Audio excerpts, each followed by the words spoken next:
gotta water this cat. 1 second. Yeah, you hear that? Yeah, 1 second.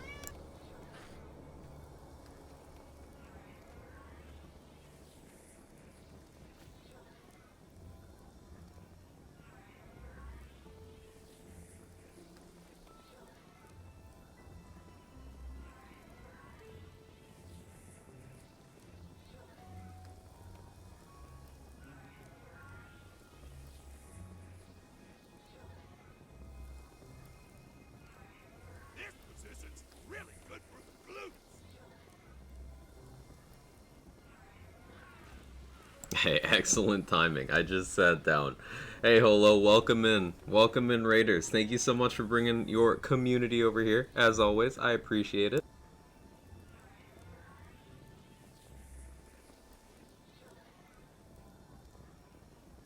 How you doing? How'd your stream go? What'd you get up to? And thank you again. I am just getting situated. The couple people who were here before heard my cat is very vocal when he wants water, so I had to get that situation sorted. But yeah, welcome in, Raiders. For those of you who don't know me, I'm Quag. I do build stuff, and we've actually got some cool stuff to show off today. That some people know about it, but it's an interaction that's not super well known yet.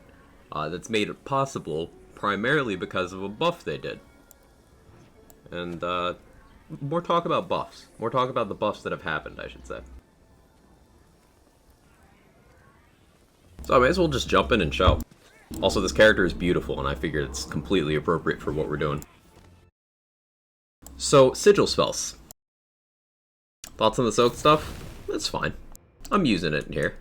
A cool interaction. Yeah, you could say that, Eric. You could say it's cool. Too many spoilers? Too many? How could you? What do you mean?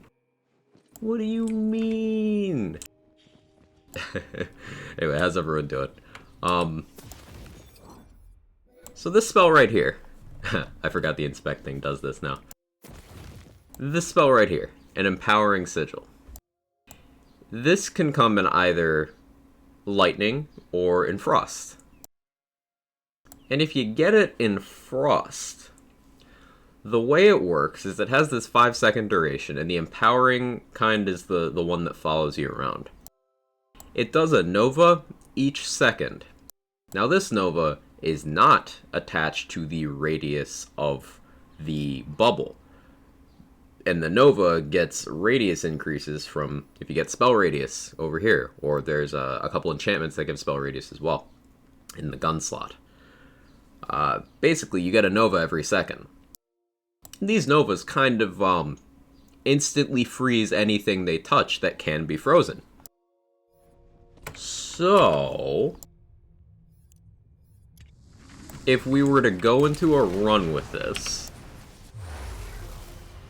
character has not gotten to Chaos 35 yet. We're going to climb to that if we can.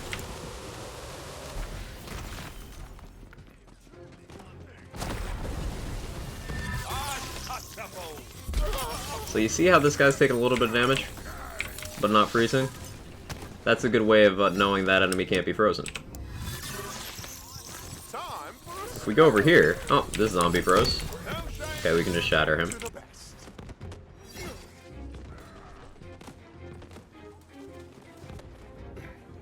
Let's head over here, find another enemy. Perfect. Oh, he's frozen too.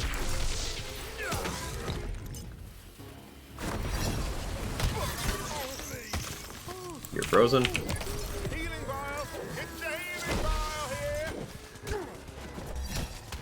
And that's what I've been messing around with. Frozen Heart 2, Electric Boogaloo, yes.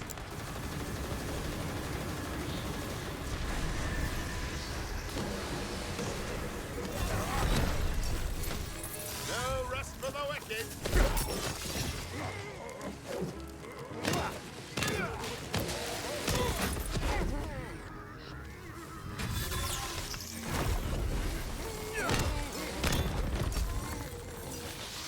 Combine this with Spell Capstone for infinite sigil spam. You don't really need Spell Capstone, Aaron. I'm not running Spell Capstone right now, but I am a Spell Shot. And, yeah, I don't have full tree investment there. In terms of what I'm running right now, I'm down to Blood of the Fallen because I thought it would be funny, despite the fact that I'm using Ambidextrous. I just thought it'd be funny to do that. I should really change that. But I want 2 out of 1 Blast Chill for damage. I want Max Iron Squall for swing speed. High Thread Count is the most impactful thing in Spell Shot Tree. Now, let's not get into the regrettiness of Double Knot. Fortunately, this build, I don't think Double Knot's super relevant to, but it's just the natural cooldown of the spell is fast enough for this. If you have the 20% from Font of Mana, and then you have some amount from Intelligence over here, I've got 20%. Issue with Double Knot, it's a terrifyingly powerful bonus element. They fixed a thing where it wasn't getting the formula they wanted it to, and now it gets more formula than, like, the world.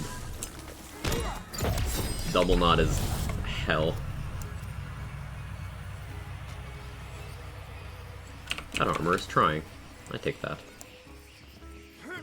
Morning, Ember. How you doing? Is Double Knot strong? Never go down that far? Yeah. It's, yeah. Yeah. So the other things we get with this Sigil, we of course get the barrier that blocks projectiles, and as you go up through the chaos levels, that gets more and more valuable. You see these enemies with guns? They can't touch us. We also do get damage reduction while we're inside. And remember what I said about radius increases. Radius increases will make the Nova that happens have a wider area. And if we play as a Berserker and we use melee, our damage spikes massively. I can't speak yet. Spikes massively against anything that's frozen. Need more coffee. Ugh. Pixies don't get Double Knot. They do.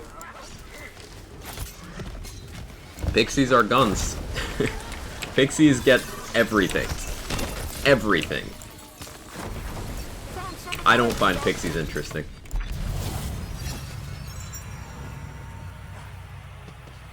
Because they get everything. You could run around with, you know, Soaked Debuff in one hand, Buffmeister in the other, Double Knot, and fucking Pixies get all of it. Drill doesn't give a fuck about this build, he ruins all the funny stuff. Yeah, Drill kind of ruins everything. Drill's a big buzzkill. But cool interactions are still fun to mess around with. This isn't the only thing we have prepared today. I've been playing around on my Gun Clawbringer. There's stuff I want to do with that still. My Lightning Bolt chucking Spore Warden is almost through to Chaos 35. I believe we left off on 28. So we still got that to do as well. I just figured I'd showcase this little interaction first.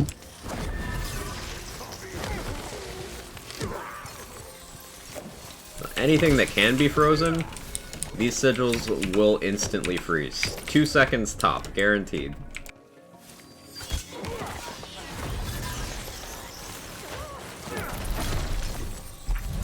And that's just because you get 1 Nova every second, so.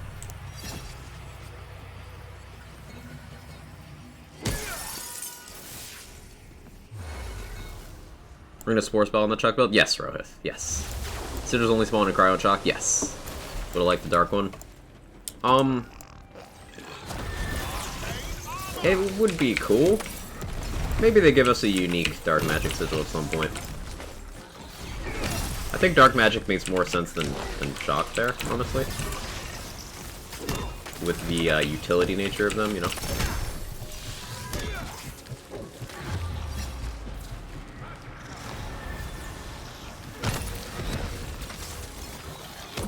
I'm basically just using a bunch of stuff together that takes advantage of all this. We have, we're using the Soaked debuff from that spell, which makes things take more shock and cryo damage. We have a Live Wire, we have Berserkers in Rage, our Banshee is Cryo, our Blast Chill is Cryo.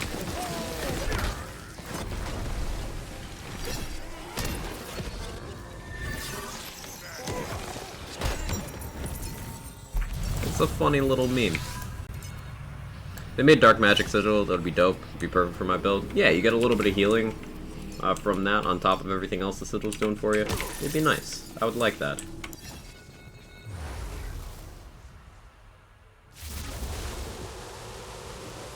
Is Burr Claw the only armor that rolls with Blast Chill?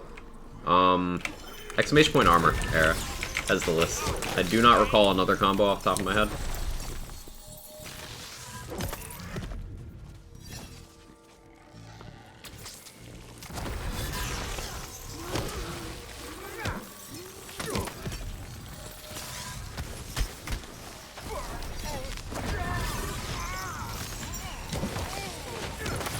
Yeah, even these 2-bar skeleton badasses, they can freeze. So it makes dealing with them super comfortable.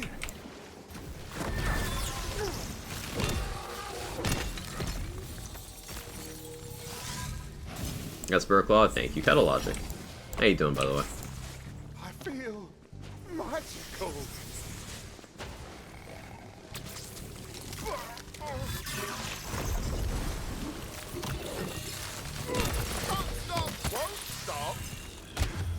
Aww. You're welcome. Who's up for some fun?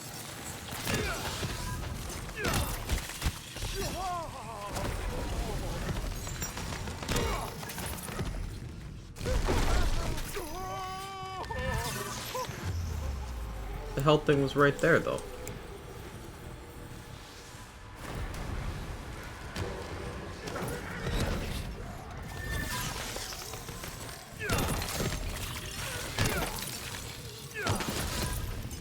There we go. Doing good, just got off work. Nice. Morning, Jaybridge. Morning, Bear Dragon. Portal Knight, how you doing? Is Tidal Wave always in Frost Element? To my knowledge, yes. Wouldn't really make sense for it to be other elements. This is, you know, water.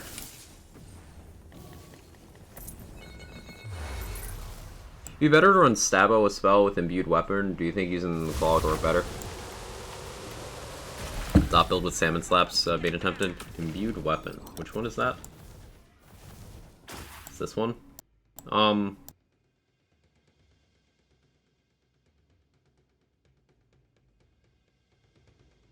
I think when... So... Stabomancer has a tier 5 skill, Alchemical Agent. An Alchemical Agent makes it so when you crit with a melee, it just applies, like, the biggest dot in the game. So that's very hard to pass up if you're doing dot stuff. So I'd probably go with that. Although I don't know how that interacts with the salmon dot.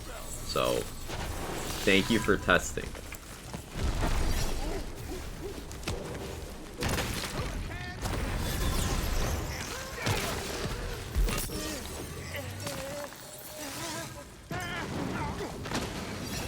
Let the magic begin!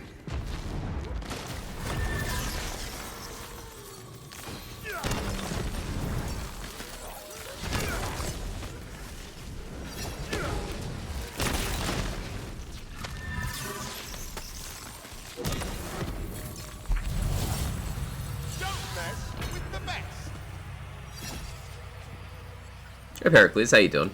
What's the best second class for Spore for a gun damage build? That's really going to depend on your choice of gun, what you're fighting, and your personal style. And what action skill you want to use. There's really no clear-cut answer for that. Stabbo could use some formula diversification. Yeah, Stabbo is, Stabbo's the Amara situation where they saw all of Amara's melee damage, they're like, oh, she must be so good at melee. It's like, no, you can get that elsewhere. You could just, like, do that on a character with a better formula. It's that again, except for global boosts.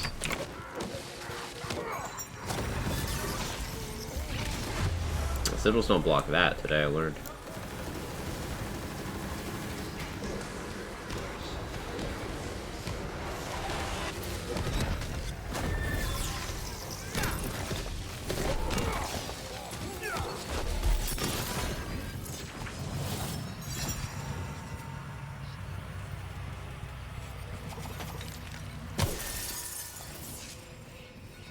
Alright, what boss did we get? Oh, this is actually fine on the setup. A little awkward, but fine.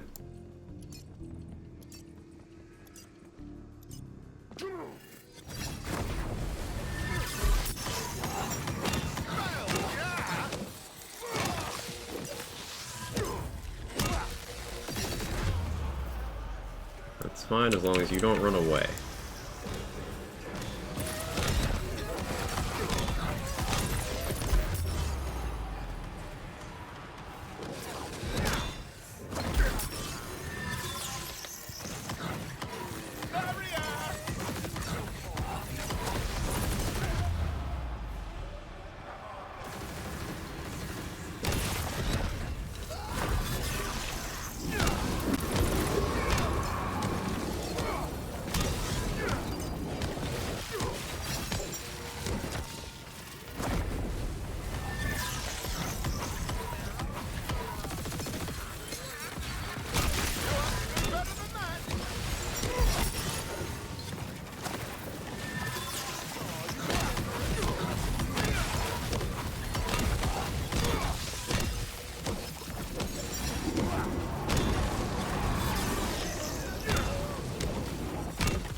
There we go.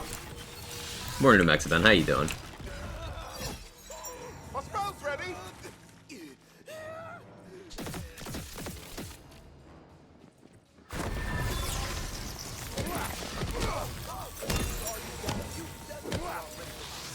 So this is only on Chaos 26, but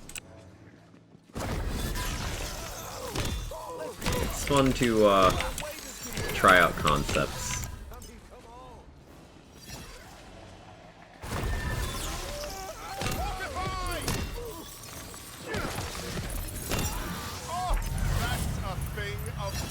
Why'd you make Pikachu scream at ass? Why wouldn't you?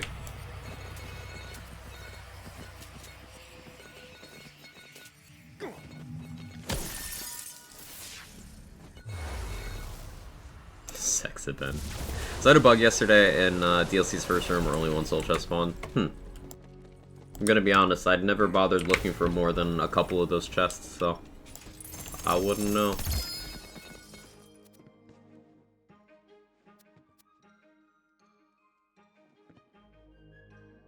It's got the blast chill point. I haven't seen one of these yet with 4 in savagery, because I don't have any desire for claw skills. Like, this is the armor I'm currently running. I keep trying to do that. This. So warp paradigm.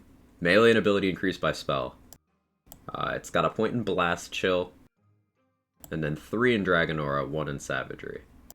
Passives are okay. But, I would have preferred more points in savagery. Oh, I bothered, then I got bothered, and Rage Meter was climbing. I'm sorry, J-Bridge. That's rough. And I forgot I had this Tidebreaker on the wrong enchant right now, because I got unlucky rerolling. But, yeah, the concept for the build's working out so far. I figured I'd just show you guys what I'm going for there. Maybe we roll some spells, see if we can get more sigils. What I really like about this empowering sigil tech is that it's a 5-second duration, and after spell cooldown buffs, you can get it to like an 8-second cooldown, so you have very little downtime in the effect. You can use that in a lot of different builds. Now obviously a spell shot or a Graveborn or some combination of the two would have the fastest cooldown, but you can still get good uptime on other setups. You're gonna find more ways to boss with melee without Buckmeister cheese. You don't... I mean, I didn't have any problem bossing with Son of a Witch there. It's just Banshee and Drill, because you mechanically can't touch them, is the weird part.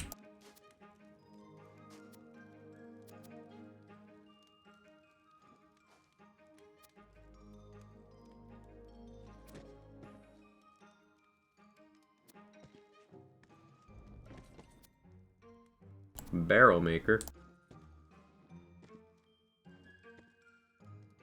Is that a nice spike in there?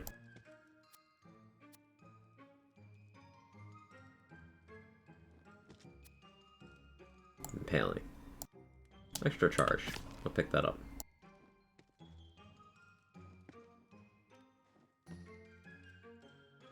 I finally used a Trickster Ice Spike for the first time yesterday. I kind of like those. Those are pretty cool. I see why people like them. Rebuking Sigil with triple cooldown. Lasts for 6 seconds.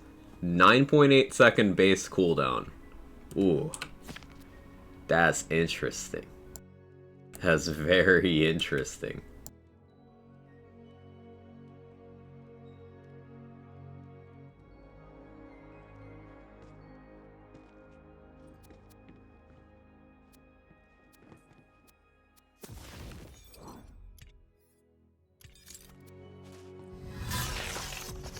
This is the kind that has a big radius, does a singularity. And that is straight up just full uptime. Like, there's no downtime. It is exactly... Ooh. Ooh, we're gonna have to try this one out. I wasn't gonna do 2 runs with this character, but now I am. Now I am. That is a find. Hey, Urban Mech, how you doing? Tiebreaker's gonna make Berserk go burr. Yeah. What if you do a Tidal Wave Berserker spell shot? That may work. That is exactly what's happening right now, Portal Knight. That is exactly what I'm doing. Tidebreaker on a Berserker spell shot. And I'm doing it for melee stuff.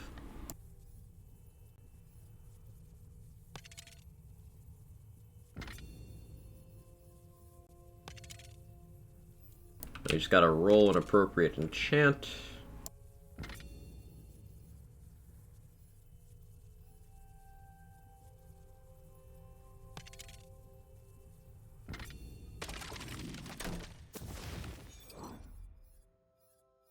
That actually works out perfectly. Beautiful.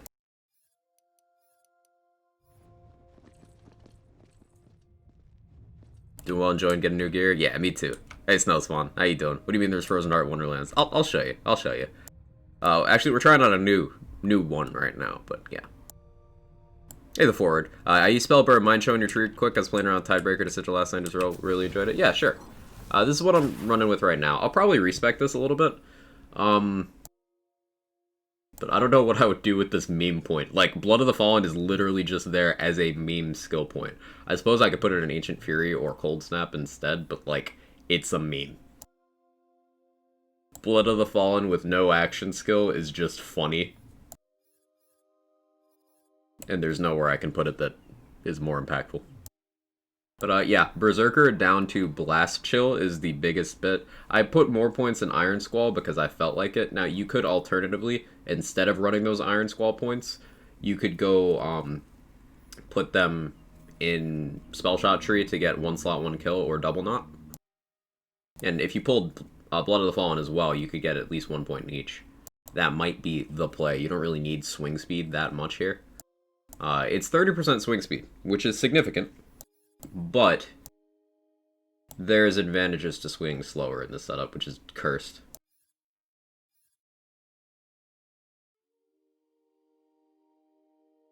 What armor's being used? I'm using a Warped Paradigm. I know.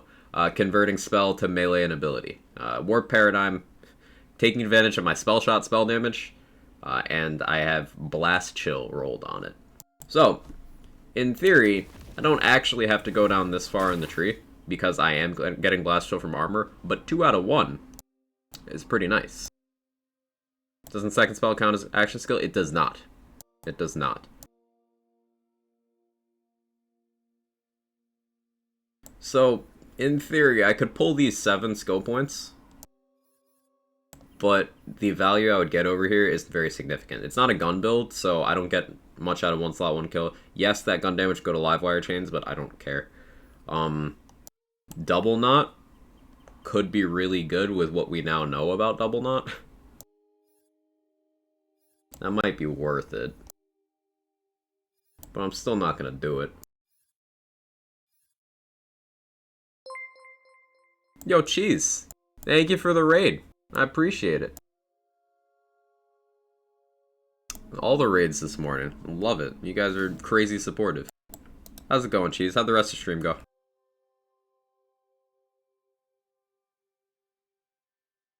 If you guys don't know Cheese, change that. Drop a follow.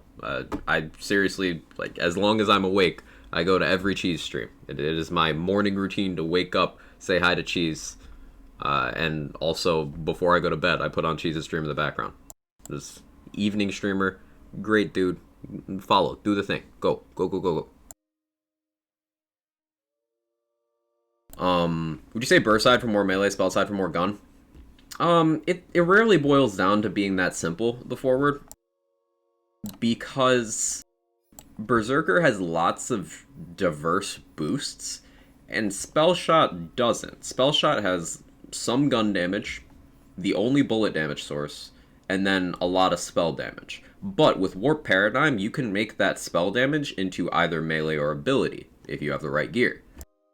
So, Spell Shot can cover everything damage formula-wise that Berserker can, except for non-specified stuff. That being things like item effects, which are not spell, melee, or ability. Delete Paradigm, honestly lazy. It's so... Yeah. Yeah, Paradigm's dumb. Did you see this one? Paradigm with Blast Chill? Because why not?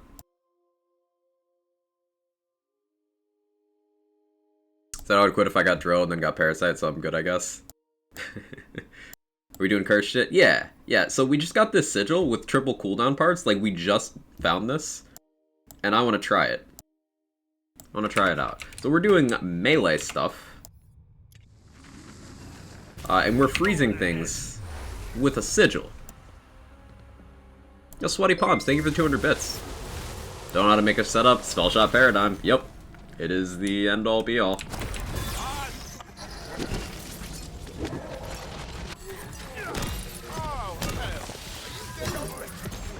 This Rebuking Sigil just kind of tosses everything around. It doesn't freeze. It doesn't freeze the way the other one does. Okay. So, what if... Hear me out.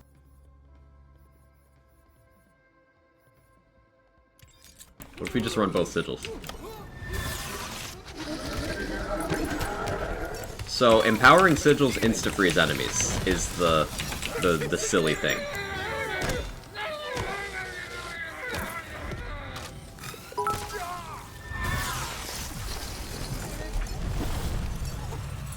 Like, it's straight up Frozen Heart status.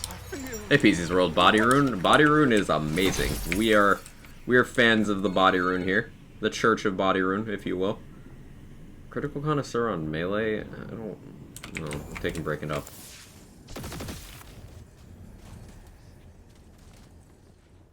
Currently I'm running a bad egg because I'm doing melee stuff, but we are fans of Body Rune here. Problem isn't Paradigm, it's Spell Weave scaling. It can be both Scroll of Wisdom. See, remember when people said the problem isn't Spell Shot, it's this, it's this, it's this. That can apply to other things too. People said the problem with Buffmeister was the bug. Hasn't stopped Buffmeister from doing its thing. And that's a really big example of how it can be a multifaceted issue. Even if you remove Spell Shot from the equation, Paradigm doesn't get any less silly.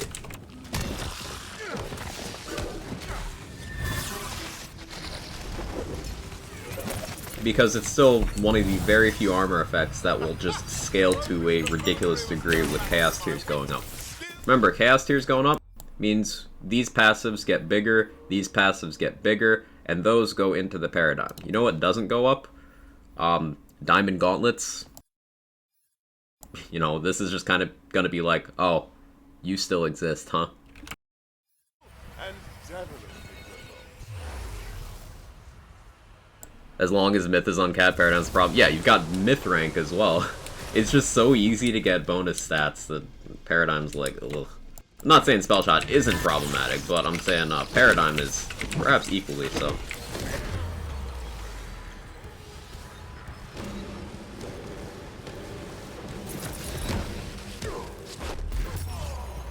I was using Tiebreaker, but double sigils is too funny.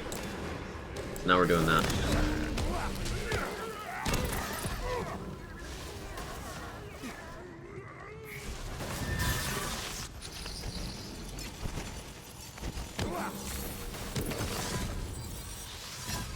ready to cast.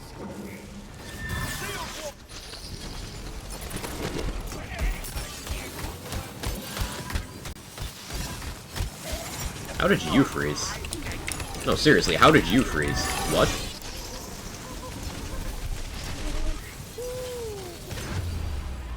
Enemies are freezing and I don't know why.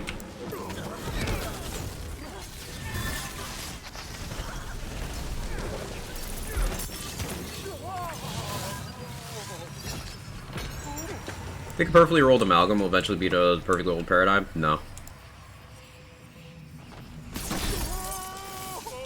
Paradigm is just a better amalgam that requires more specific rolls. Why do you then use the paradigm and not the buff? Just asking to understand. Because the paradigm is still something that's dependent on other things you have going on. I don't have super high myth rank, and I plan on capping my myth rank, so that's less problematic for me. And getting a specific rolled armor is way more difficult than getting, you know, a Buffmeister.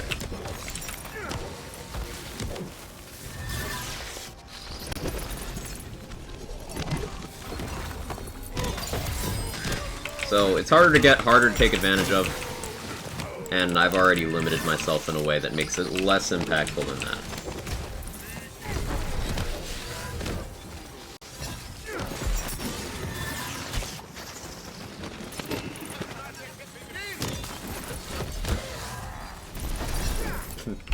Everything freezes, it's great. Thought you were going to win, didn't you? It gives you bonuses to the same stats Paradigm provides.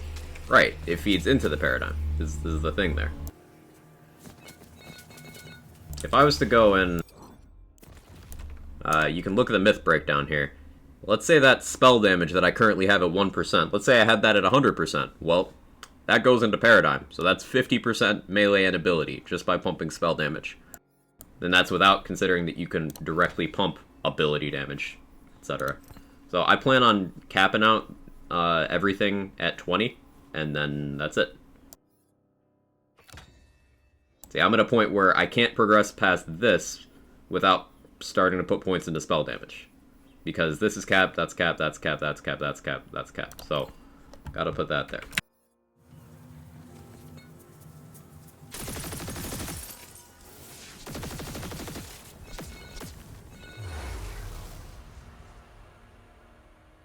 And at 407 myth rank, 100% spell damage is possible, not a what if. Right, I've simply chosen not to do that. But that's definitely something people have chosen to do.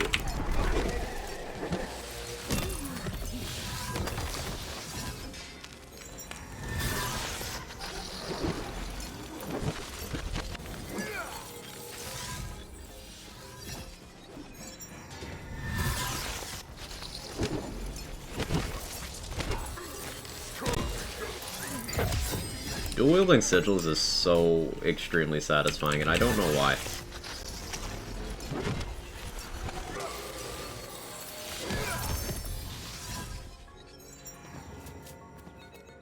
Volatile barrel maker.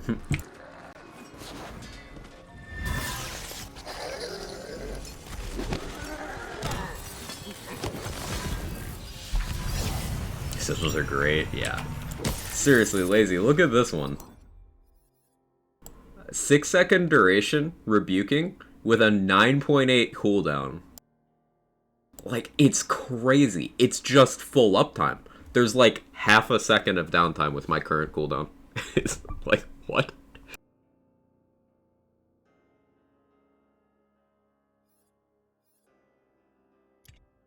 It's a lot of fun.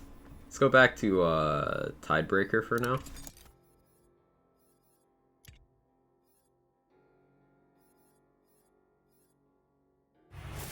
Yeah, one of those enchants isn't going to work for now, but that's fine. Paradigm needs a cap on the damage bonus to something like this. Damage bonus caps at 70%. Even then, Aaron, like... Compare that to Amalgam right now. If you were to cap Paradigm like that, and you compare it to Amalgam, okay, Amalgam passives individually are still 25% for ability damage at, you know, non-chaotic or anything. You get that up to Primordial. That's still way less than a Paradigm passive. So Paradigm is still just a better Amalgam, even if you cap them at that value.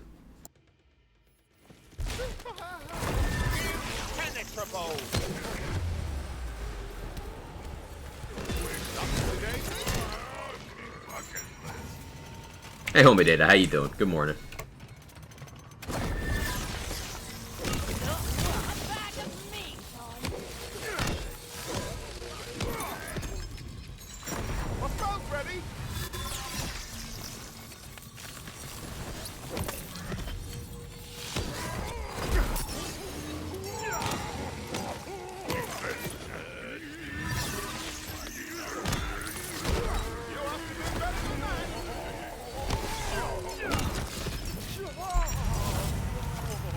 Malcolm not being able to 5 flat damage increases keeps it balanced. Well,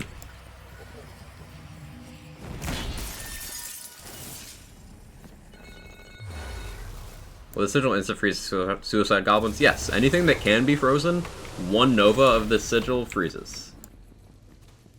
If it can be frozen, this does it.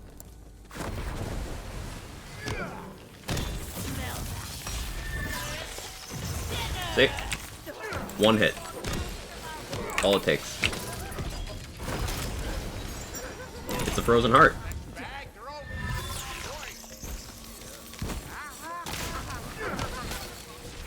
These guys can't be frozen, so it didn't get them.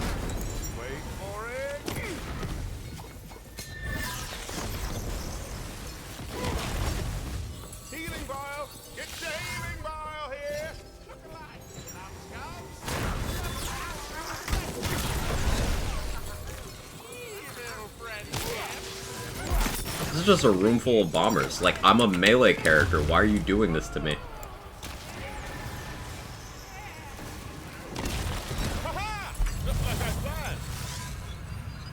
Welcome to my ice mare.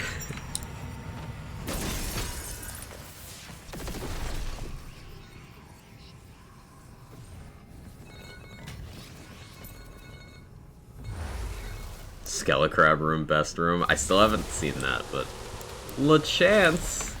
Alright, LeChance actually kind of sucks on this setup, because we can't freeze him. If we still have the bossing issue, like, it'll be fine. It'll be fine. At least it's not Drill or Banshee.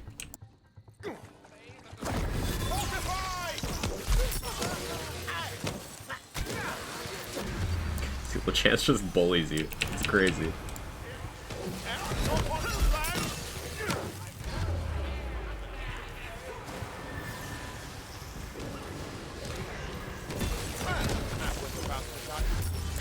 LeChance, stop it! We're friends! Oh, okay, guess we're not. Promise ring. Action skill ready increase to action skill duration is just satisfying to look at. Something is dying somewhere. Yeah, Banshee and Livewire be like. It kind of kills things around the room.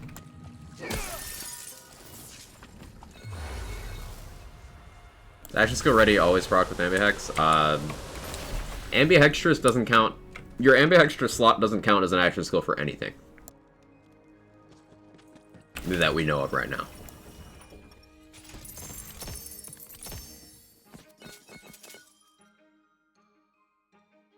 See, this Rebuking Sigil has a pathetic cooldown of 12.2. 12.2? No, it's not even sub 10. Get that trash out of here.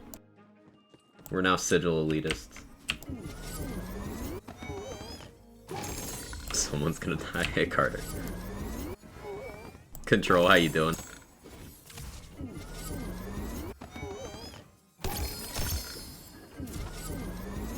Literal actual trash from a dumpster. There you go, chat. Get him.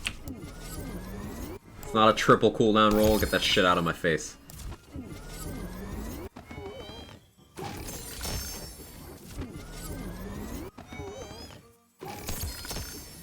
Spell shame.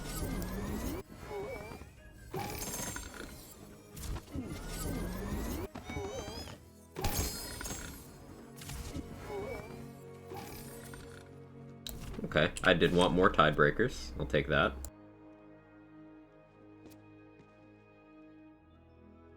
$9.9, yes, I love you. 10.0, no, go fuck yourself.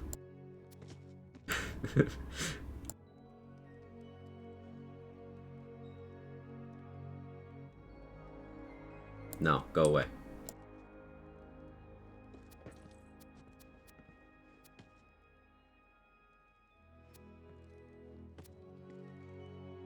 Extra charges on inflammation is funny because that just lets you channel longer. You should be able to get 2 extra charges on this. So, a 5 charge inflammation, that's just amusing.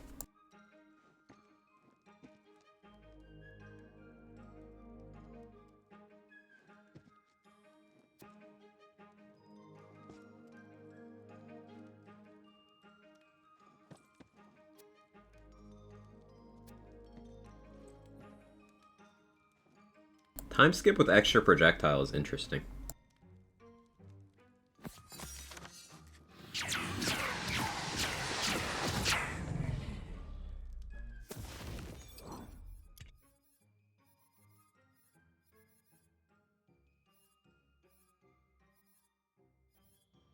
I'll hold on to that.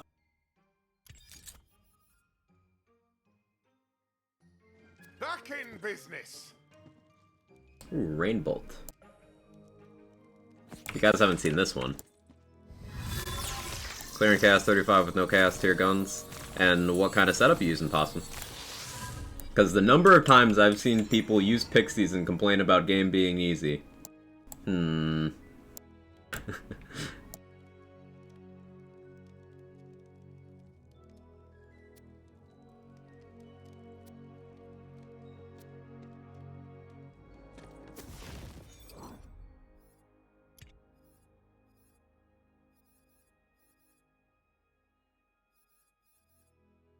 Could use this new Tidebreaker. What was the other one I was using? This one had an extra charge. This one has better cooldown.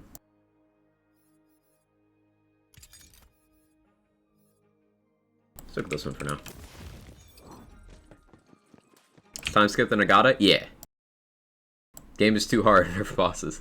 The gap between bossing and mobbing in this game is actually kind of crazy. You could have a setup that's really comfy for mobbing, and then it just gets deleted by bosses. Like, you just get nowhere, you get bullied for 3 lives, and then you're back in this room. Capstone and Spell Shot, both my spells are chaotic, and I have a voice class mod. You caught me, only use my gun to refresh my spells. Well, see, there you go.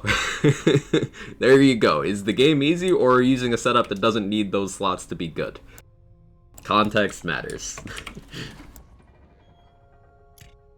I think Chaos 35 is definitely tuned to the point where it is challenging for conventional builds, such as gun builds.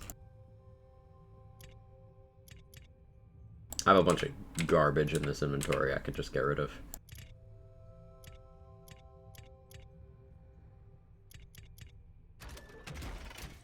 Primordial TNT spell? Let's go, homie Data. I got a Primordial Threads of Fate yesterday. That was my first legendary Primordial. I want to mess around with that a little longer.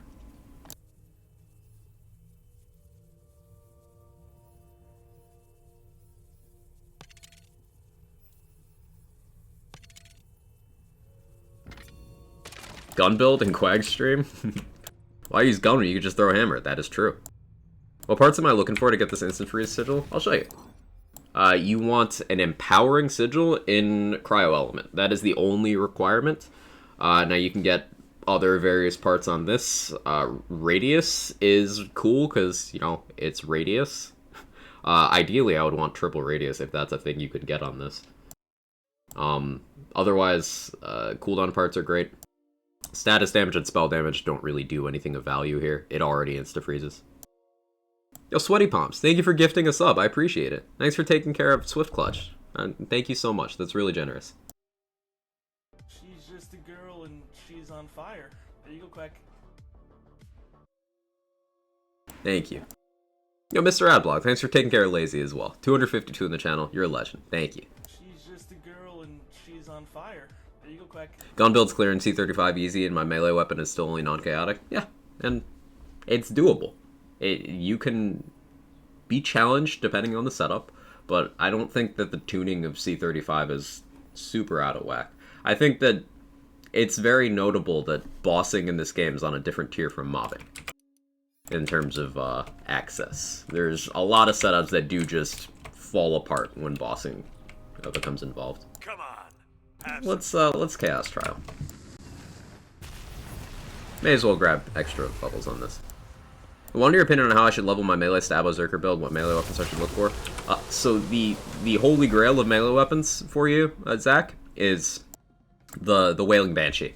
It's the highest base damage of all the melee weapons, and its effect allows it to deliver melee damage across a wide area. The extra projectiles that it shoots out when you hit, those are themselves melee, so you can blast chill on like multiple enemies. Banshee just hits super, super hard. I'm a big fan of this melee weapon. Hey, Deep Zombie, how you doing? Made a bad life decision, ate an entire pack of pepperoni sticks. I regret it already. Ooh. You got any Tums?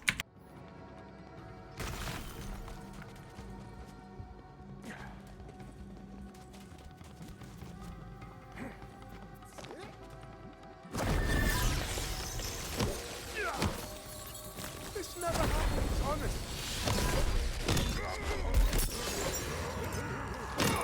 Big idea. Ready to pop. Field war.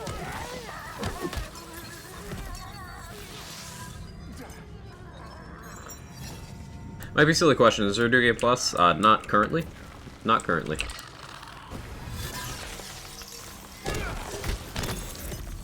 If you want to reacquire the quest rewards, Ember, they can all show up in vendors. After you've done a quest and gotten its associated reward, it is now in the unique pool for vendors. So you can vendor farm for those. Going to win, didn't you?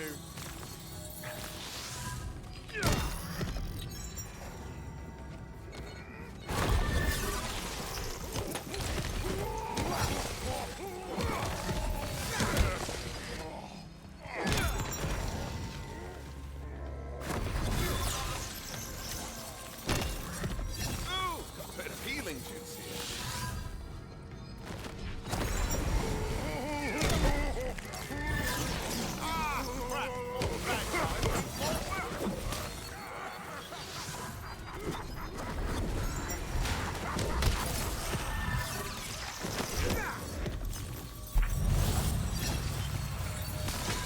Wave looks so funny, it does.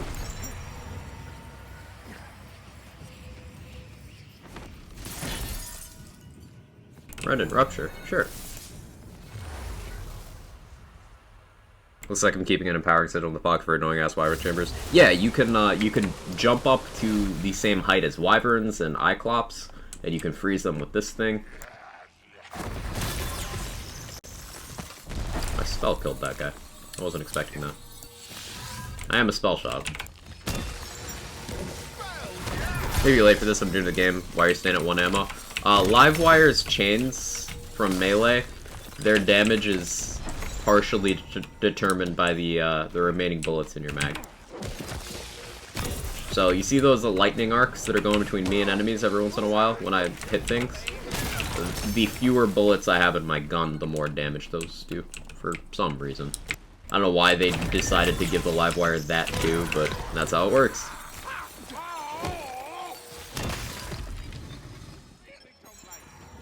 Chains are gone? Yes.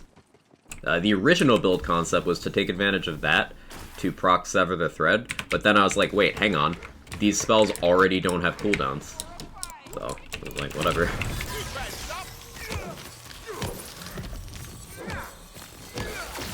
What's the new Frozen Heart? The Sigil spell I'm using, not a Shpee. See how enemies just kind of instantly freeze being near me? If it can freeze, the Sigil freezes it in one hit.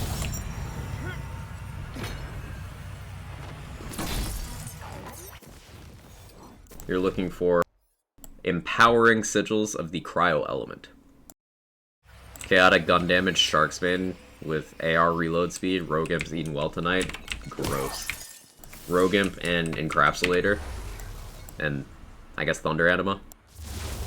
They don't want to kick booty. Game Plus be more fruitful to read-only farm than quest items, though.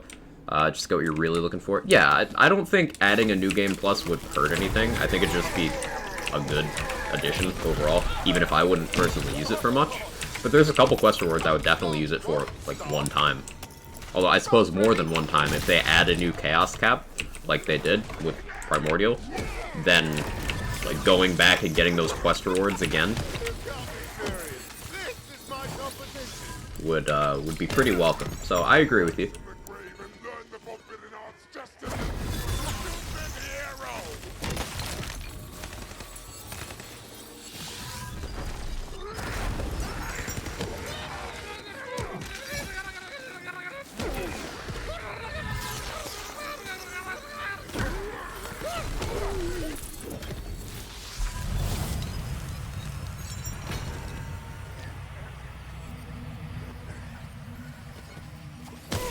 Morning, Alan Per.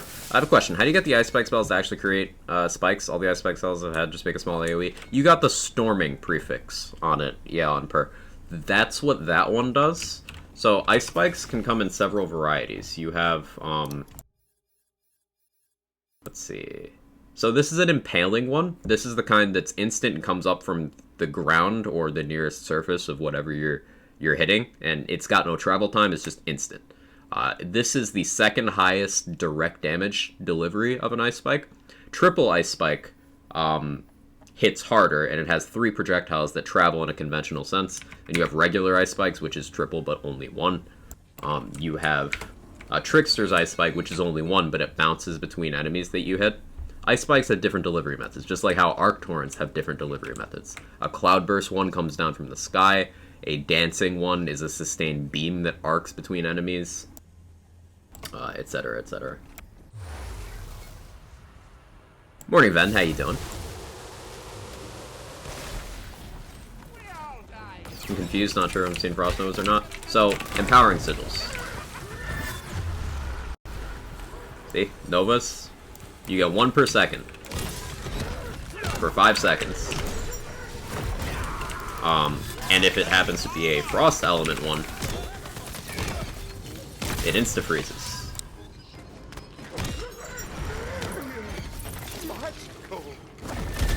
And those Novas are affected by spell radius increases, seemingly. And you can get that stat on rings. So you can make your freezing Novas wider than the radius of your Sigil bubble, which is what I've done here.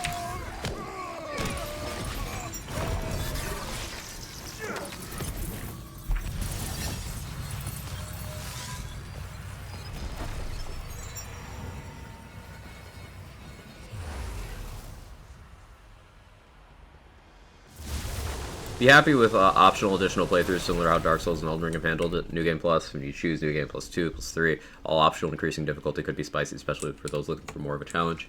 The problem with putting that in a lands game, Ember, is unless that is a playthrough-only thing, if that scaling applies to endgame, then endgame players are going to be very unhappy, because that just creates the problem of UVHM again. If it's a playthrough-only thing, sure. But the second that applies to endgame, And if it doesn't apply to endgame, you'll have the Borderlands 3 problem where people are like, DVHM doesn't mean anything. It does. It just doesn't mean what you want it to mean.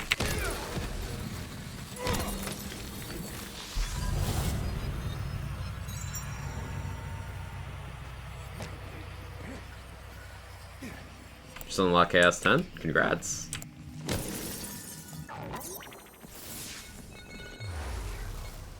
Be happy with the menu with every mission on it. You click a button, you can replay the mission. I think I'd be happy with that too, Carter.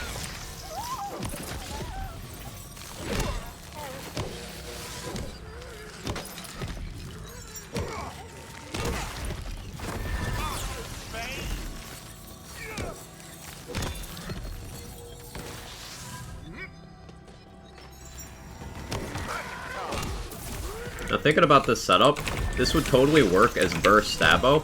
You just, you need to make up the spell cooldown somewhere. Because Burst Stabbo would get Alchemical Agent as an option. Because you could just drop these points and put them there. Losing Iron Swell doesn't mean that much because you could take Haste Tier 1 Stabbo. Instead of Ambi-Hex, you'd have From the Shadows, which would, you know, arguably be better.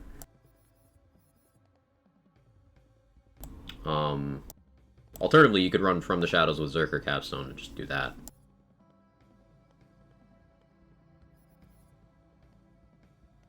Just making up the spell cooldown would be the tough bit.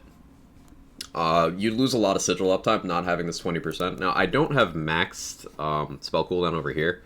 I'm getting a -3 penalty from Village Idiot, and I could invest 7 more points. Are there other ways to get spell cooldown other than enchantments? What armor, though? I'm running this currently.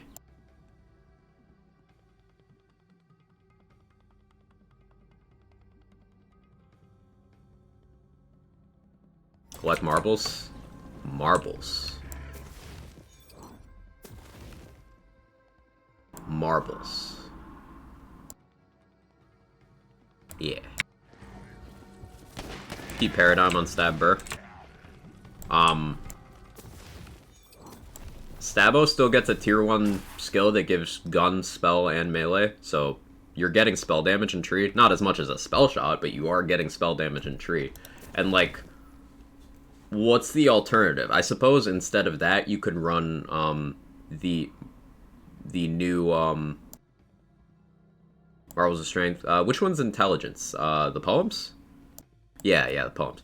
You could run a Tide Cape, the new armor. Hey, CC. You could run a Tide Cape if you were going Stabbo instead, Cheese. Because that would let you make up for not having Tidebreaker. Yeah, so if you're going to run this setup then in the Stabbo version, Tide Cape.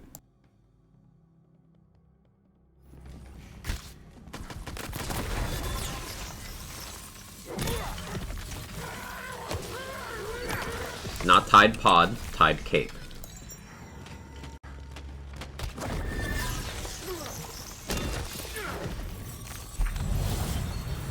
What if you did Grave Zerker, you get spell cooldown there and some Reaper of Bones shenanigans? Sustaining Reaper of Bones in melee doesn't seem feasible, Asa, I'm gonna be honest. Yo, Reactor! Thank you for the 6 months. M Tide Pods. M Tide Pods. It's like M Bison, but more flavorful. Thank you, Reactor, I appreciate it. And free sub for Carter. I can do that, Kyler. I can absolutely do that.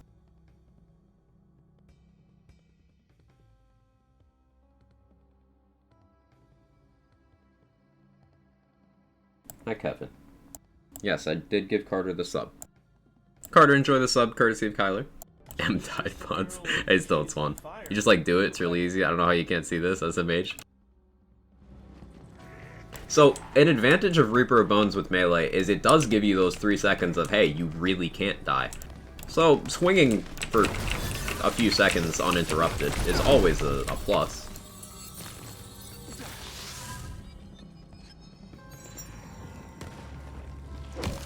You'd also get Sanguine Sacrament for, like, even when you're outside of Reaper, that's just good survivability. With how often you're using the Sigil.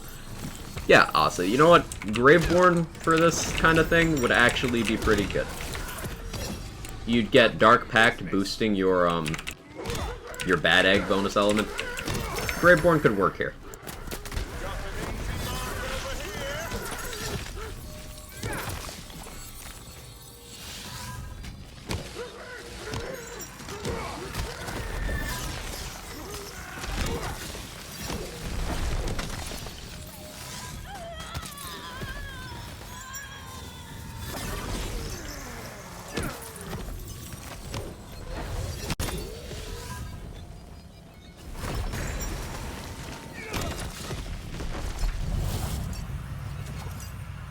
Triggers a lot of spell damage for Paradigm. Yeah, Ascension. Yeah.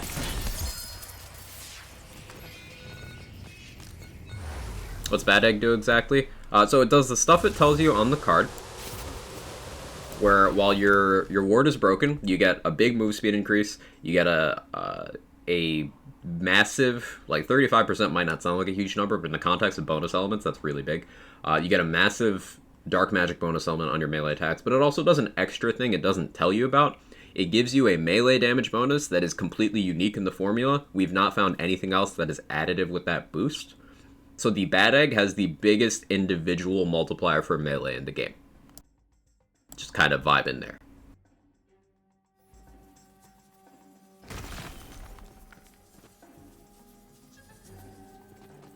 When using a Spellblade, take advantage of your plus spell power. Yeah, Hebrew Hammer, but as Lazy said, Banshee it covers multiple targets, and also it's fucking cool. Like, the Banshee projectiles are going out, hitting other enemies with melee damage, so we're getting multi-target blast chill. Also, swinging the big greatsword is badass.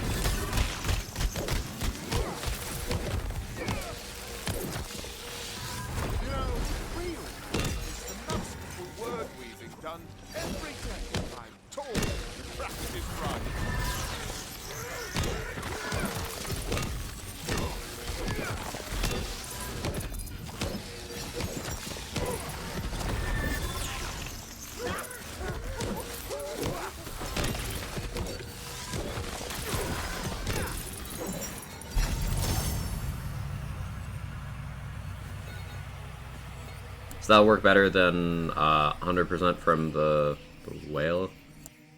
Oh, you mean from Cursed Wit? Cursed Wit's damage multiplier is not a unique multiplier. There are other things in its category. Now, Cursed Wit is a much bigger number, and it applies to more things. So, for example, my Blast Chill would benefit more from Cursed Wit. But, Bad Egg does more things. Bad Egg gives move speed. It gives me that Dark Magic bonus element, which can help me heal. And also, it's less annoying. And also, it's less known. And I like showing off lesser known things.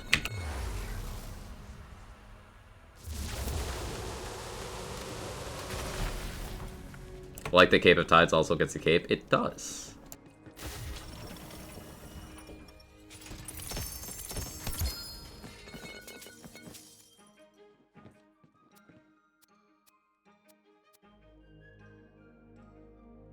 Adamant plate, but without the blast chill point. That's sad.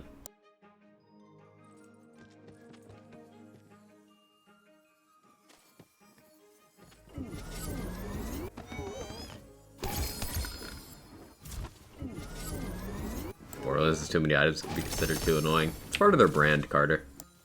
Stuck on the pixie wave, they're too good. The way I avoid Pixie's sweaty palms is you're barely playing the game with them. You're honestly just hitting a button occasionally and looking over at whatever you're multitasking with. There's no challenge, there's no interactivity. If I'm gonna play the game, I'm not gonna take extra steps to not play the game. That's why I don't use Pixies. Lightning Bolts, though. Lightning Bolts are player-involved Furiors, and I like those.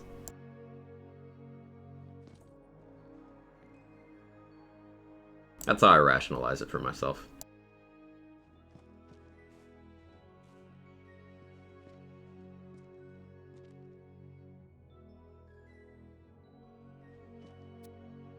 Would a Cryo Snake Stick with Echo be good for a Grave Zerker? You'd get extra Faithful Thralls, yeah, but ultimately the damage of a Snake Stick is, like, way lower than, say, a Banshee or a Spellblade. That's a paradigm with 2 in Awe. Melee and ability increased by spell. Spell shot power. That's good enough. I guess we take those.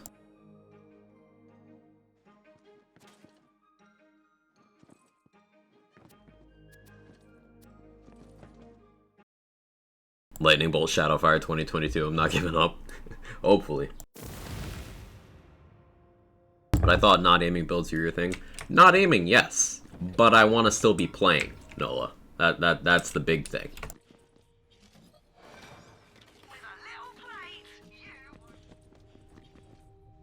With things like Nova builds in BL3, you still needed good positioning, situational awareness, and player involvement.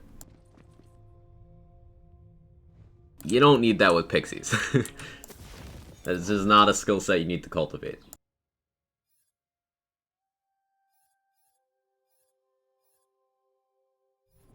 do want to roll this bad egg, see if I can get the Desperate enchant on it.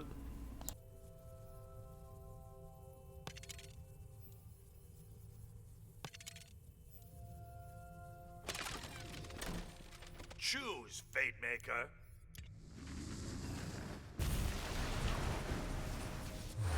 By the bonuses from each companion, you have as well the all damage bonus. That's what I said. Portal Knight, Faithful Thralls. Yeah, that's that skill.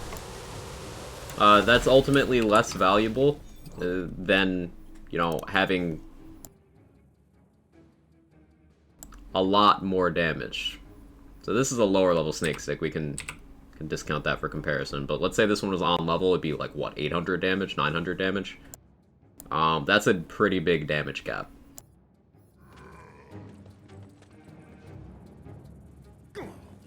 Base damage means more than stuff like that. That's why Banshee's so good, aside from its unique effect. Banshee just has a huge base. Hey, Rapid Fire, how you doing? I think that's quite enough out of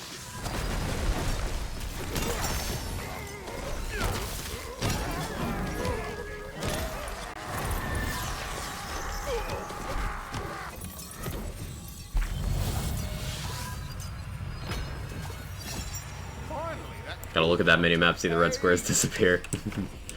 There's a lot going on visually, yeah.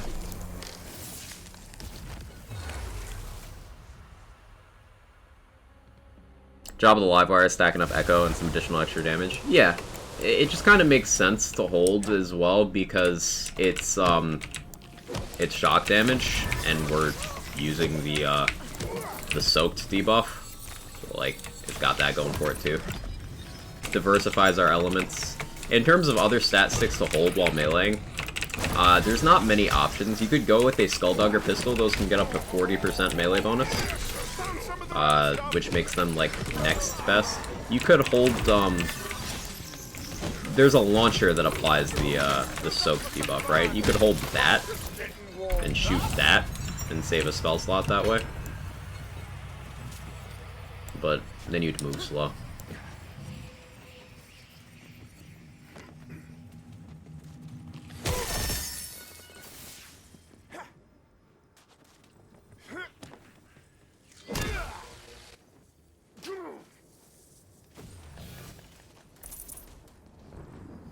Moving slow as the enemy? True. Could a Nova melee build work with the Fatebreaker sword? So the thing with Nova wards, Portal Knight, is they need to completely refill before they do their Nova again. So it's difficult to get them to a point where they can cycle, and even if you do get them to that point, it's hard for you to control that cycle. Because methods of dealing self-damage in this game, most of them are all or nothing. It's like either it barely hurts you at all, or it absolutely murders you immediately. So it depends on enemies hitting you, and that'll really vary depending on the enemy type, how consistently they can hit you at all. So it depends. You could absolutely use Fatebreaker as a reliable way of refilling your reward, though. It's quite good at that, honestly. And the Fatebreaker projectiles are also melee damage, so that is a ranged blast chill delivery option if you're into that.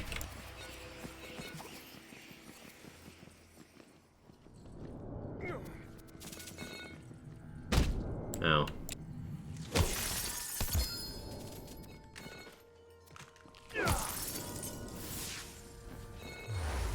Found a volatile ring with ability damage and double roll ability crit. Who would that be viable for?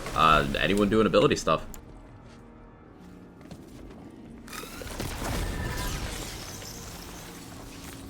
Build's kind of sexy. I'm glad you like it. You know, reading magic is the masterful work you've done every time. Tall, attractive right. Fortify!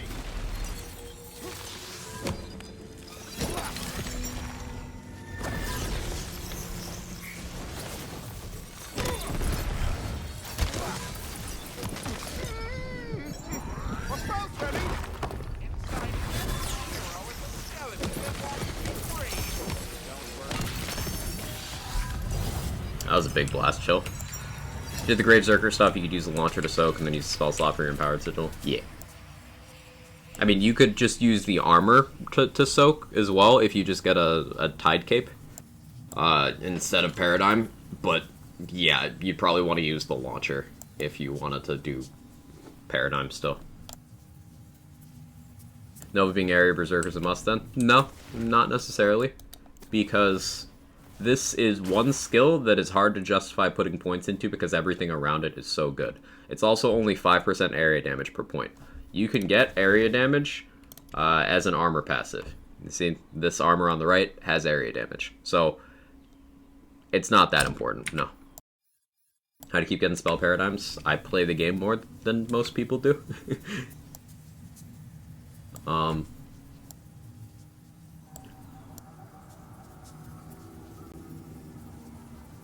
So, like, this would work. That's 4 in Arsenal. That gives spell damage.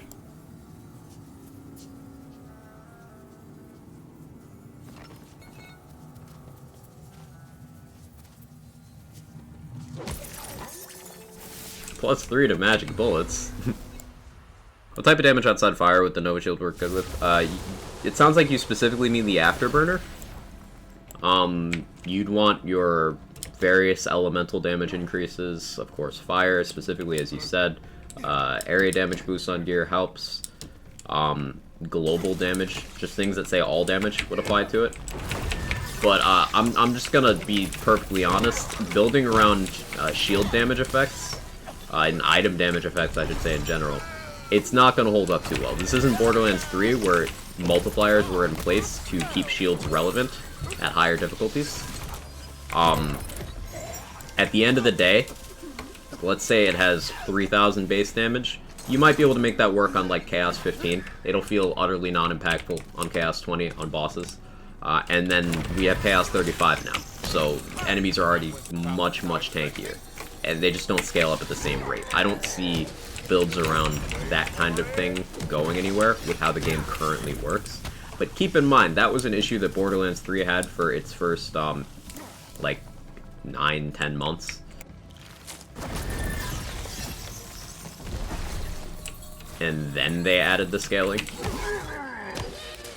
So that's something that could change later. So don't throw away the items or anything, just keep that in mind. Talking about the Legendary Shield? Yes, the Afterburner.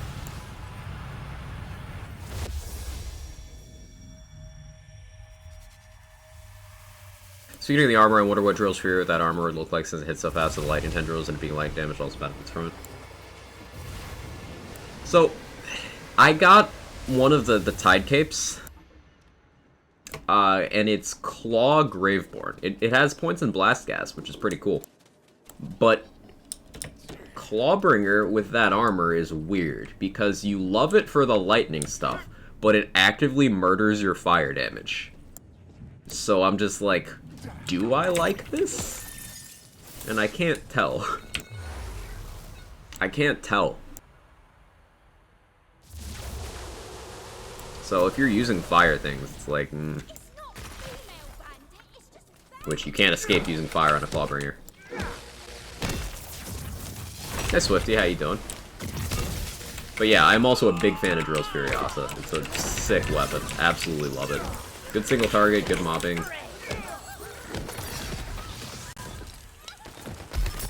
Hey, a lethal catch.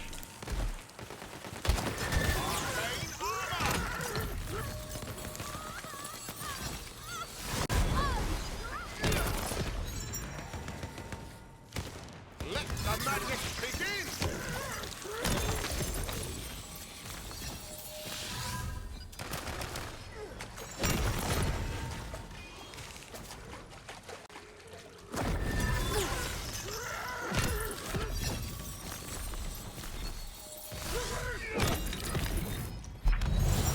If the new slide melee get electric amulet would be good for melee builds. Mobility is always a good thing, and it is extra damage on one hit. A build like this that swings in frequently, yeah, it'd be good on this setup. I'm currently using this blood bag just because it has the element and class power I want, with okay passives otherwise. I don't have much dark magic going, but my bad egg element is giving me a little bit of mileage out of this blood bag. I'd say a perfectly rolled of a slip and slide, or slip and stun, excuse me, would serve me a bit better in this build. But I just don't have a good one yet. Sigil's so good and synergizes so well with Burr. Yeah, I really enjoy it. Apparently slide speed gets higher based on level. Yeah, I can confirm it goes up with Chaos tier, so that does mean it level scales. Same thing as Snowdrift then.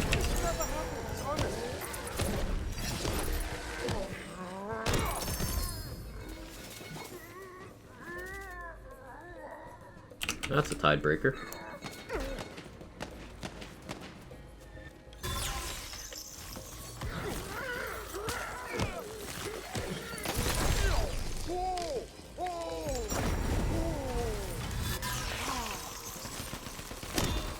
Rebar badass almost goes down to 1 hit. That was sick.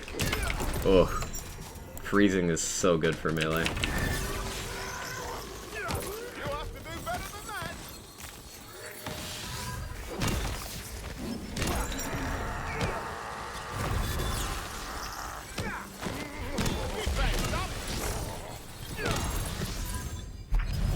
What's this build? How does it work? This is a melee setup where we run around swinging a Banshee at enemies that we freeze using an empowering sigil, which is like the frozen heart of this game. If you remember the frozen heart from Borderlands 3, it was a shield that created a Nova that instantly froze any enemy it touched that was capable of being frozen. Empowering sigils have the same property of just being guaranteed freeze.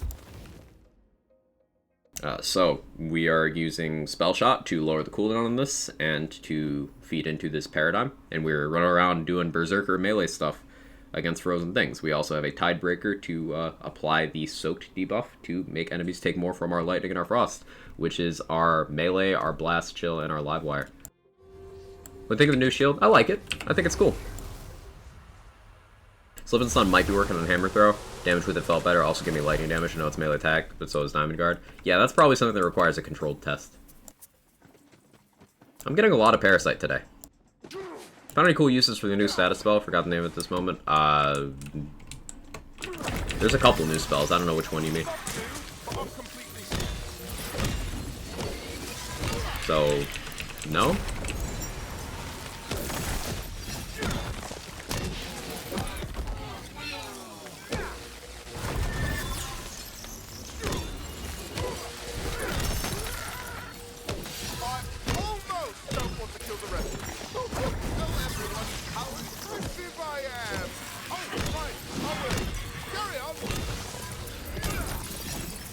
That was a 736k hit.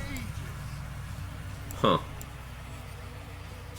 Also, we had like a 400k dot there. What was doing that?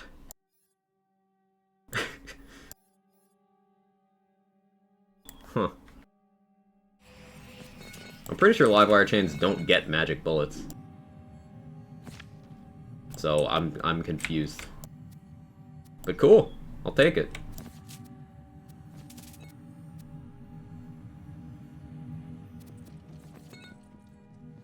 Gray bar with cryo? Yeah.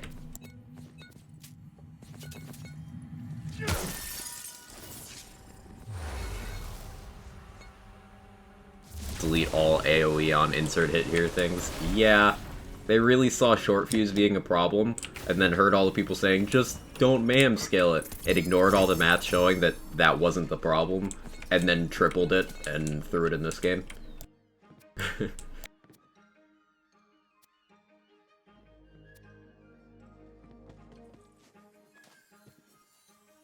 Let's go for amulets. I do want that slip and stun. I want to play this build, but I just made my Clawbringer. I'm having way too much fun with him. Even more than my main character can expect that. You can always play multiple setups, Handsome Sultan. I play multiple setups. This is just one of the many that I've been toying around with. I'm sure at some point in the stream I'll get bored with this. And then we'll switch. Remember when I liked short fuse? Yeah.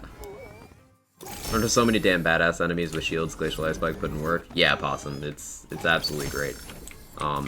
I love ice spikes as a whole. Overall thoughts on update DLC? I don't feel as strongly about the DLC as a lot of people do. Like, ultimately, I played Chaos Chamber for 99% of my playtime, and it added a bunch of stuff to Chaos Chamber. So, I got more diversity in my gameplay out of it. and it's just more of a passive background thing. And so for $10, like, I don't know, that's value for me. But the patch was exceptional.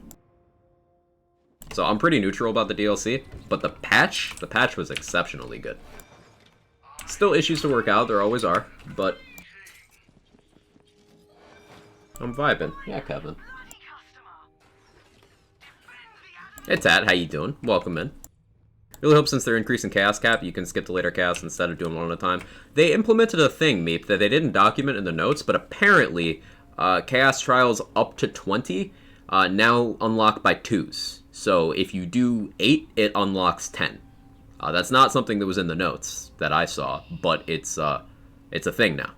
It definitely wasn't a thing before, but multiple people have reported it since. So they'll probably do that, where they make it easier to get to the previous cap each time they increase it.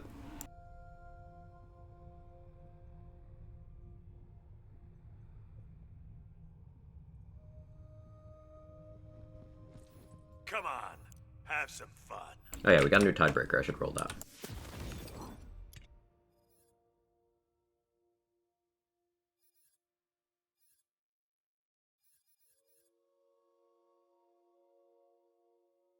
Yeah, extra crit damage on this one.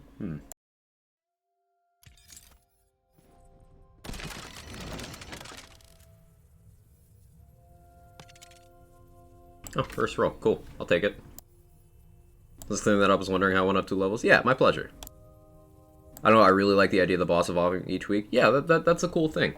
Some people got in and did multiple forms before they sent out a hotfix for that. I was not one of those people, so I still haven't seen anything but the first version. Now, the first version of the boss is very much a face roll.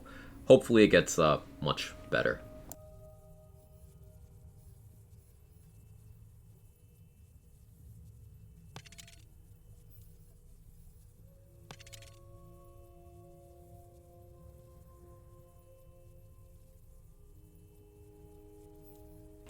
That.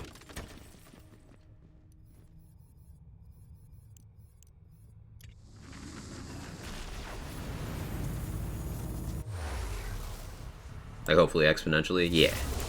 When you use an action skill to activate your Berserker class power, better than using 2 spells. Situationally, War Nico. But I always have this option.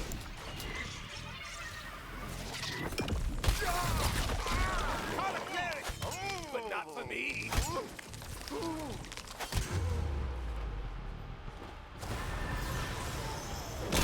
I'm now enraged. So if that should ever happen to me naturally in my gameplay, I get enraged that way.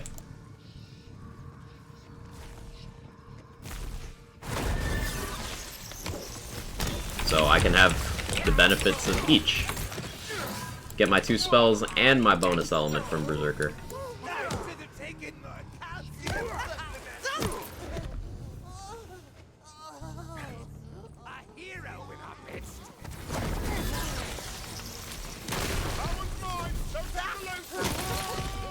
But to answer the question in a more specific sense, each of my spells is providing more for my damage than the Enraged class feat does. So I prioritize those more. Finally, that cooldown took ages.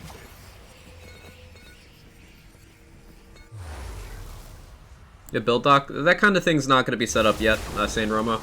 Game is still changing a lot. It's started to settle now that we've gotten a big patch, but balance is still in a state where anything kind of goes. So people like myself and Lazy Data who work on that kind of thing are taking it slow. Game's still young. Build docs were not in their current, very well-known state until, like, many months into the game for BL3. So it's not going to take that long this time, because we do have a bigger team on it nowadays, and it is a bit more structured, but with how the multi-classing system is different to Borderlands class system, and also just the ever-evolving nature of this game, it's going to take a little bit.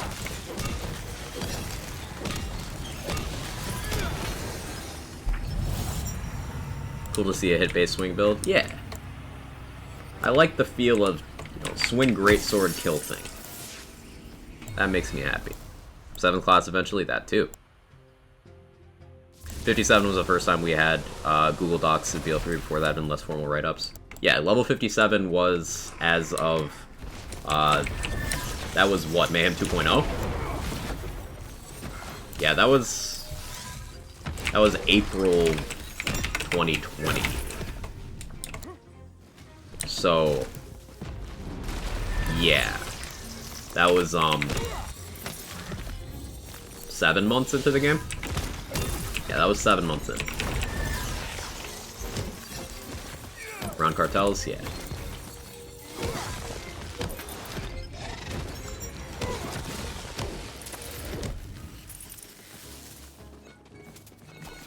And 2.0 was during the 57. So, 57 was with DLC 2 then, which was still April, so I'm still right. Because 53 was February, and 57 was the next major update they did. Let the magic begin. I spend crystals on pistols or armor. I'd personally say armor, because it's much harder to get an armor that you want, but if there's a particular pistol you're after, then go for that. Every day by tall and attractive riders. Shrimp tanking, ISP sucks. It's a local issue where I am. Some days it's stable, some days it's not. Nothing I can do about it.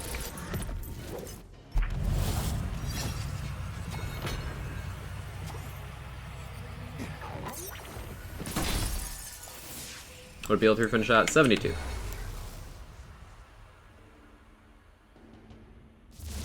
It hits for dodging Nightmare's ghost attacks. The very obvious head level one, crouch. The very obvious vertical one, sidestep. The very obvious spin, crouch. The very obvious knee level attack, jump. Nightmare telegraphs a lot. If you have trouble with Nightmare, honestly, just go into the fight and don't attack. Just dodge for a while.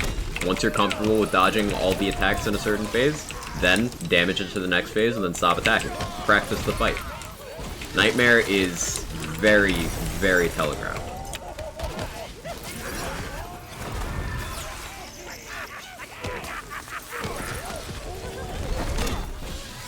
I didn't know you could freeze Tooth Fairy, but there you go.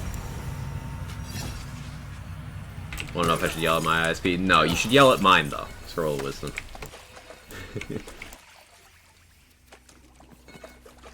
We're gonna Stabbo Claw from the Shadows Elemental build. Sounds fun. Yeah.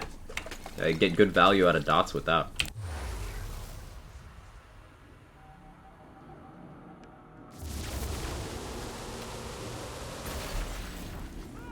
Fresh bones for the grinder.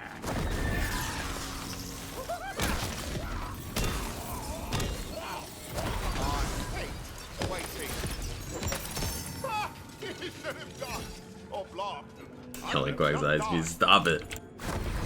It's pain. It really depends on time of year as well. So in the summer, it's way less bad. For some reason. So hopefully it'll clear up as it gets warmer.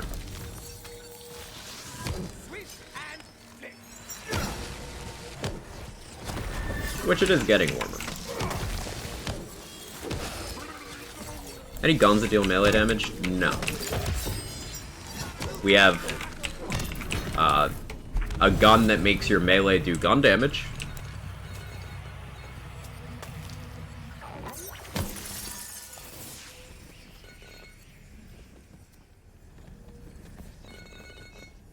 Hey Soccer Chick, how you doing?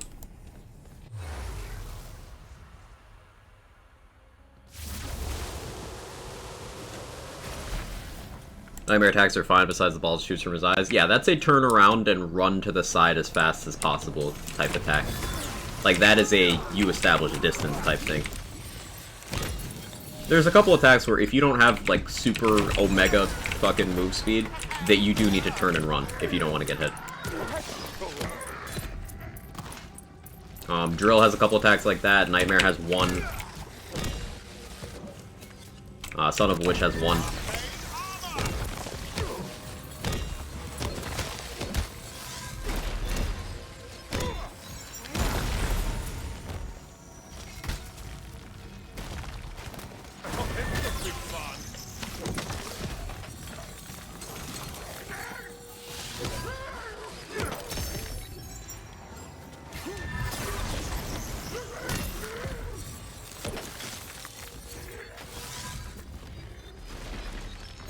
Jump down. Thank you.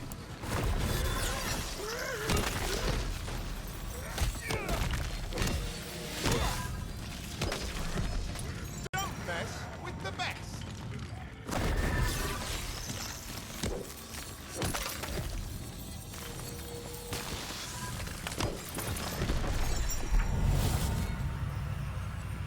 Is a melee Chillmonger? It sure is, Pico. It sure is.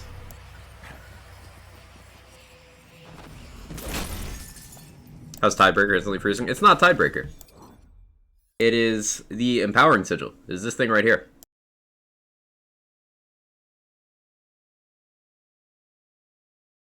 So if you get an Empowering Sigil with... what is that? I want to kick booty. I love that. Holy shit. If you get an Empowering Sigil, and it's Cryo, this thing makes 1 Nova per second while it's active. So you get 5 Novas from this. And each of those insta-freezes anything around you that can be frozen.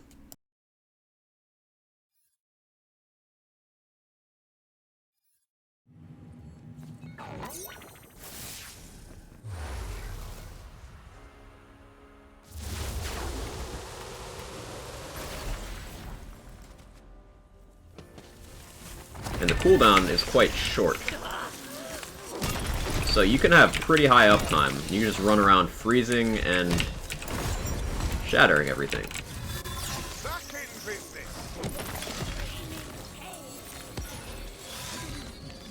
Now someone asked about freezing the sneaky goblins, there you go. There's an example.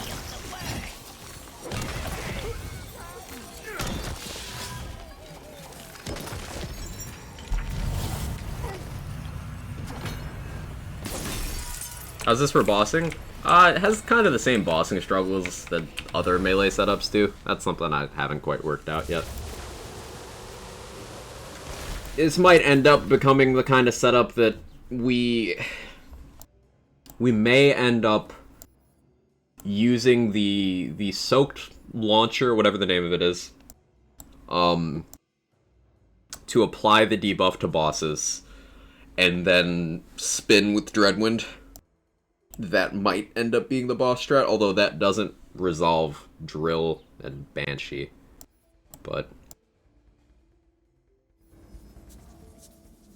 you can see how it is on Vorkanar right now. You know if that 30% crit chance is normal crit chance like everything else? Yeah, it is.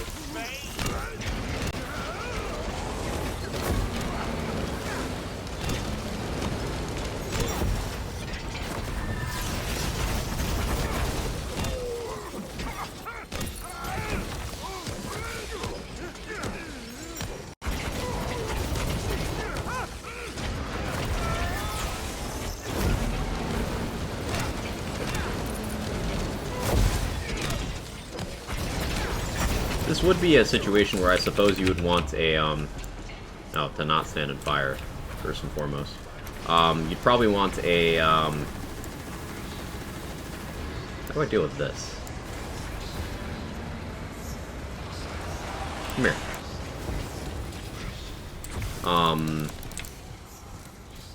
Proper element Banshee. Just join the Pixie meta for bossing? I'd rather not. I'd rather not.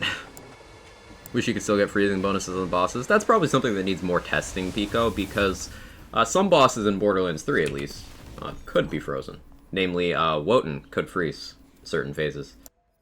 I need a weapon equipped to deal with burbs. Auto magic? Do I auto magic for that?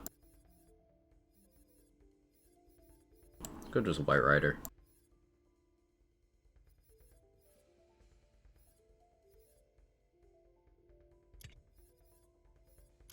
See how Perceiver does in that situation.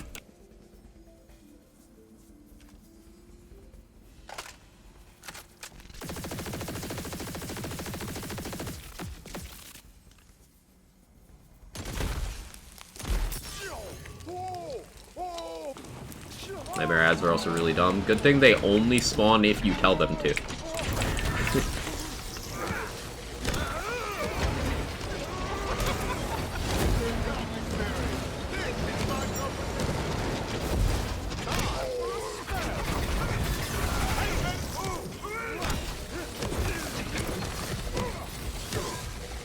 I think this is a situation where my Sigil is not doing anything for me.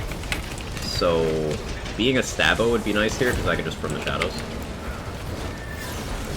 Absolutely nothing.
Slow and steady.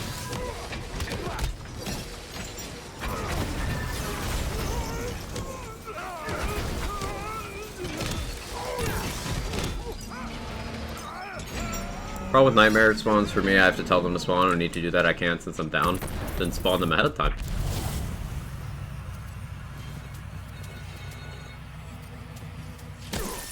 Like, you have a couple options with Nightmare. Either you spawn the ads if you know you're going to need them, or if you want kill skills off of them, and then you deal with them immediately. Or you don't use them and you focus up on the boss's mechanics. Nothing Nightmare does is guaranteed damage. It's all avoidable.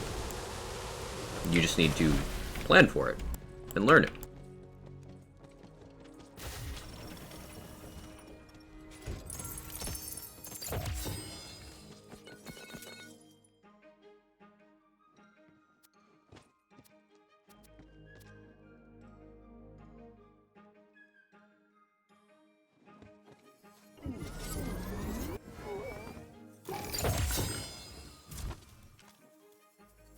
Let me catch up a little bit. Huge project this weekend, graduate in 3 weeks. Ooh, 3 weeks to Pog. What's the point of one mag? Livewire chains scale up off of, you know, having fewer bullets in the mag. There's some skeleton archers that spawn regardless of you activating the soul well things, but it's like 4 throughout the entire fight.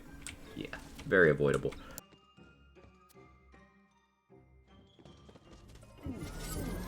Take Nightmare over Son of a Witch or Drill any day. Son of a Witch on melee builds is actually super just chill. Because you just wait for him to stop attacking, then you go bonk him while he's summoning. And with Blast Chill, you kill the birds the same speed as you kill him. So, like, it's fine. If anything, I'd consider Son of a Witch melee friendly.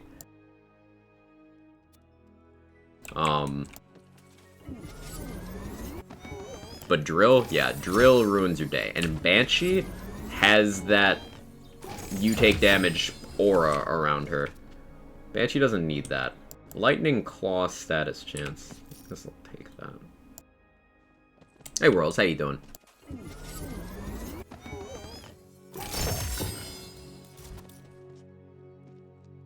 Lightning Spore. Hey Banshee so much. I like Banshee on gun builds, and then on melee builds, it's just, why? Why do you exist? Just to spite me.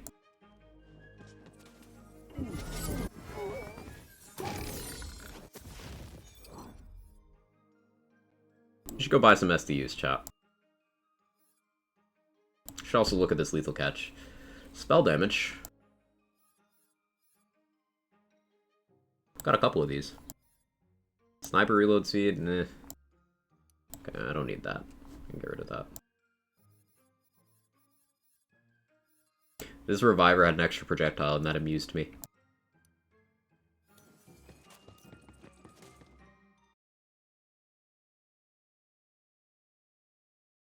agree with K6, whoever sold Son of Which those damn birds need to be fired from the pet store. So, like, the only problem I have with that, with that mechanic, is that you can't see the birds.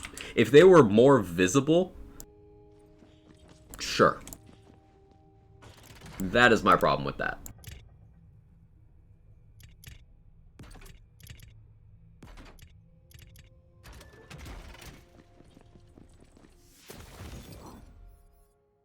I haven't actually used the perceiver much, so this is just like, hey, what do you do type of throwing this on there.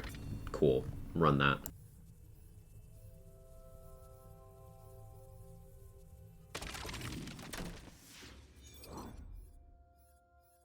Let's buy some SDUs. I'm not complaining if the cooldown on the birds is a few seconds longer. Meh. That chance to play around soak mechanic? Yeah, I've been doing that in this setup, Worlds. It's quite nice. It's quite nice. I like it. I was trying to integrate it into some other builds, and it's awkward depending on your class. So, for example, if you're a Clawbringer, it's not necessarily your friend, because it reduces your fire damage. Half of Storm Smite is fire. Oath of Fire is fire. Most of your Wyvern's attacks are fire. Cleansing Flames Nova is fire. But the other half of the class is lightning. So it's weird. You have a bit more control over your chosen element on other classes than you do Clawbringer.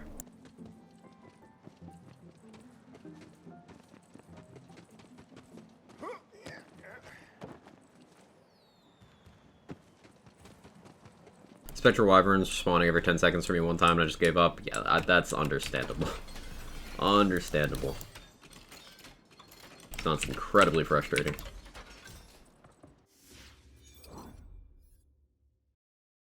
It's so weird to me that it feels they keep buffing Spellshot and Berserker and Gore basically. Well,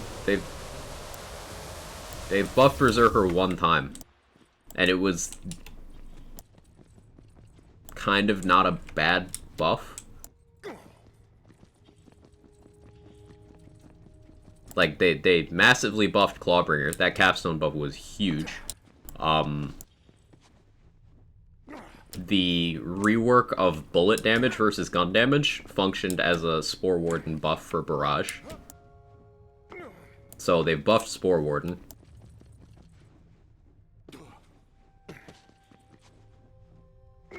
Graveborn and Spore Warden both had action skills that weren't critting. That was corrected. I didn't even know about that issue. Berserker got a global buff. What was it?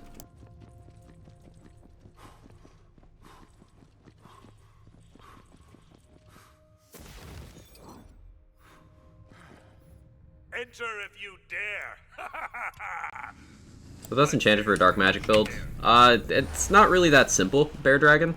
You want to have different categories of damage buffs to make sure things multiply together well. But in general, you could go for, if you're using spells, go for spell damage enchants. If you're using abilities, go for that.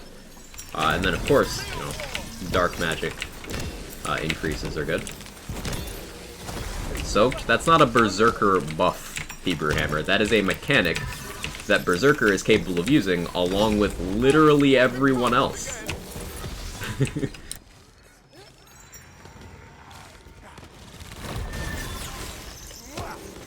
Like, it sounds like you think Soak does more for Berserker than other classes, which it doesn't. Because Spellshot can take advantage of Soak, Graveborn can take advantage of Soak, to ridiculous degrees. Like, no, that's not a Berserker buff. That's just a new mechanic.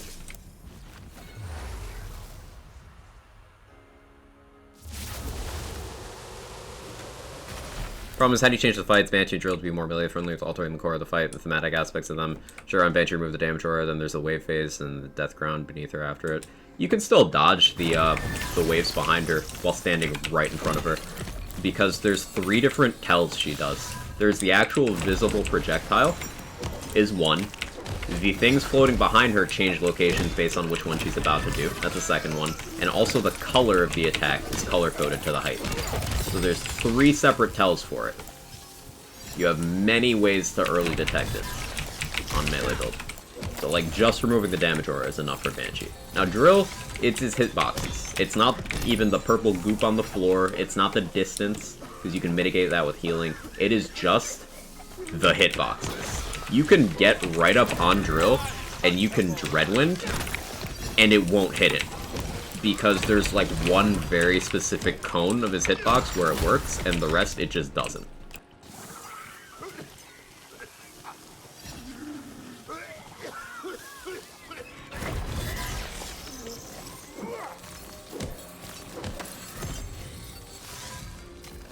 Take it easy, Deep Zombie. You have a good one.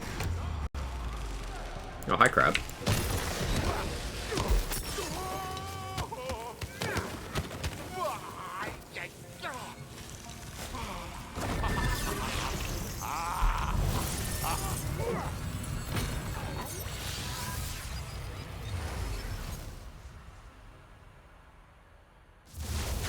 Got a question for the Quack. What currently damaging thing has the widest, largest radius in the game? Biggest radius. That I don't know. I'd say maybe Quaking Sunders just cover the widest area. Because it shoots out, you know, multiple projectiles that seek out enemies, go through walls, have pretty wide cones. But I'm not confident in that answer. Daryl sucks. Yeah, he's not my favorite. Drill's Fury. Drill's Fury is pretty wide, too.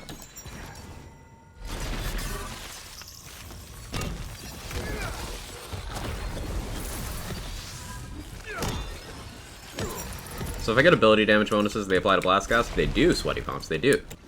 Greyborn Slam ability? That's got a pretty wide radius, too, Hebrew Hammer. Yeah. Dire Sacrifice?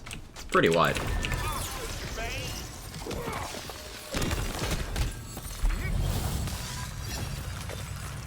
Barrel. Ah. I was hiding from that, and then I heard a sound, and I turned, and it was a barrel. Pain. Back from the hotbox, aka mowing the lawn. Your family sprayed ashes around it. Ugh.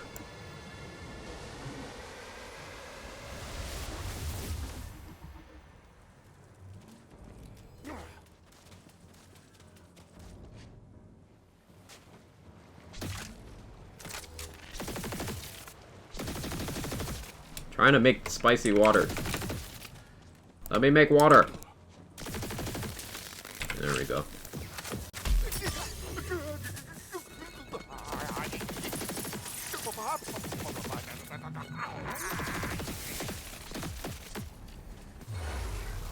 Hey English, how you doing?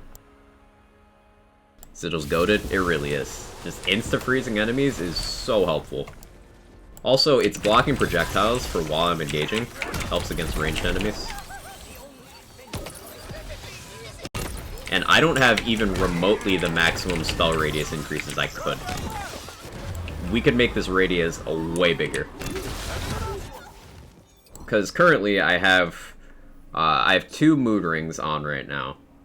The volatile one, it's at 14.1, and the chaotic one, it's 11.9. Now, I could theoretically triple roll radius here on a primordial. That's gonna be what, like 48%? And then mood ring doubles it. So probably getting close to 100% per ring radius, potentially. You can make it real big. So you're speccing into Cold Snap? Yes. It's still movement speed. Could go for Ancient Fury instead for more blast chill damage, but I like movement speed, and you know, 32% movement speed for 2 skill points is pretty good.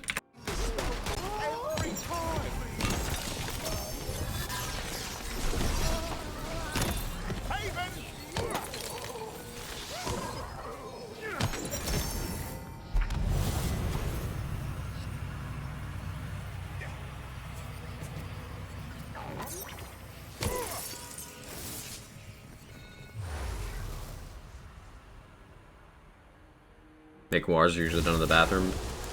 You're not incorrect. What sigil are you using? Looks like this. I'm using an empowering sigil. Make sure you get it in cryo element, frost element. These, for their duration, will do a nova once per second that freezes anything it hits. That if it can be frozen, it will be frozen. So 5-second duration. And we have enough spell cooldown that we get pretty good uptime. We have 2 seconds of downtime currently with where our cooldown is.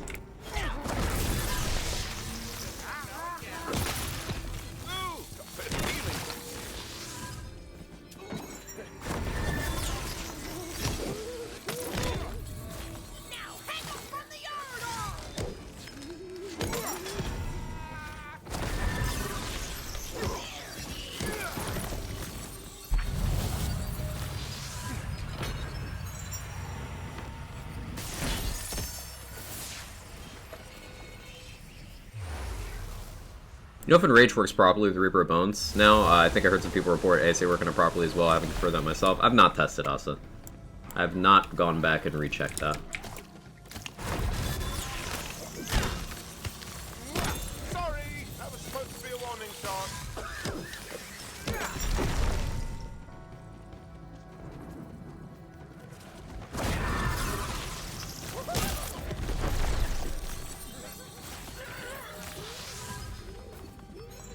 Ready to cast.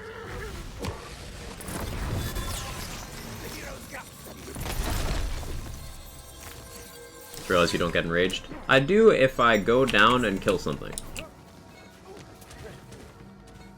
So if this crab decides to actually hurt me.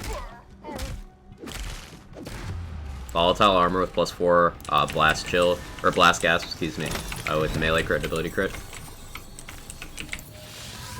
Unfortunately, blast, gasp, and chill can't crit. But if you have something else doing ability, that ability crit will be nice. And still, that's good find skills-wise. See, I'm enraged right now, Pico, because Relentless Rage, the second effect it gives that people forget about is if you get a kill to get out of Save Your Soul, it enrages you.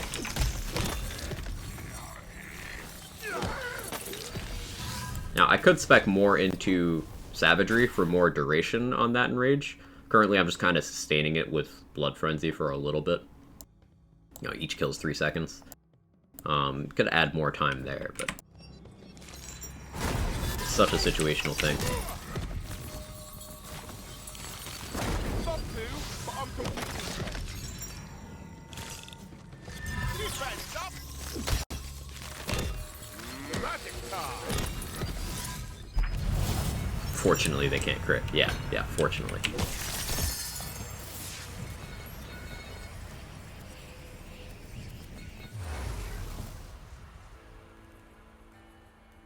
Dire Sacrifice can crit now? Yeah, there you go. There you go. Seems like my laptop decided to have a stroke to get. I can't speak. Ugh. I need coffee. Why is my mouth isn't doing what my brain's telling it to do? It's frustrating. Although maybe that's too much coffee. I don't know. I'm learning things today. Hey, that means I'm doing my job well. It means I'm doing my job correctly.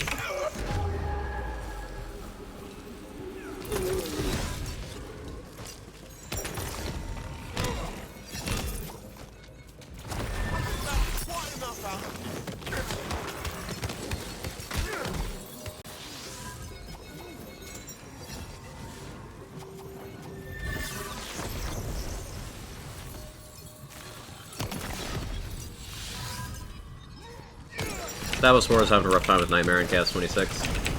What part of the fight's giving you trouble, Doug?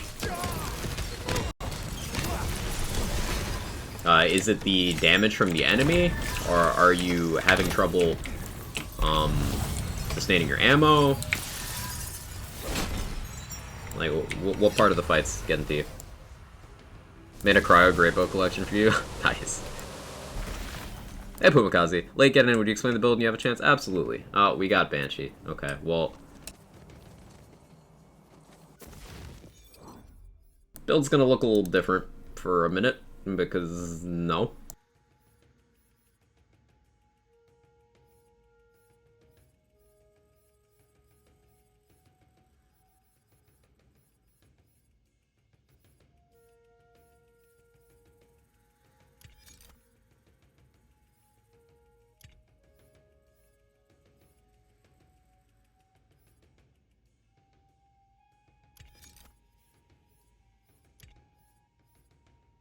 face!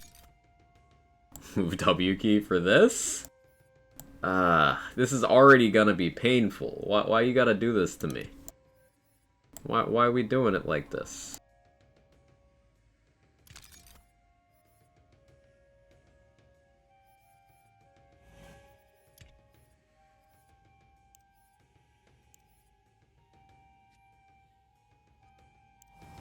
No W key.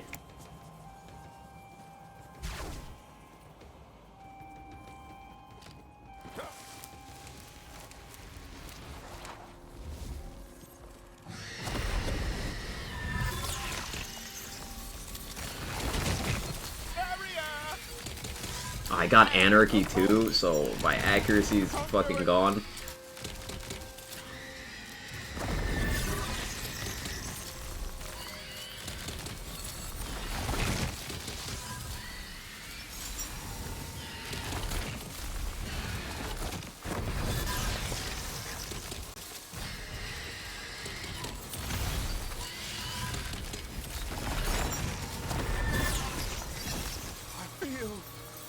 Hey, Mr. Hadblock, thanks for gifting a sub out to Austin, I appreciate it. Allen Per, thank you for the resub.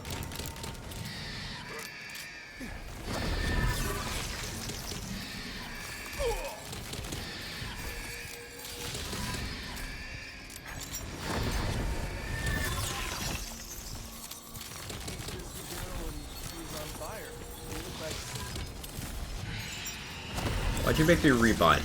This is so toxic. This fight's already awful. All magic down. Sacred circle.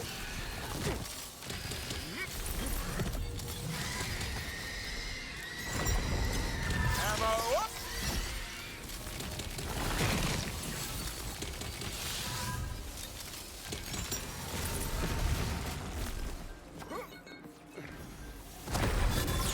Oh yeah, I forgot about that. Do not apply Soaked to Banshee ads. I repeat, do not apply Soaked to Banshee ads.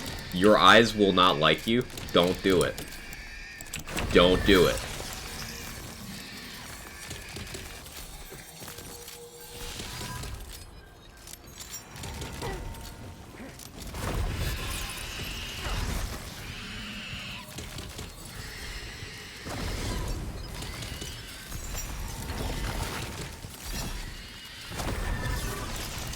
That thing happened in the background, that's what happens.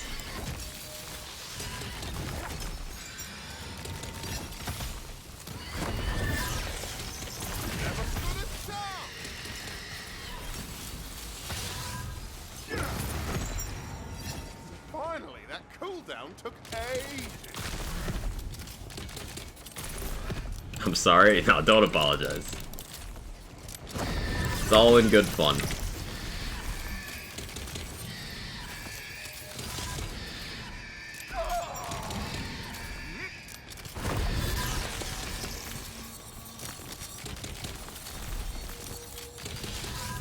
So how's your day going so far, chat? Bullets at the ready. Oh. Oh, that'd be the death aura.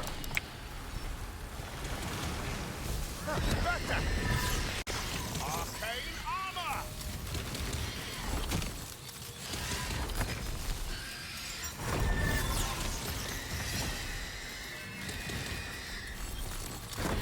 I hate waiting.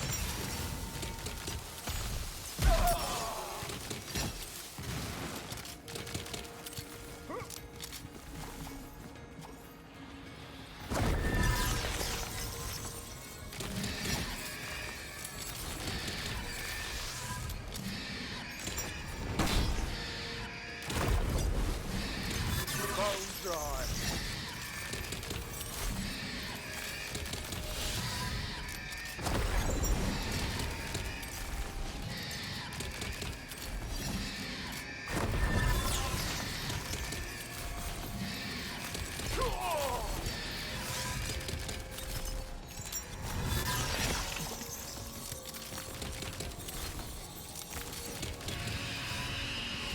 Woke up, get to watch you. Oh. I appreciate that.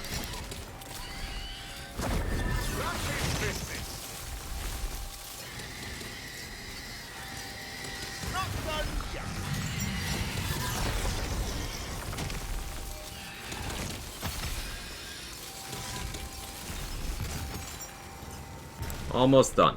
Almost done. Got a Storming Ice Spike yesterday with 3 charges, and it's great. Let's go. Ice Spikes in general are just really good in this game.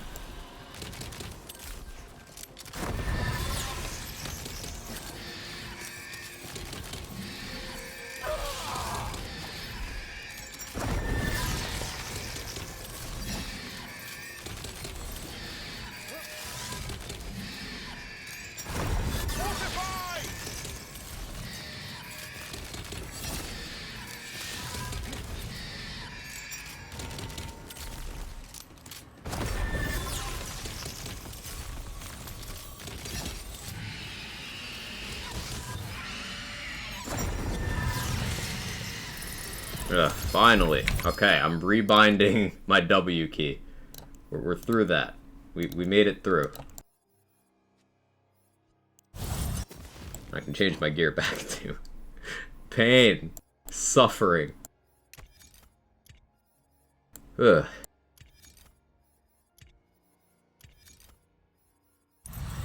Okay. Let's get this about someone. Absolutely, Alan Per. Absolutely.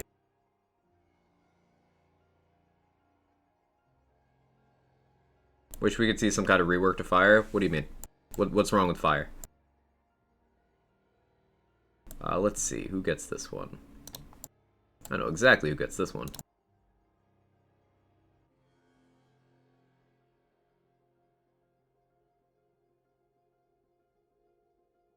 Pumakazi, enjoy the sub, courtesy of E. Allen Per.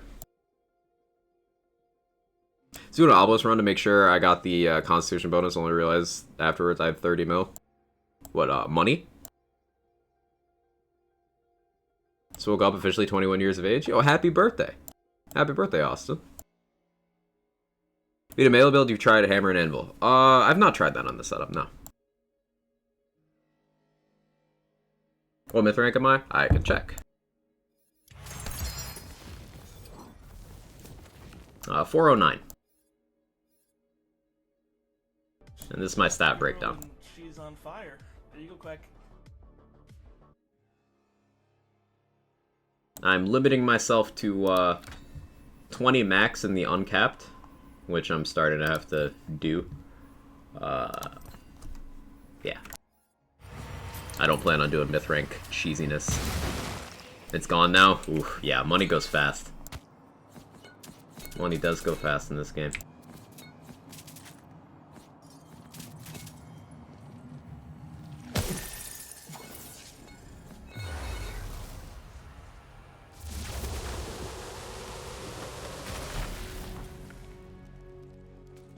Make fire not so hot. But that make it weaker. Chaos 30 unlocked.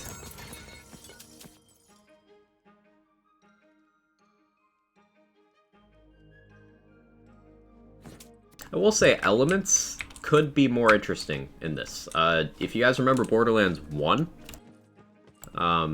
each element kind of did something different. Or some of the elements, I should say, did something different. Like, shock damage stunned enemies. Corrosive was a debuff.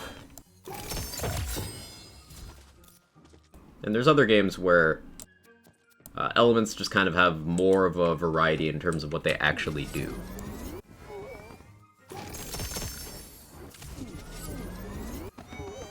Like, if you've ever played Godfall, the Curse status effect, aside from these all have damage over time effects, but Curse makes enemies do less damage. Bleed makes enemies take more damage. Shock in that game makes enemies breach faster, which think of it like posture if you've played Souls games. Poison has the lowest damage but the longest duration. And then Fire has the highest damage but the lowest duration. And Chill slows enemies. You know, each of them does an extra thing on top of just being a dot. Hey Doug, thank you for the Prime. I really appreciate it. Thank you so much. I hope you enjoy the emotes, ad reviewing, all the good stuff, and thank you for your support, for choosing me out of anyone.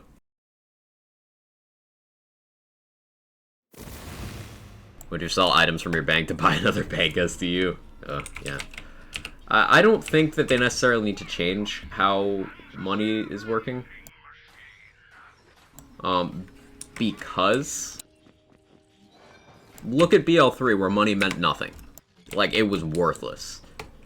In this game, we not only have lots of good stuff we can get from vendors, quest rewards being in vendors gives us a really good money sink, if nothing else.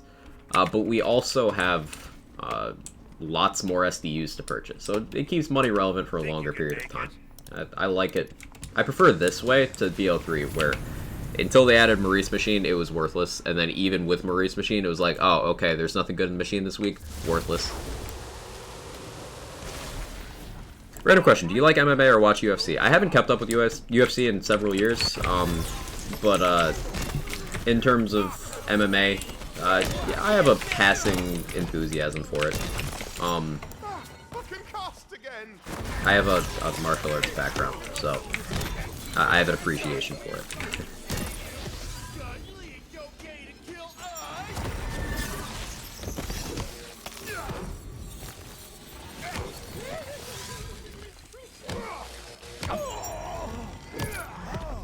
It's really neat. You're really neat.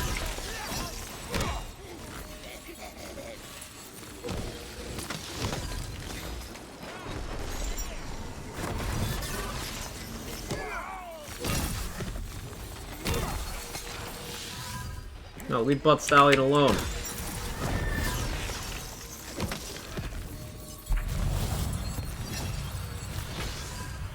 We go up to myth rank 320. There's one 20-point node in each tree I've decided to just completely ignore. But the other stuff is nice, and then ignoring the infinite skills. Fair.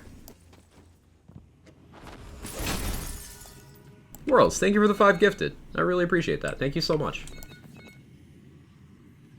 That's very kind of you. Thank you.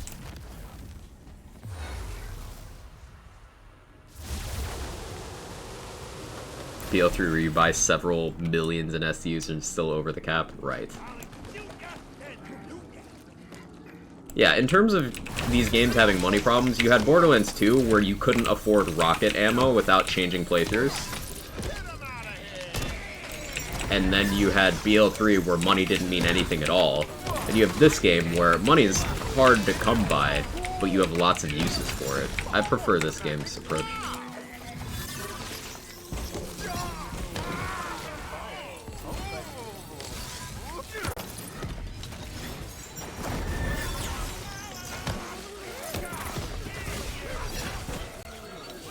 BL1 didn't have a problem. I don't remember BL1 having a money problem, yeah. But it has been years since I've played that game in any significant capacity. So. But thank you again, Worlds. That was super generous of you. It goes a long way. Thank you so much.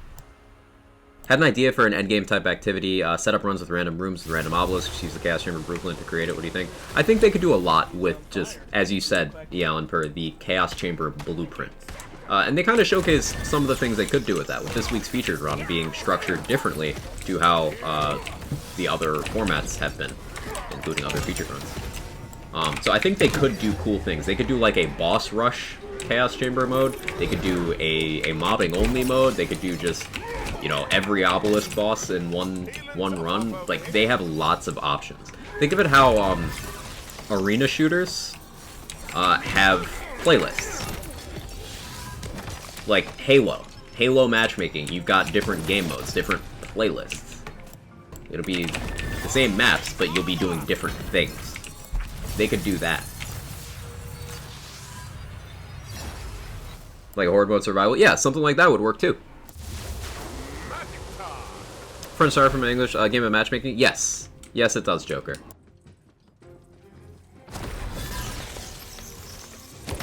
And welcome in. My French is very bad. It used to be good, but it's not so good anymore. But welcome in.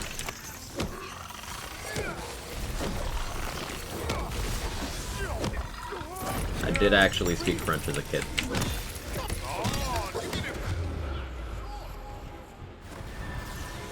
But it's been many years.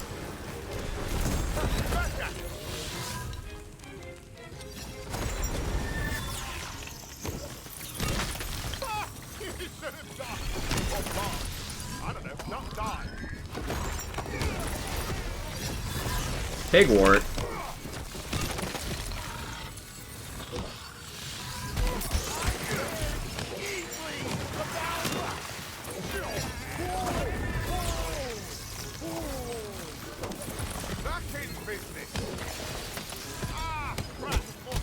out of that puddle, Pigwort. I can't get to you if you hang out in there. He knows that.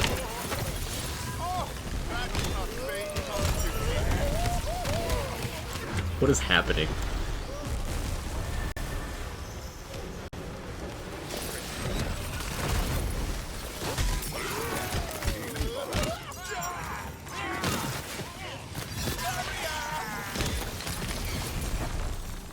I can't see.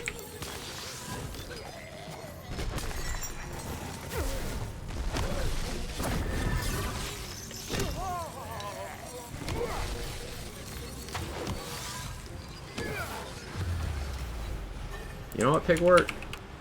You know what? Come here. Come here, it's your favorite.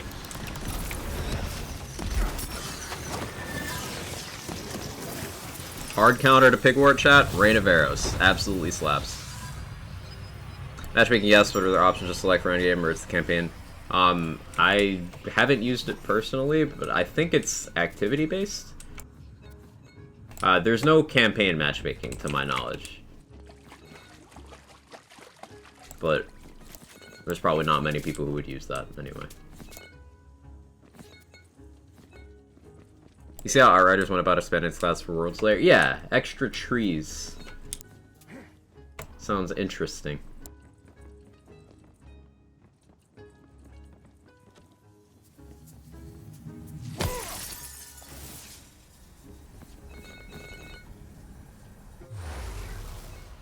Like that also ascended levels? Yeah. Last guess, is the ammo regen for the magazine or ammo pool? Magazine. 10% of your magazine.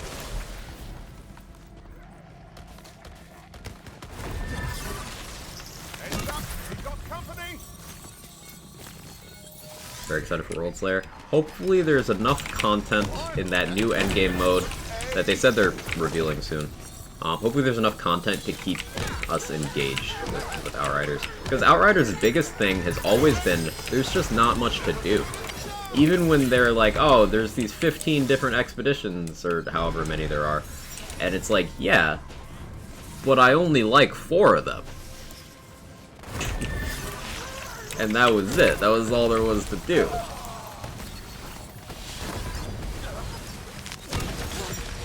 Found some of the red stuff. So hopefully there's something with a little more meat. Now with the November update they did, they definitely expanded the amount of content that I cared for by a nice degree. But Outriders has always been content light. That's been its problem. The gameplay, what's there is good. The core systems, like the weapon mod system, is really neat.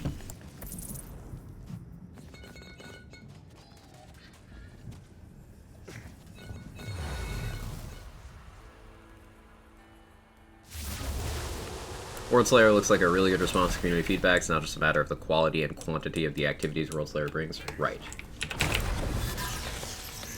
They seem to be moving away from expeditions, which could be good or could be bad. Depends on how it goes.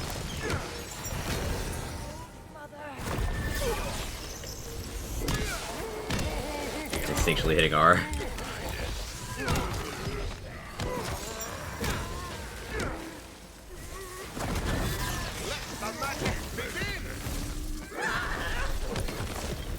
That was a fast room.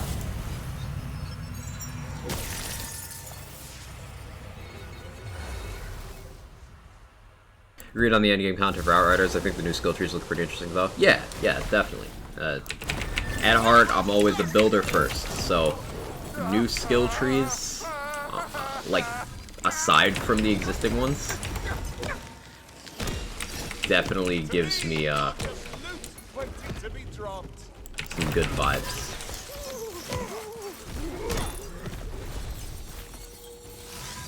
If expeditions scale to top difficulty, then moving away is amazing to me. It gives 2 options. Right. More options for more players.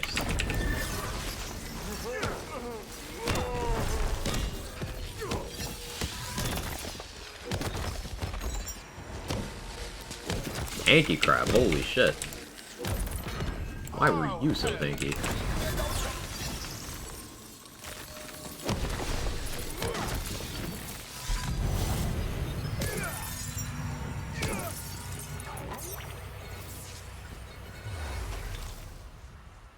Another raid type thing off of sand. Yeah, you have Sigil that moves with you. I do, Drell's Health. I'm using an Empowering Sigil.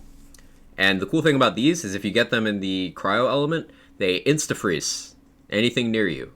They fire a Nova once per second for the duration, which is 5 seconds. So you get 5 of these Novas that insta-freeze anything that can be frozen. And it moves with me, as you said. Pyro and World Slayer looks amazing. Want to build so many pyros with that new tree. I haven't looked at the tree itself yet. I've read through their discussion of what exactly they're doing. But I didn't look at the gameplay or the actual tree itself. So I'm excited. I'm excited for Outriders new stuff. This is in June, correct? The content drops?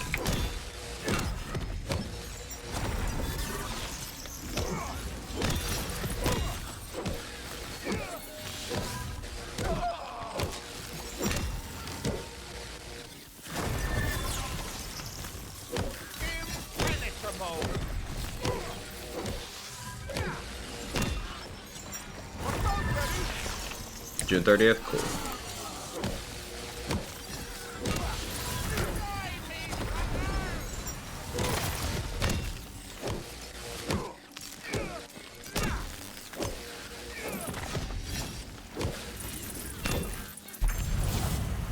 Repost. So Quag, what's the point of leaving the live wire to 1 mag? This is a chance for the chain to increase the lower mags. I did answer. It must have gotten caught in the shuffle, Asa. The chain damage for live wire is determined by bullets remaining in mag. So the fewer you have, the harder it hits for the melee chains.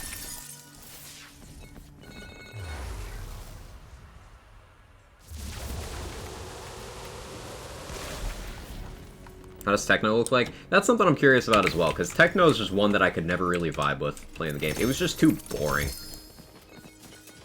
It says the Devastator player, but that says a lot. I played mostly Dev and Pyro. A little bit of Trickster.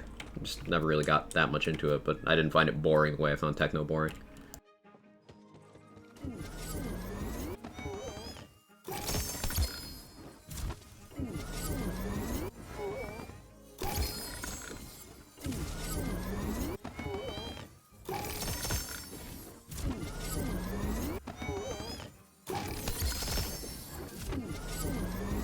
Eternal's listening to the race. Welcome back, Lazy. Talking about the new Outrider stuff, which looks interesting. Opinions on new soak mechanic? I think it's cool schematic. Is this game better, considering which one to go for? Better than what, Cry? What are we comparing it to? I mean, if you mean just in general, I love this game. It's been all I've really been playing for the last month.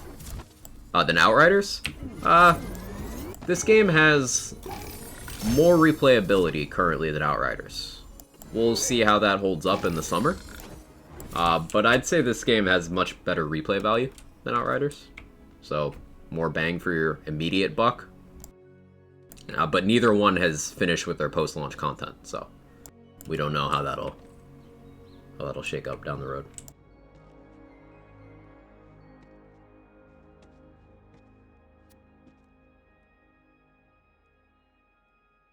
Lightning Berserker.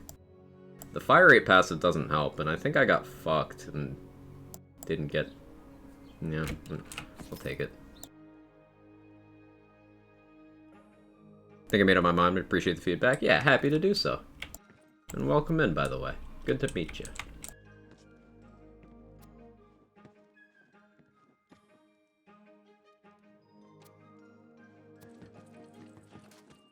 Class am I playing? I'm playing a Spellshot Berserker currently.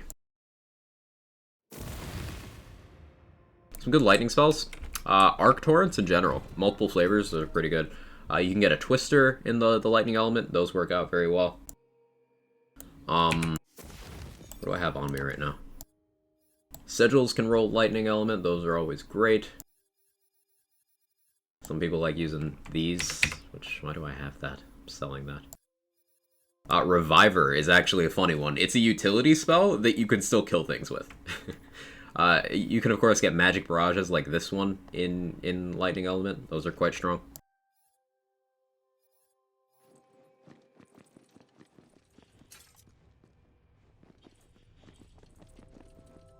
Played the open demo for Outriders way back, and the gameplay was fun. Just didn't bother to actually get into the game for some reason. It's a good game, honestly. I was skeptical at first, but yeah. If you have access to Game Pass, you can play Outriders there. Ooh, Outriders on Game Pass? I think I knew that, but I forgot. This is a good game. I've had a lot of fun with it. I should use some of these moon orbs.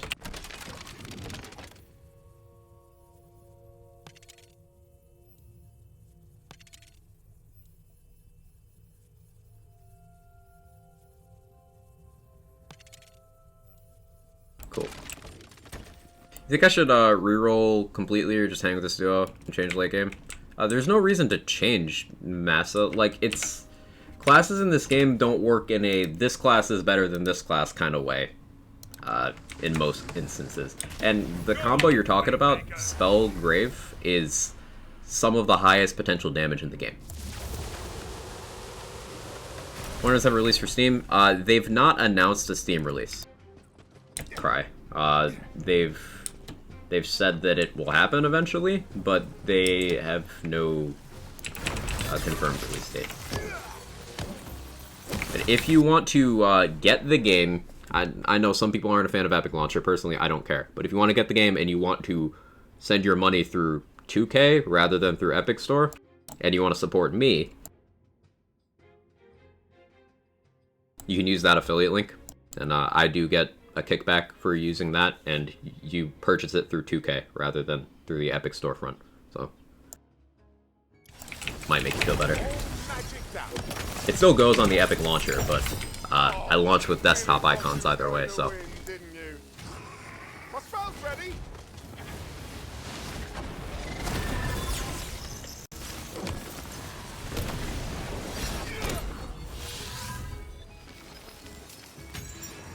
Is Verdict out on the Dazzler spell? I'm struggling to find a niche for it. I haven't used it enough to really decide, honestly.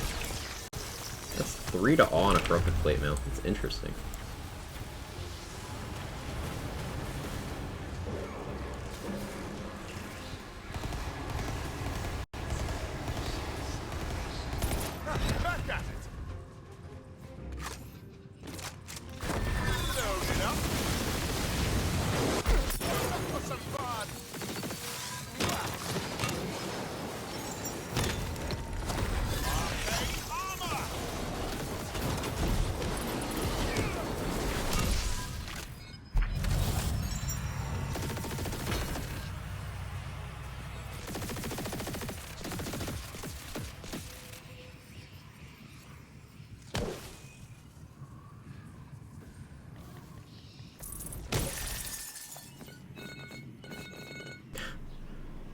I guess I'd take Spectral Vengeance and die to that instead of dying to Nasty Spell.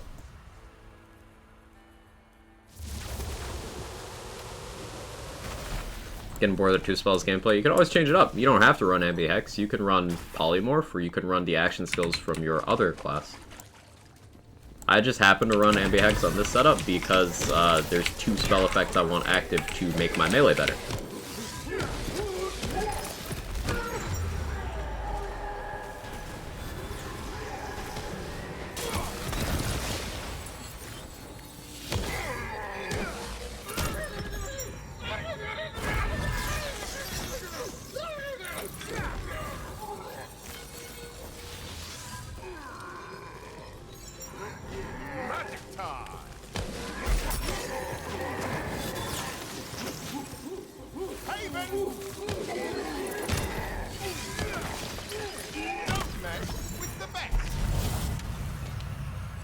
Really enjoy the dual spell slots? Sometimes I do, Sam.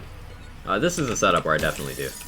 Because I'm using this sigil to freeze enemies, and this spell to debuff enemies.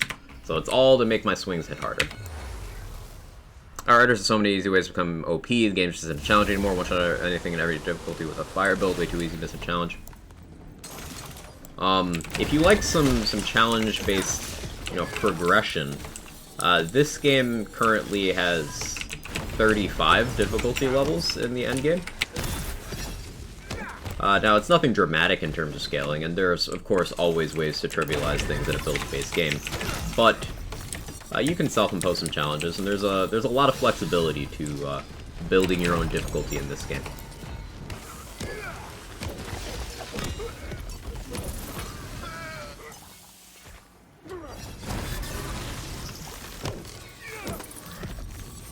More gear flexibility in this game than in Outriders 2, I'd say.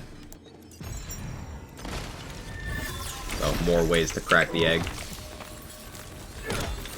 But a cool thing about uniques in this game, compared to not just other looters, but particularly the other Lands games, if you've ever played a Borderlands game, is uniques in this game are more things you build around rather than things you slap on a build, if that makes sense.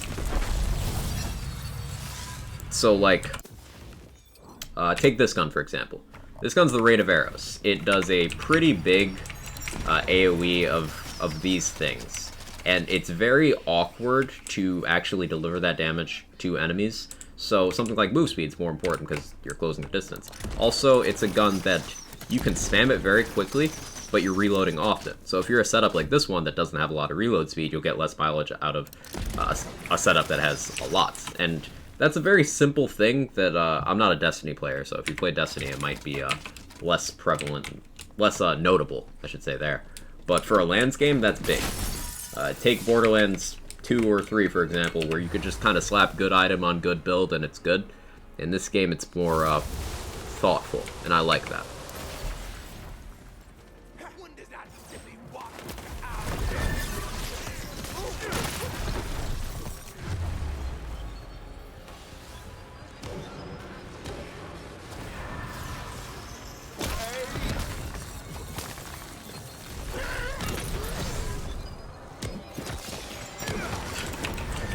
Meleeing the Spectres.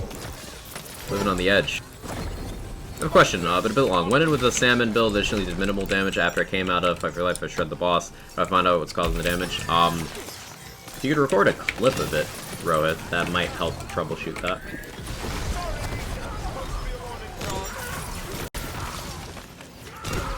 Don't worry, I'm sure the next tune will have better luck than all the rest. We're gonna Frost build the Claw Berserker, got a good quad bow with Dark Magic. Is it better to get an enchant to boost Frost damage still, or Dark Magic? Boosting Dark Magic in that case will boost the base damage that you then have the bonus Frost from Enrage on top of. So I'd say boosting Dark Magic would be better if you had to pick for only one enchant.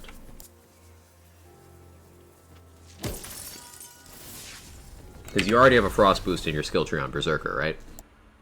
Hey Peric, how you doing? Come off, cheers. Take it easy, Priz. You have a good one.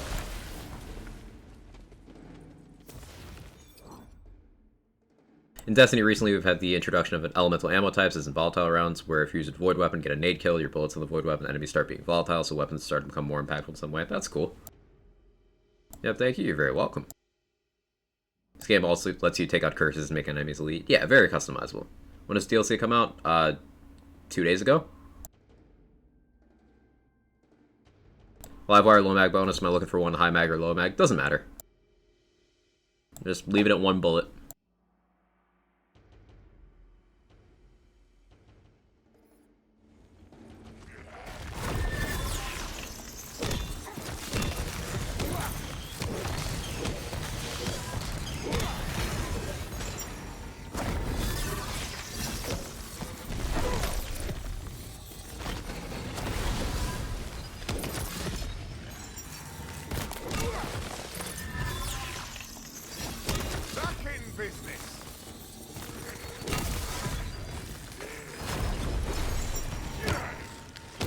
Yeah, the more I think about this, the more I'm like, Stabbo could make this feel pretty good too. Rather than Spell Shot. It requires some gear I don't have though, I think. I'd probably have to, I definitely have to change saves as well, because this is Spell Shot primary. But, doable. Doable. Working Saturday, but finally free. I worked long Saturday, but finally free, so I'm taking it easy, I'm chilling for the tournament. Hey, it's good to see you. Hope work wasn't too stressful. Hey, Too Jello, how you doing? Seasonal artifact determines the meta for the season for the most part. I change a sandbox every few months. I was talking about a couple streams ago. A season system in this game would be so interesting.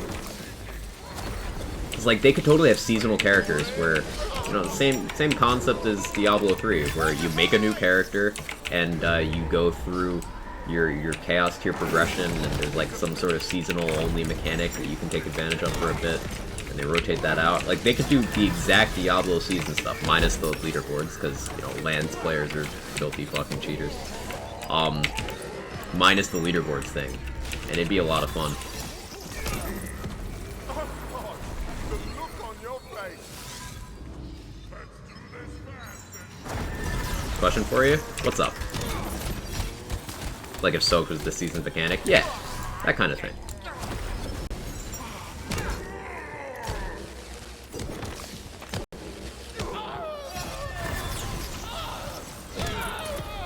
Found some of the red stuff. Time for a spell.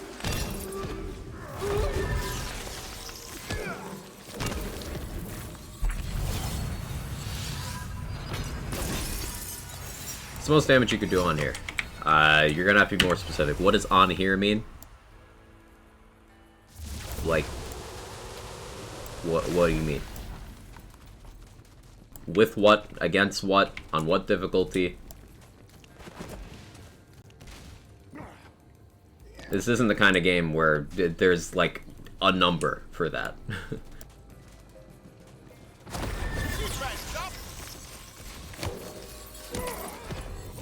You must be lost. Let me show Hope they have a support plan for this game. We know they plan on doing the frequent hotfixes, infrequent patches model that they started with Borderlands 3. Which means more potential for tweaking than BL2. Which is already a good start. We know the shape of the planned Season Pass content.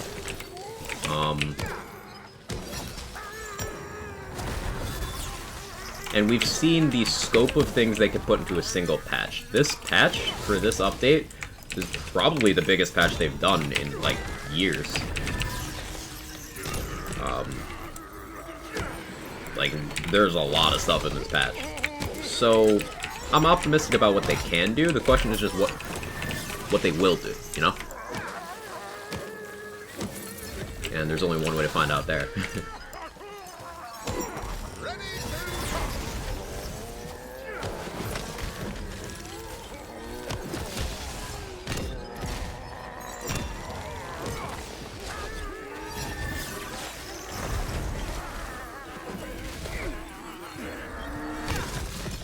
That was a big blast, Chill.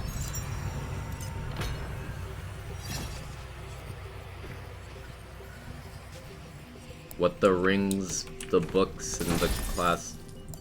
Huh?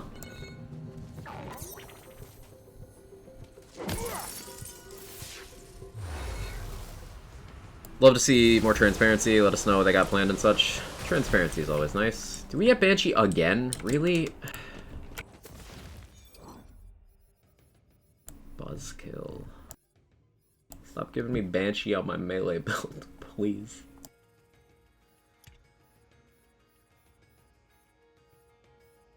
I don't like it. I don't want it. Doesn't make me happy.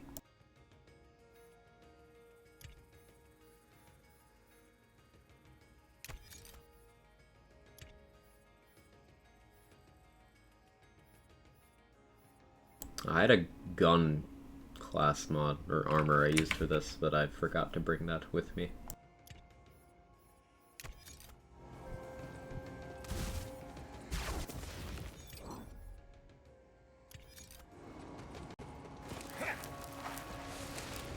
Not mistaken,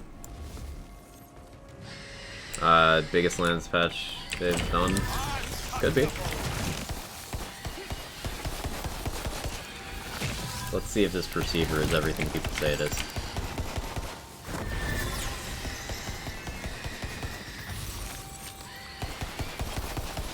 It's not bad considering I just slapped it randomly on this, honestly.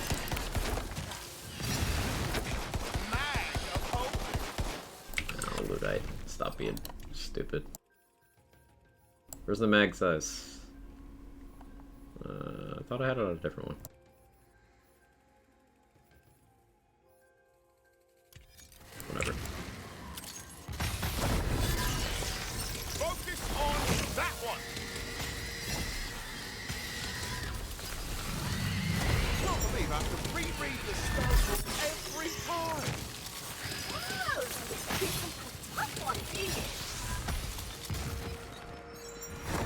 use Banshee to body check your build.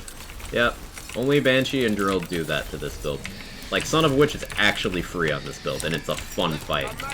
Dragon Lord, Nightmare, very fun fights on this build. Banshee, Drill, I just have a bad time.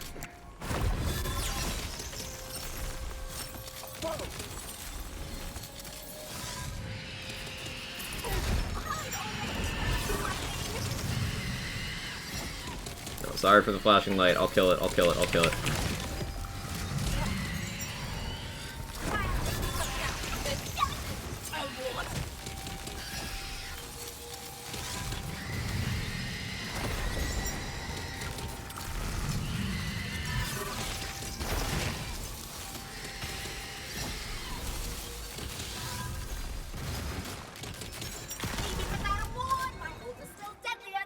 Carry Rogam specifically for Banshee, like all my builds. I should really do that. Although, I'm using Soaked right now, so that would just murder my Rogam damage. Ugh.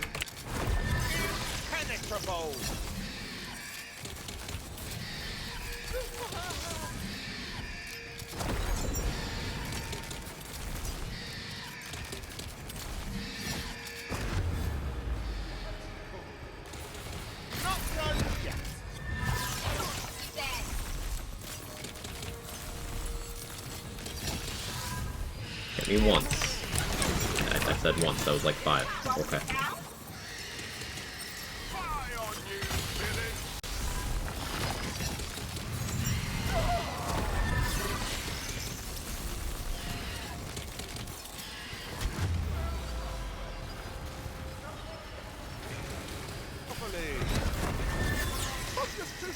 Oh, sorry, I reflex. I'm like, use spell on target. Nope, you can't use that spell or it does that.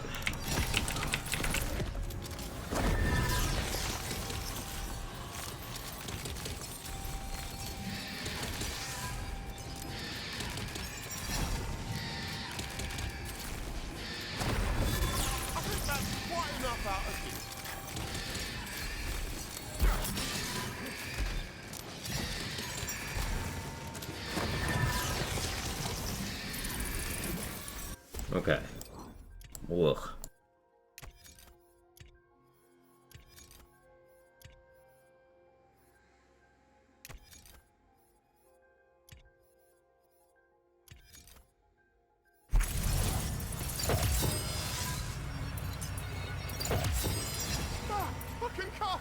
Under Anima? Yeah, that's it's a multi-target thing.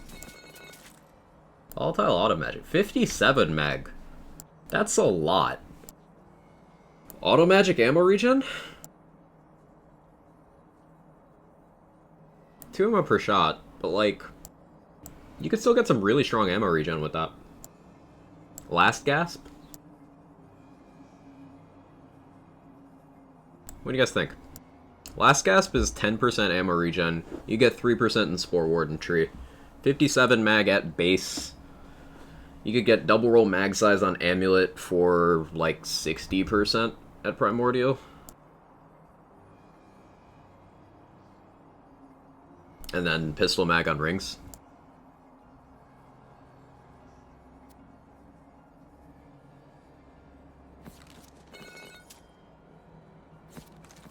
I'll grab both of those. Hey David, how you doing? Just want a better Queen's Cry, man. Recharge a spell so quickly. Queen's Cry slaps. It was a really good gun. Very parts dependent. I haven't gotten lucky and gotten a good parts one, but it still performed okay. But it's the difference between a good gun and a great gun.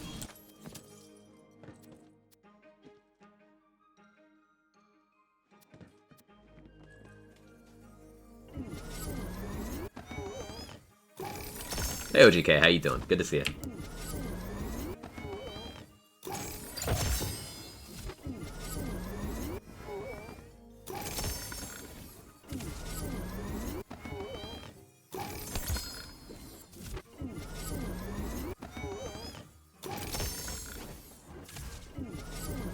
Best combination for spell shot, I want to maximize gun damage.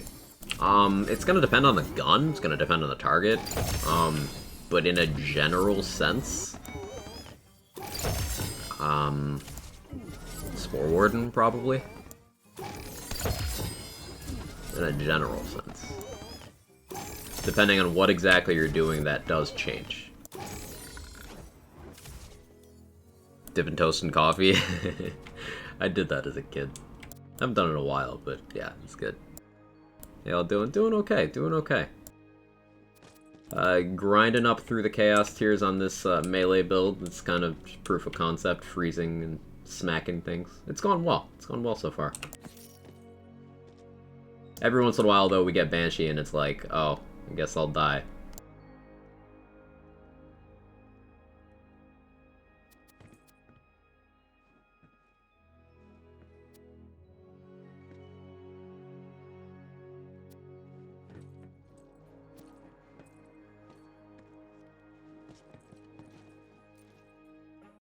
Use a lot of SMGs and black powder guns. Probably Spore Warden then. Yeah.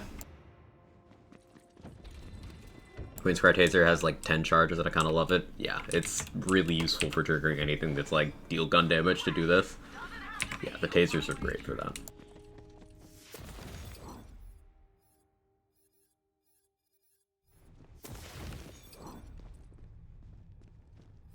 Come on, have some fun. Chaos Trial 32, let's go.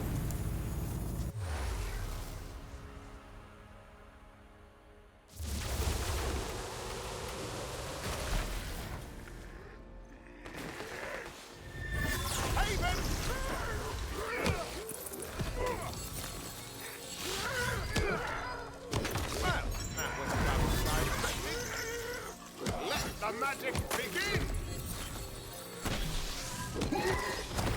On hate waiting.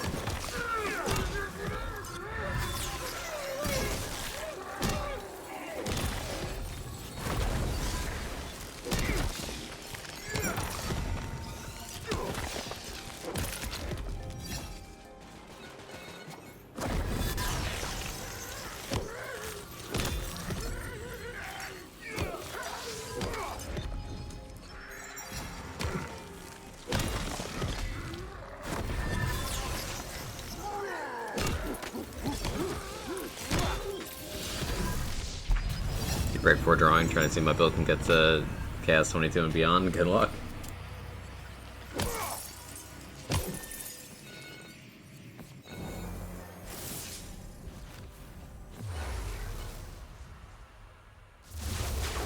If you enjoy something you're never too old, absolutely. No age limit on fun. No. I still play with Legos sometimes. Which, don't they have, like, an upper limit on Legos in the box or something, or did they change that? I remember that being a meme a few years ago.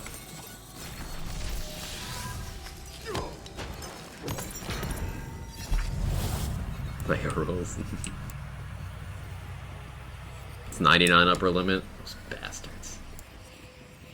Anyone else here gonna turn 100 just to use Legos as a fuck you?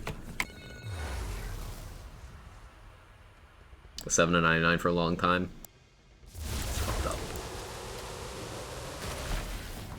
You're gonna squeal for me! Queen of England's too old for Lego. Yes, you're big! She's also on that Sigma grind set, so she's just gonna play with them anyway. Finally, that cooldown took aid!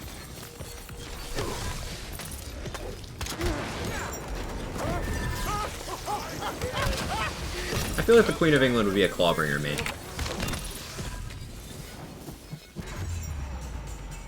Just truly built different.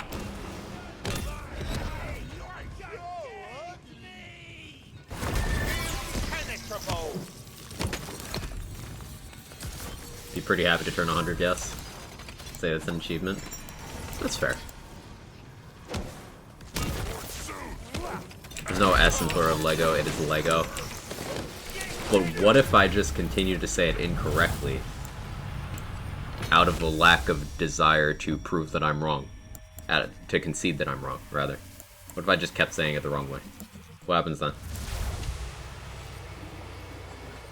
It's like the Berenstain thing. GIF and GIF. At a certain point, yeah, I'm wrong. Am I changing? No.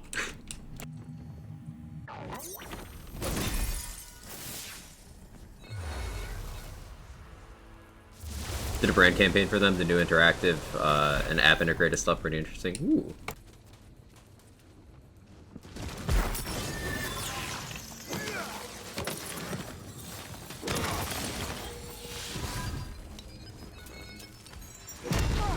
It's causing your novas. It is my sigil spell.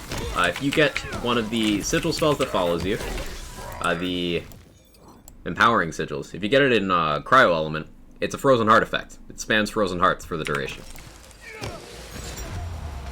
And then the big damage novas, that's blast chill from the berserker tree.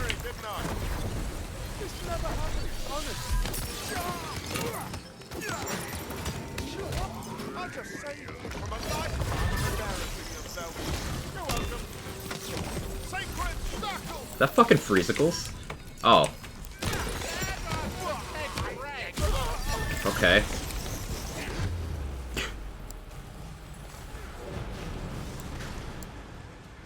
Okay.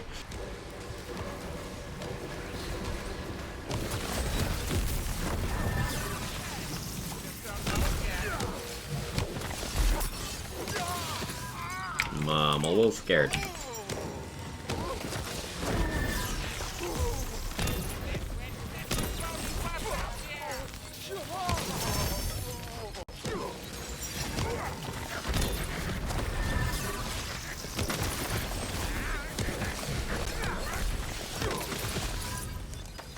It'll take a bit, but we do have Livewire helping out here.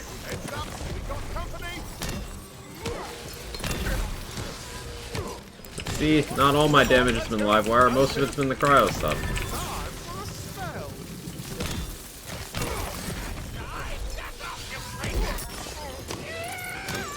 And I have Bad Egg bonus element helping out as well.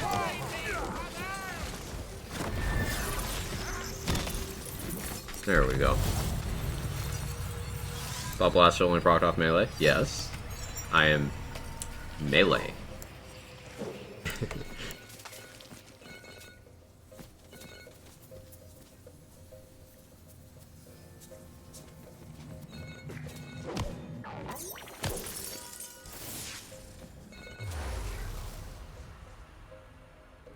Taking my 4-year-old to Legoland 4 times the last 12 months? Wow.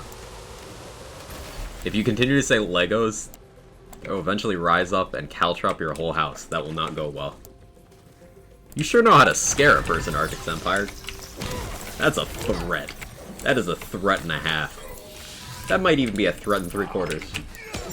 I am not okay.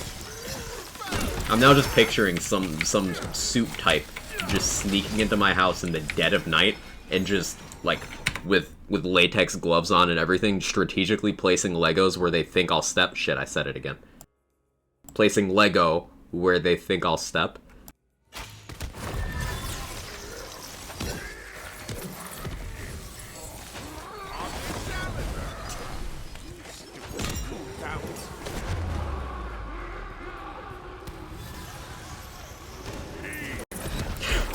Legos won't be told otherwise. You're brave, Rune. You're brave.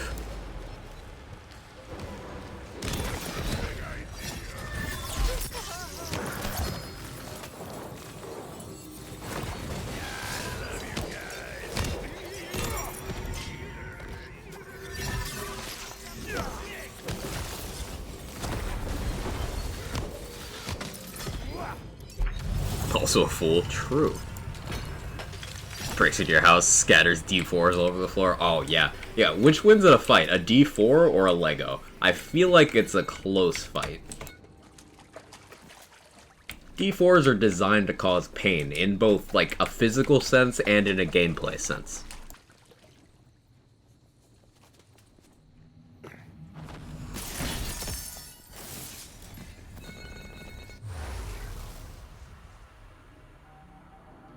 Got a fire, primordial, multi-headed inferior. Let's go, sweaty palms. About D20s? D20s are much more round. Like, if you're gonna step on, like, a die, a D20 is gonna be the least painful one.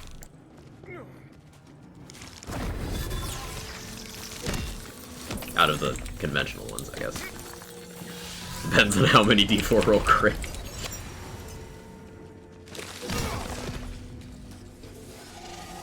Remember hearing a story about a DM slammed their head into a table after play did something dumb only to come face to point with a D4? Were they okay?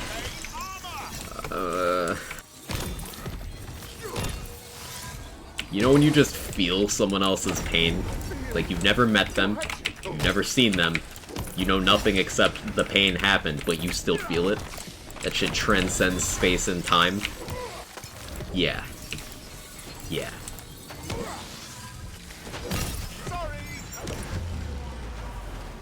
Can your body rune get amped? Not to my knowledge, Owl. That's a lot of damage. Every time.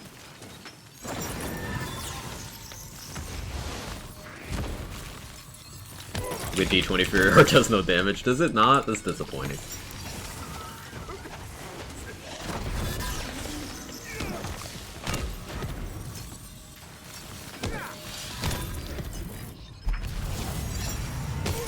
So you're saying they should have made it a D4 instead?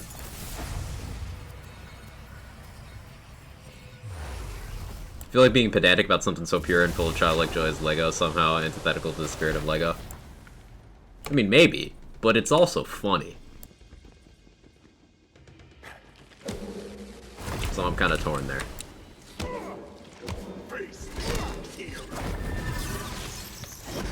Ow.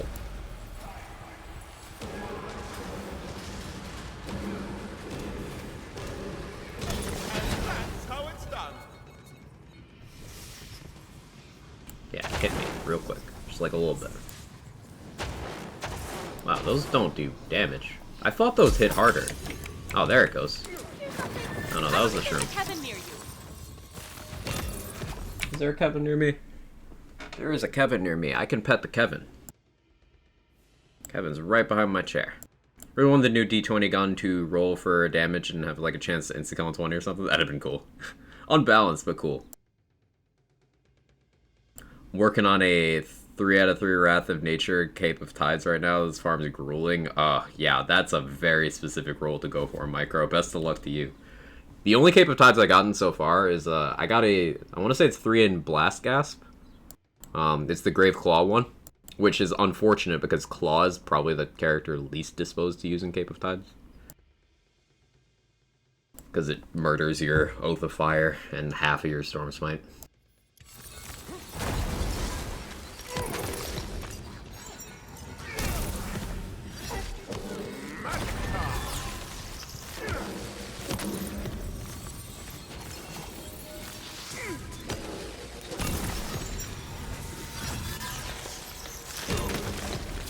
Aw, that was too slow.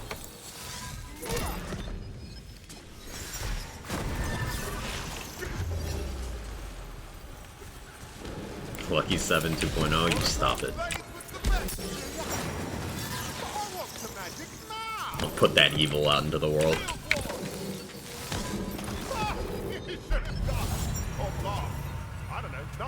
Imagine if the dice gun was D4, it would actually done damage. Mm-hmm.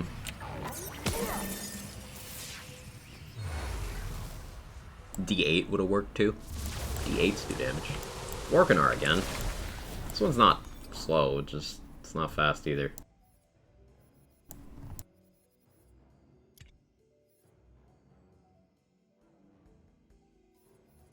Just cuz. Just cuz. Do I skeep?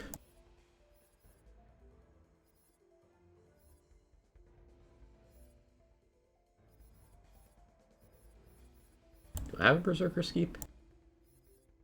Dark Magic one. Just run the Spell Shot Skeep.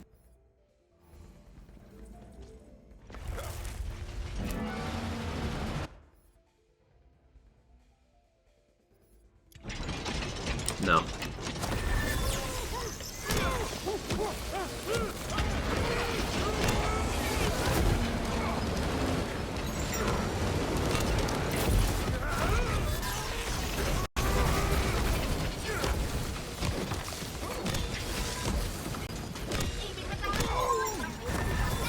Forgot I said hi or not, but hi. Hi, Puppy. How you doing today? You mentioned you went on a walk yesterday. I'm totally gonna try to do that today. And, I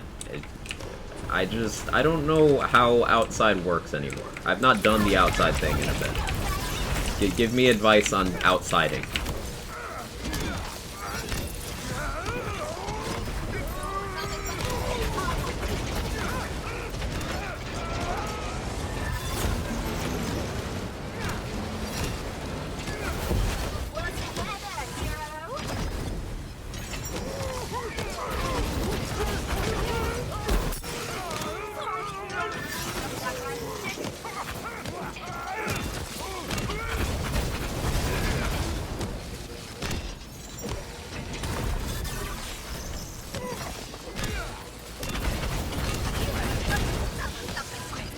You can definitely see those blast chills hitting real hard when the Soak's debuff is on.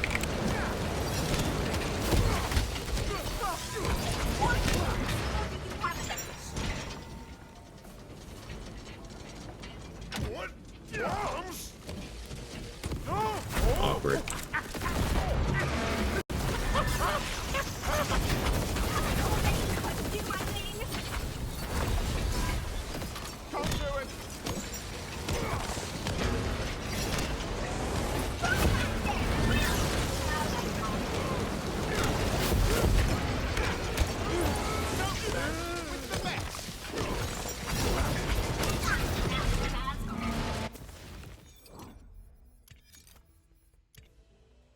Maybe I'd do a run with Skeep for a while.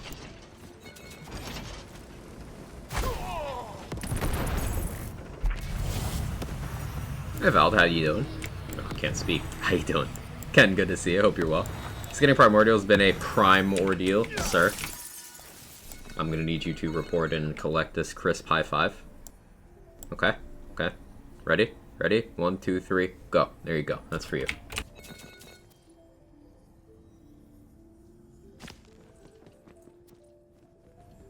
I'm starting to develop an Ice Spike problem the way I had a Quaking Thunder problem. That's why it's nice finding a pretty place to walk to. Pretty route makes the walk worth it. Yeah, I was thinking of walking to the store. I need some pet supplies. And it's like a half a mile. Took the high five. Thief!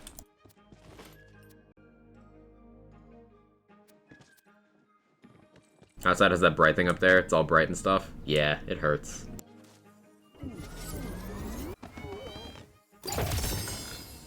Morning, Silent. How you doing?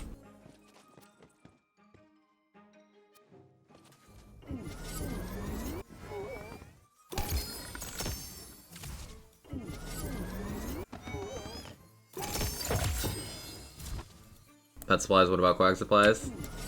Maybe. I was thinking more pet supplies.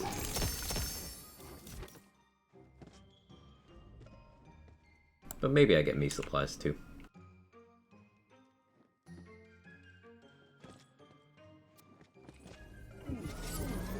Swear Blazing Ball is guaranteed from chest. I do get it a lot from chest. Man, I gotta say. Need a new sound and beam for Primordials. That sounds complicated to implement, Striker. And I don't think it's necessary yet, but I do think when we get to the point where there's currently only 3 Chaos tiers above normal, right? But when we get to the point where there's more than that, it's like, oh, hey, cool, I got the sound, let me go check this. And it's like fucking 6th string for Chaos tier item. It's like, oh, well, huh. Like, maybe at some point they turn it off for Chaotic, but then what happens with the people who are at the lower tiers where Chaotic is their best in slot? It's complicated. At some point, differentiation is gonna be like, good.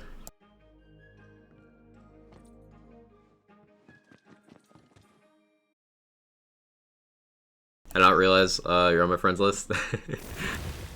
How you doing, Dude Trader?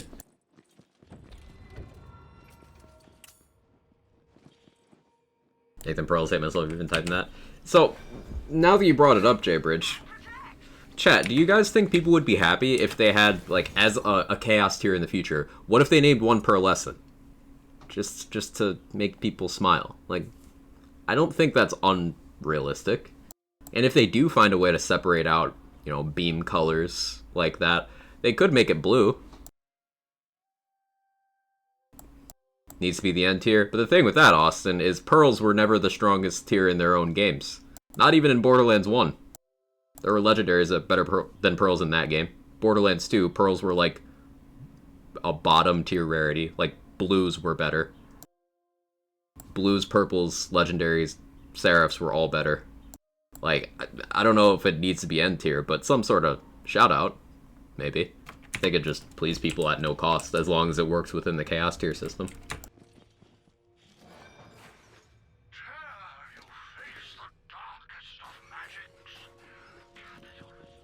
Then I already say there's only one more tier above Primordial. Did they say definitively as in ever, or did they say currently planned? Because that means two different things. Get the shift code for 10 keys. I did, Eonter. Thank you. I did.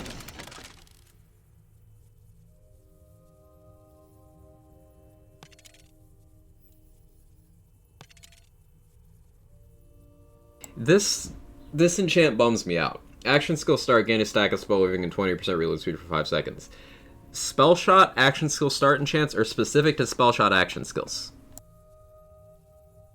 Like, on some level that makes sense, but it's kind of disappointing, because that means just polymorph. Only polymorph.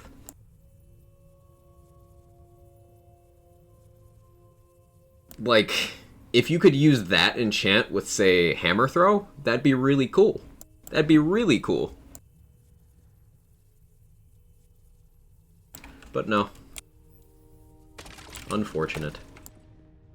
Well, they said it was Primordial, then Ascended. Not sure if they meant now or ever. Yeah, Ascended is the one they said for after Primordial. But that doesn't mean that there's not more coming after that at some point.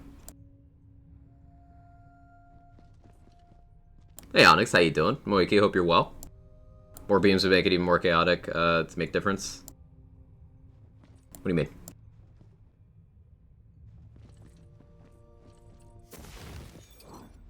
Just thinking out loud, maybe they could make it so you only get the audio queue for the highest tier you have. Chaotic, volatile, primordial. That's an idea, Press. That is an idea. Tier 5 glitches. Ascended better be rainbow beams or I Kids are fed gaming time. Let's go. Tried using it with Storm Judgment. It was sad to see it didn't work. Yeah, I tried that as well and was very disappointed. A build that I haven't revisited in a couple updates that I need to go back to is a Spellshot Clawbringer kind of amp setup.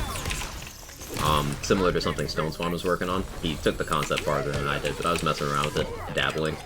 And I can't use that enchant on that setup. Which sucks. Because Hammer Throw vastly outperforms Polymorph for the thing I was doing.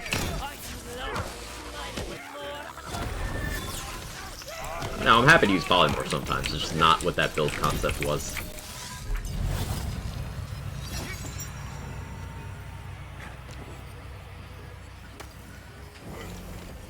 How many characters you created? A lot. How many characters do I have? Way more than that. How many have I created? Like, 6? Not all of them have gone through the story all the way, but I've played through 4 times.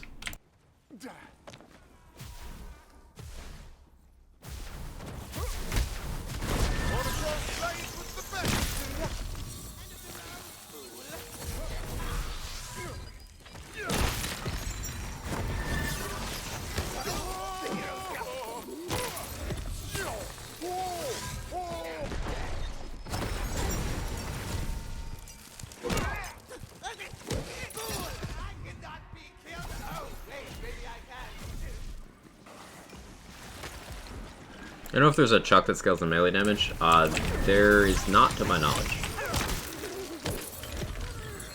Early tests made it look like Dagger Storms got melee, but no, that was just, I had something off in my testing. This testing's complicated.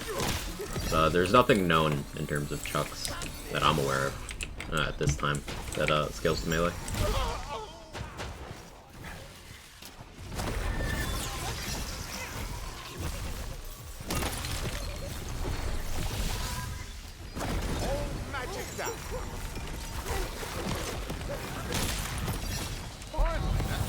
spell took ages.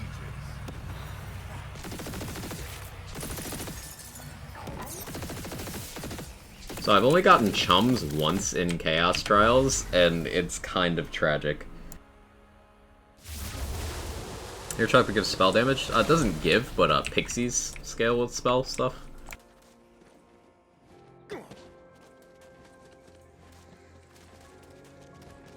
Tragic? Yeah.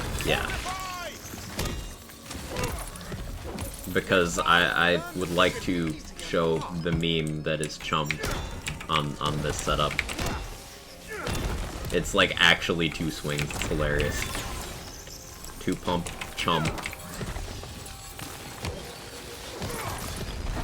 Like multiple spell damage. That's something that needs to be tested. Some people have said that it might, and some have. Like, I've not tested that in depth. I don't think lightning bolt scale with spell. Pixies confirmed do. But inferior damage formulas are this whole mess of like, hey, does this do this? No, but wait, actually it does. But wait, no, it doesn't. Like, if you want proof of a cursed damage formula, look at Dagger Storms. It's actually, like, why? Inferior formulas are cursed. So, still unraveling some of those. But Pixies and Hydras are the most diverse in terms of boosts that are applied.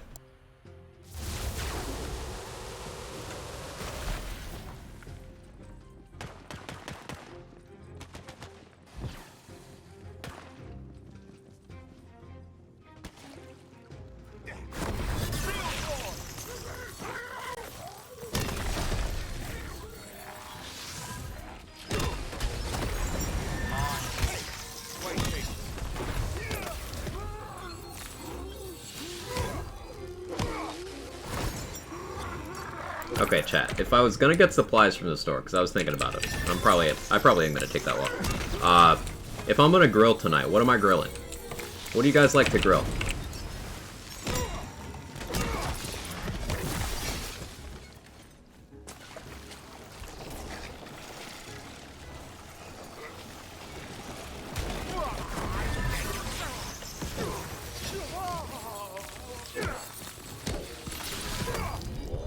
Burger, steak. I'd steak yesterday.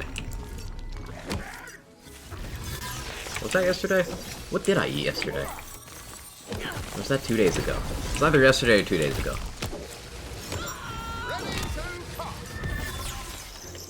No, it was 2 days ago. It was 2 days ago. I had takeout yesterday. Time is weird. Wings? Ooh. It's been a minute since I've had wings. I had drums like last week, 2 weeks ago. It's been a minute since I've had wings. Burgers, classic. Yeah, Remy? Chicken thighs? Yeah. The veggies like zucchini or carrots? Yeah, I do like doing, like, get a baking sheet, one of those mini baking sheets, and then slice up some vegetables and, like, oil them, salt them, put them on the grill while I'm cooking whatever else I'm doing. That's pretty good. Killed the Blue Raid boss? Yo, congrats. Sausages, hot dogs.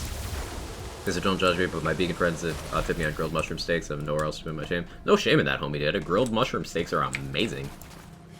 Like, I respect the vegan options. I'm not a vegan myself, but some vegan and vegetarian options are really good. Like, I unironically love black bean burgers. They fucking slap. Mushroom steaks as well. Depending on the toppings, you can get impossible burgers to taste, like, as good as the real thing. You gotta kind of mask them a little bit with topping stuff. Otherwise the texture becomes apparent.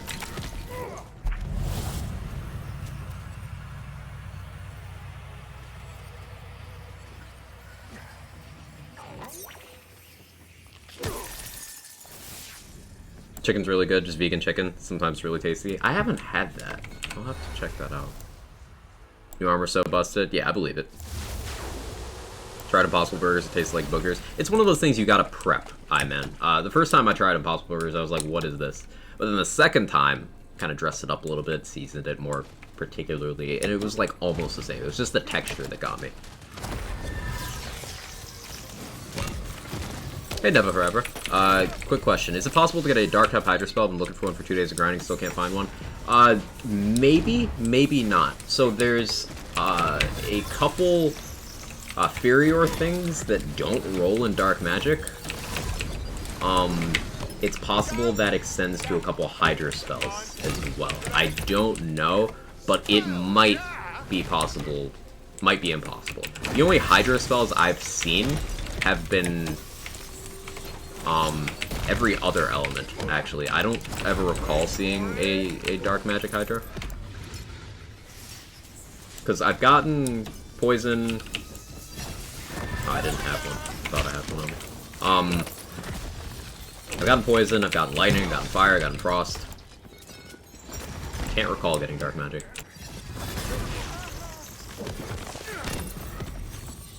Hey Alshin, what build are we running? We doing a melee setup, taking advantage of a freezing sigil.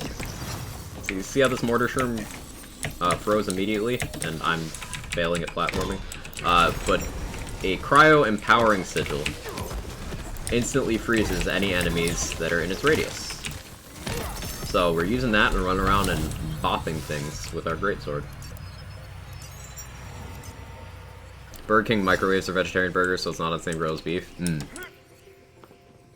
Wish there were more vegan and gluten-free options, though. I bet it would be so great. Yeah. Dark Magic Lightning Chuck Shotgun is really fun. I really enjoyed the Lightning Chucks on shotguns leveling.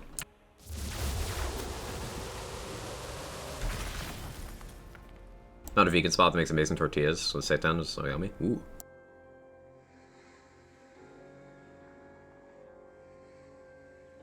Very texture-oriented, so I hate them. Yeah. Try the vegan Whopper from Burger King? Yes, actually, I have. It's pretty good. Because they, like I mentioned earlier, toppings. They put a lot of stuff on a Whopper so you can mask it to the point where you get, like, the grill flavor, and then you get the toppings, and it kind of covers up the actual meat item or meat substitute.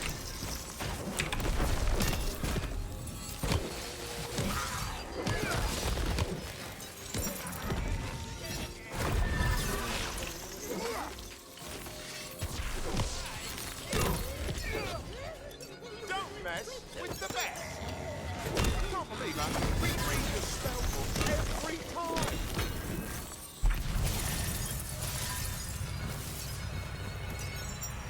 Okay, please not Drill or Banshee, please. Please.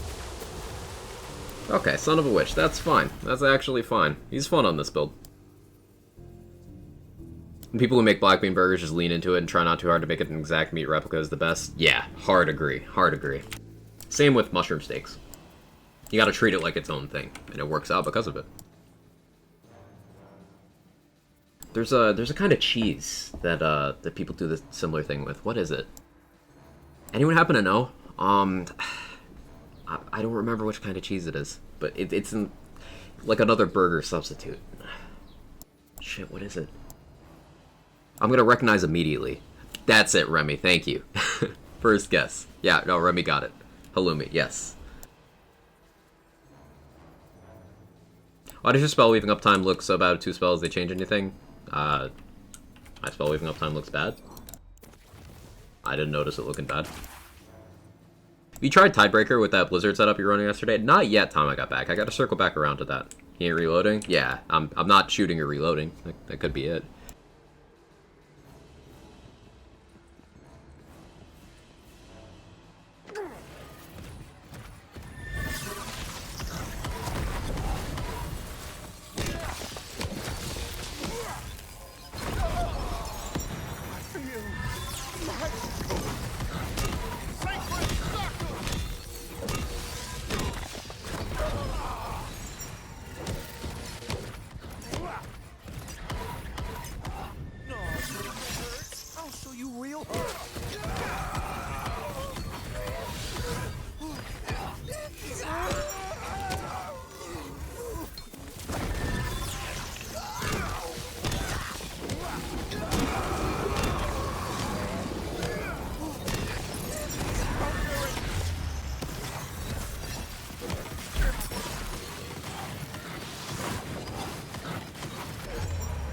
I came out too soon.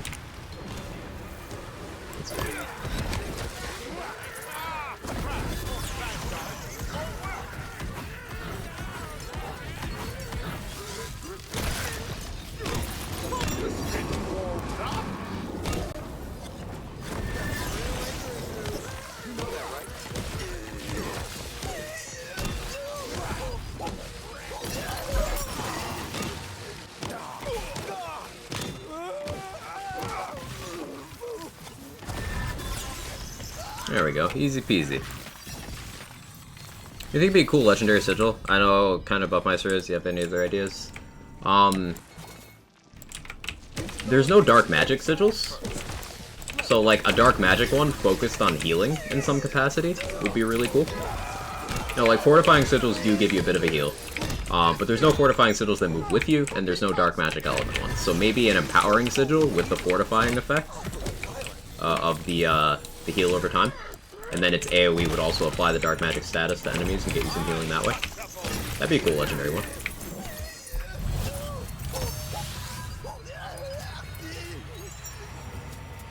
Legendary sigil that spawns 4 dark magic hydras would be nice. That'd be cool. Yeah, what if it combined that too? It's just like all the things you can't get on a moving sigil, but that in a dark magic flavor.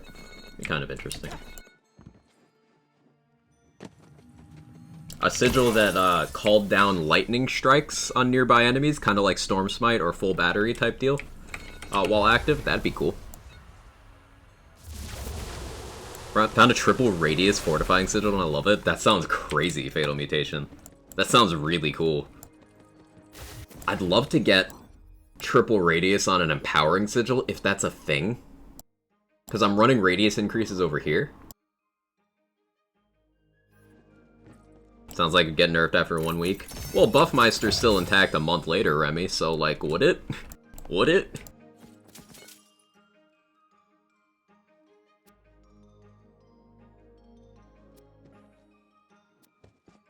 Send out fireballs like the Blazing Calamity? Yeah, that'd be cool.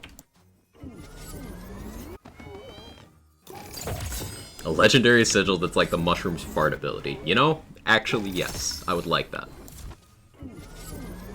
Maybe an empowering sigil that rolls a random other sigil effect and cast it. That'd be interesting. You know, I think I could find a Dark Hydra summon from those SMGs that spawn Hydra companions on reload. Maybe. Maybe, yeah. Got Dragon with Frost Buddies? Oh no.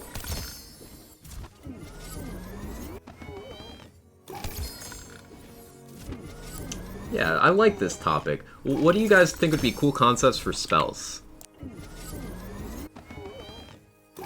Because I never really subscribed to that idea of, like, pitching items like that for previous games, but something about the creativity of this one really has me thinking, like, what if an item worked like this?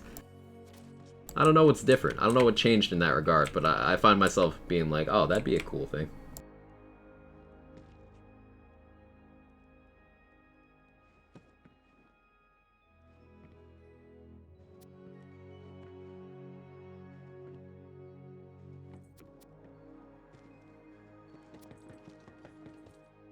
Sigil that slows time? How would that work?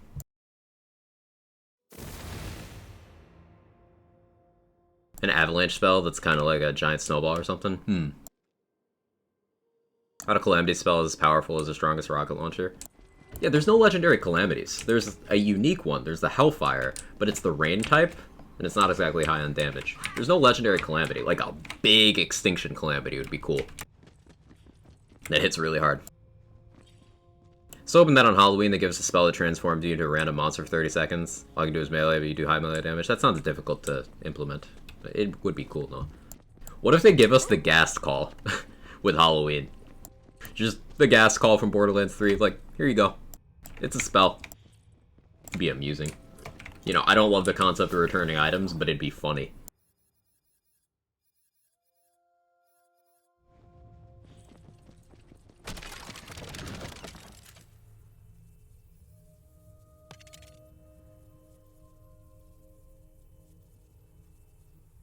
I'll cast elemental damage. That might be better, but it's only 5 seconds.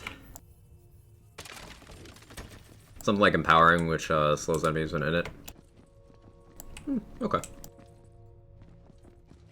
Love a spell that mimics Witch Doctor Soul Harvest. Which rune? Or just the base effect? Legendary Calamity has the effect of the times 8 ones, but each is also as big as the Extinction Calamities. That sounds like a lot of screen pollution, Bubba, I'm gonna be honest. And I doubt consoles could handle that with, like, polymorph.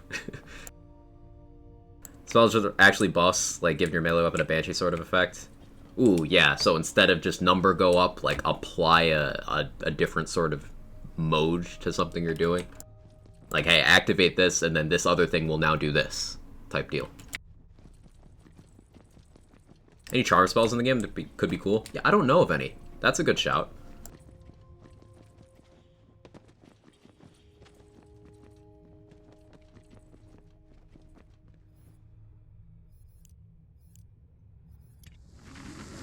Slow missile spell would be cool. Yeah. I'd say the Jade Harvester set effect, if you know that. I do. Dot consumption mechanics in this game would be really scary with how big some of the dots you can place are, particularly with Sabomancer stuff. It'd be interesting, though. It'd be interactive.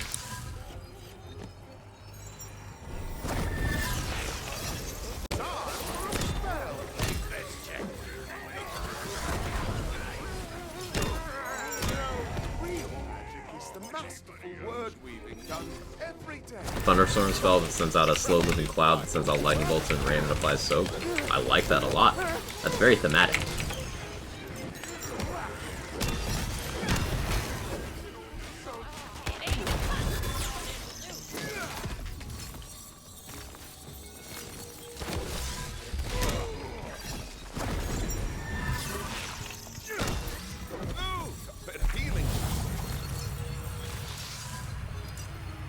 Counter spell would be hilarious. Son of Witch starts channeling. You're like, nah, bro. I would use that. I would use that so fast. Striker. Oh, yep. Please. I want it. Spell where I can ride Butt Stallion. I like it. A buff spell that slows down your swing speed gives you damage for the slowest, most hardest hitting bonk of all time. Omega Bonk. Bonkai.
So what on Maker Gear? Why don't we have a spell that summons bunnies and we can melee the orb and stuff, or spell rolls D20 notes and random things?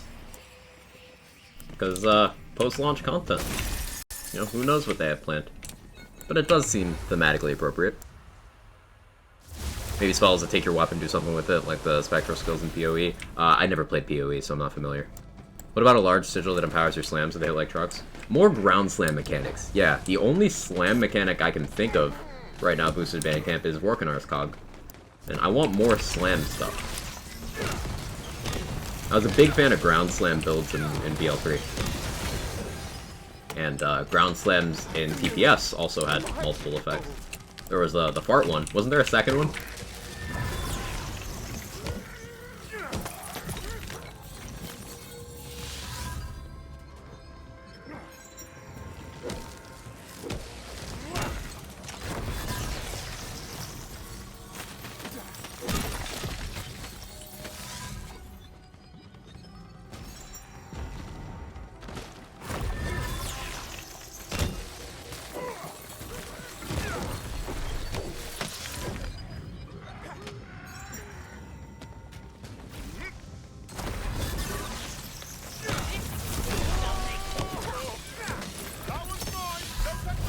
Want to summon a Sea Ward? That'd be cool.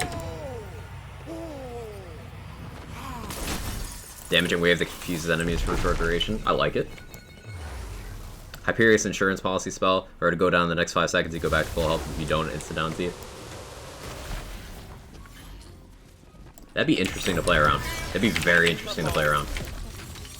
You could do some really weird shenanigans with that and Reaper of Bones to just kind of dictate, hey, I die at this time and never any other time. That'd be cool.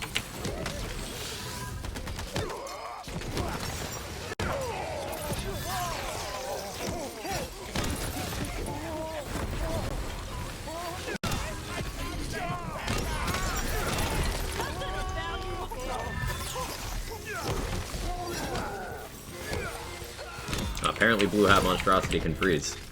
Nobody kills me but me. A slam amulet that calls out lightning bolts around you? Yes. I like it. Look for more third-person effects, you know, like Dire Sacrifice, more spells like that. I don't know if they could attach that to spells with how polymorph and stuff work, but yes. Chat's popping off? Yeah, lots of ideas. More dominance effects on a bard class? Yeah. Like, what if they made a bard class, there's like an action skill where you channel it, and you just, you know, it does bardy shit while you hold it. You take out a loot and you start playing. Maybe it does damage to nearby enemies. Maybe it buffs you with movement speed or something. I don't know, it'd be cool. This is such a creative game that we can just spitball ideas like this, and they all sound reasonable. You know if you can stack Fortifying Sigils in multiplayer for more damage or health regen? In my testing, they did not stack, Bubba. You only get the benefit of one Fortifying Sigil at once.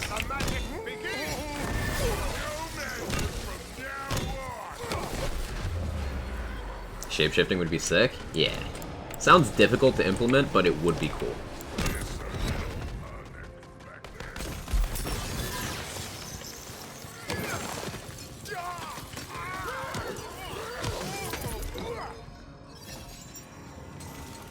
It's magical like Torg's Loot and does spell damage? Yeah.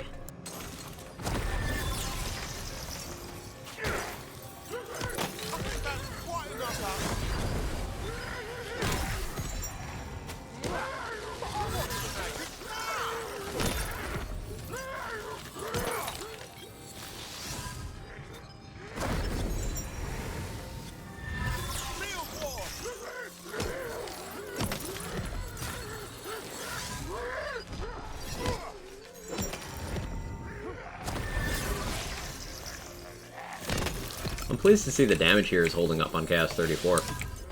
I honestly hadn't really planned on just taking this to 35 on stream, but I just ended up enjoying myself, so I kept pushing. Swords loot come to vending machines? Yes. Yes, I've gotten it. Yep. Dark magic repeating cast spell that fires out skulls. I haven't used the pre-order spell. What exactly does it do? They could channel the glitch guns from TPS into corrupted magic. I don't know, there's a variation on effect each time it comes off cooldown. Could work. Bard class, you can daze enemies to fight for you as an action skill. Sigil spells last longer. Maybe make the capstone a kill skill can spawn a sigil effect. Yeah. Cool ideas. Maybe spells that have orbs that serve leave for a duration. Attack command makes it offensive, but each damage instant from an orb. Yeah, so there's no attack command like Flax attack command, but like Rohith mentioned, you can use the ping. The ping function causes the mushroom to do an attack command, and to my knowledge, that's the only thing that takes advantage of that in the game. They could use that for more stuff. Like orbs that float behind you until you ping something, and then they go and attack that target.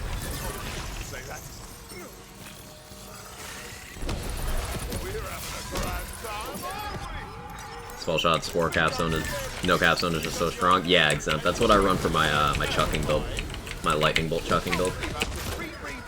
Very powerful.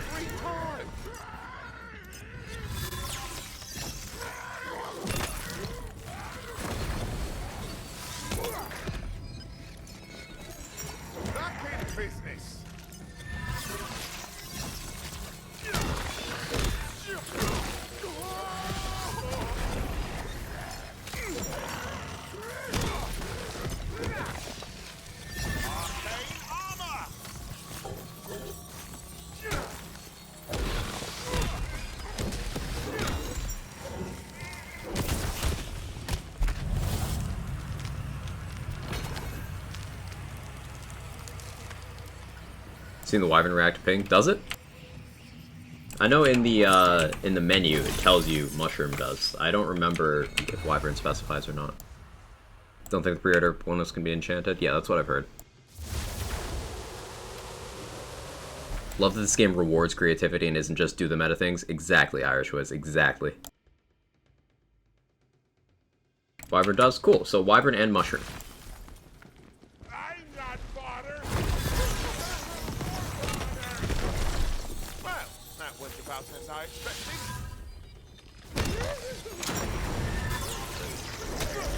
Does the Demi-Lich? Oh, finally, that's cool down to pay.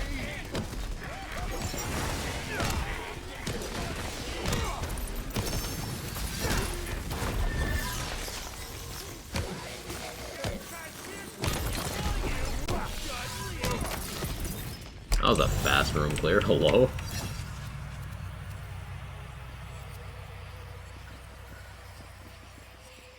Demi-Lich will target? Cool.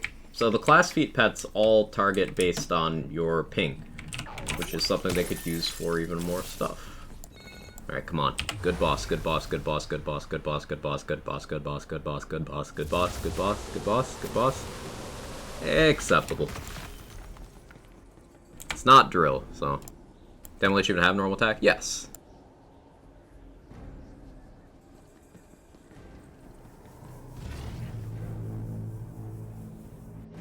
Spell that when you hit an enemy, spawns a copy of them that acts like a companion until it dies. That could get very regretty. My game is starting to stutter a little bit. I might need to restart it.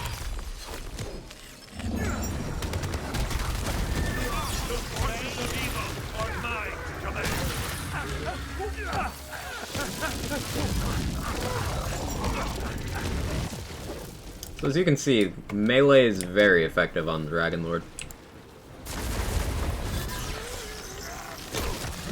It's just Bernadette is the only hiccup with that. You can just shoot pretty much any gun at Bernadette and it's fine. I tend to use liquid cooling for that.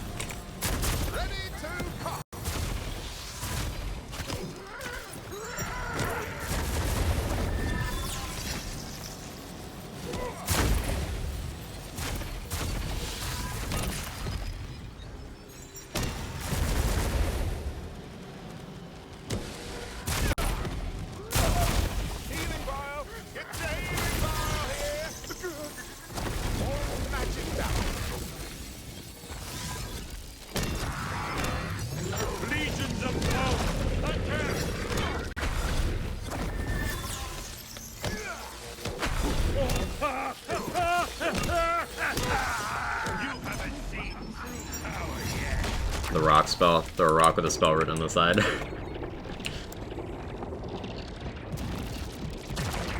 With a red text saying something about eyebrows.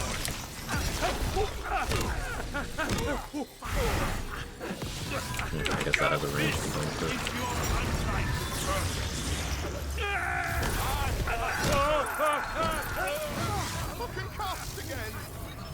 That's right.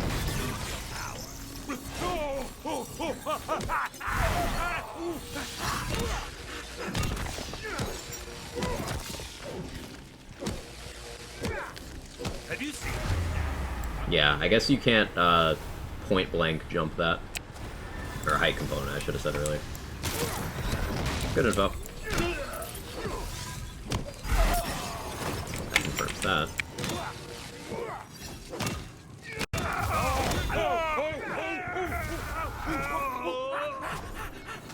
Just name a spell Rock Throw as a Pokemon reference? Yes. You wanted to beat Bernadette? The movable rod spell throws rod onto me if contact they can't move for 30 seconds. Be funny.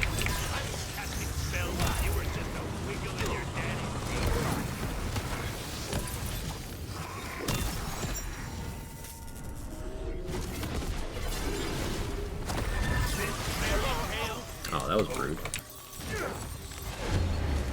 He's being very uncooperative.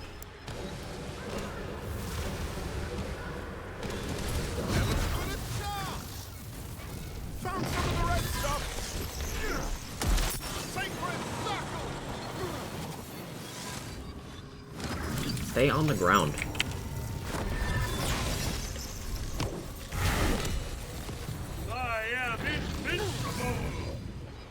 Okay, what am I shooting Bernadette with? Perceiver? Sure.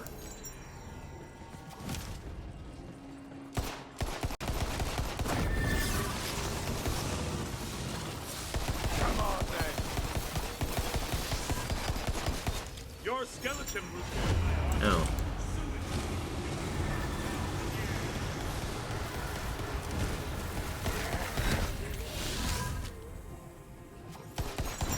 Let the magic begin. Do I have liquid cooling? No, I must put it away. Liquid cooling is still like the Bernadette gun. I could use this Nightshade. Perceiver's better in burst, do you think? I'll give it another try. Remember the grinder from pre-sequel? Grinder caused more problems than it solved. Grinder created a situation where people no longer cared about what they got, just how much they got, and that made the game less diverse in terms of what people actually did. Some solutions create more problems than they solve. So yeah, item acquisition can be a problem, but solving it in that way, that ain't it. You were just a wiggle in your daddy's 820s.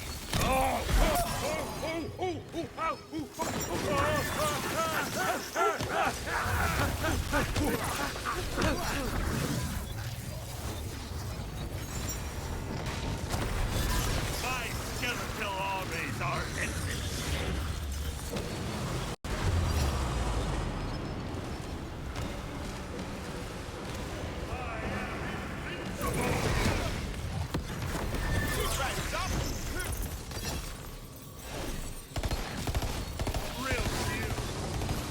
That's a bit better.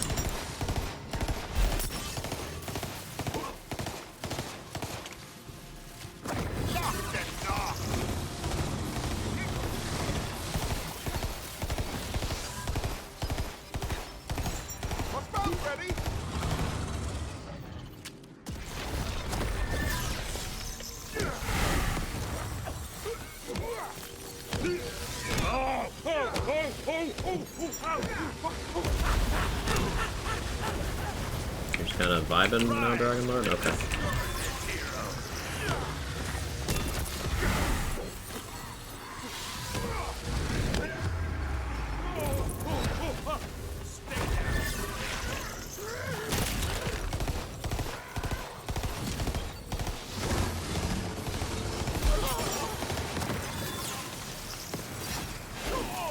Huh, Sigils block that attack. Sigils are so fucking good.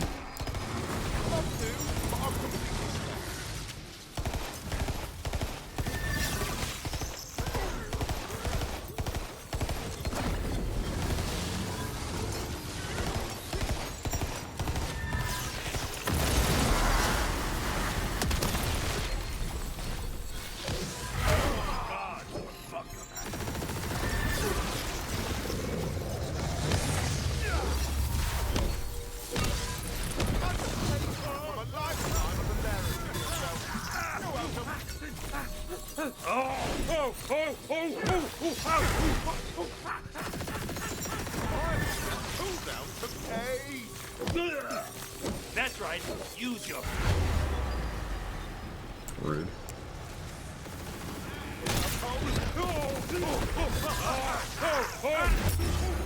Rude again. There we go. I haven't fully tested all what sigils actually do. Yes. Fortifying sigils give you an 8% heal per second and increase your global damage by 20%, which goes in the category with those.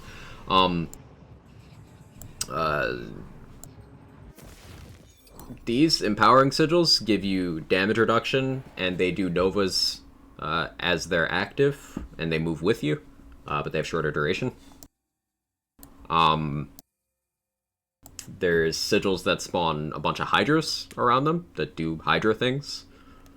And there's sigils that cause a singularity when you place them. And all sigils have the effect of blocking projectiles from the outside.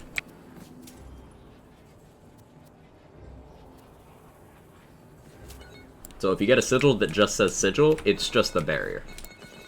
And the slight damage enemies take from being inside.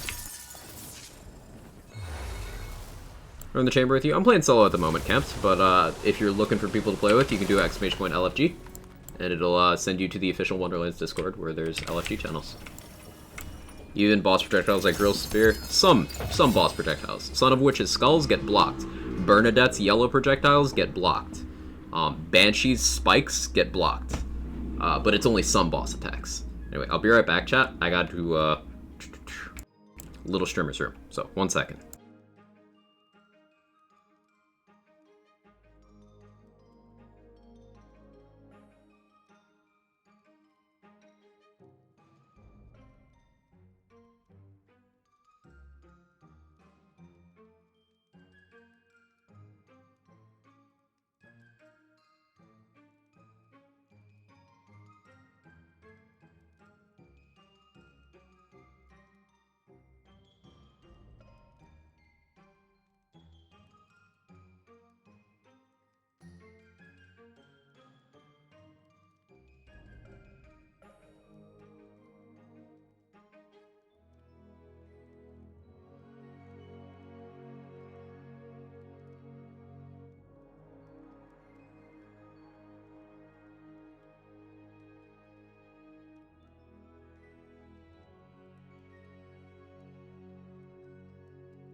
Okay, I'm back. Do Quake Thunder spells come in anything but dark magic? They can also come in fire. Dark magic and fire, Irish Wiz. You guys behave while I was gone? Is ability damage just another word for action skill damage? Basically. There's things that are not action skills that scale with ability damage, so honestly, ability damage is a more accurate naming convention than action skill damage.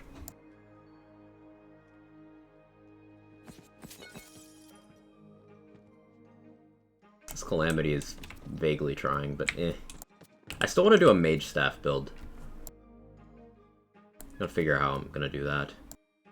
Wow, that's... wow. Volatile movement speed roll has already got me looking, and then it's got all damage, blast chill. That's good enough to pick up. Don't overlook the good purples, chat. They are very good.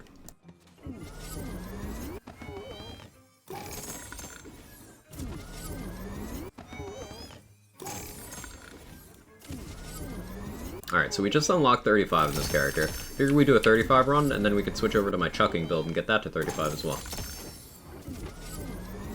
Love that emote. Pup tea dance. You have to redo the story and make a new character? Yes.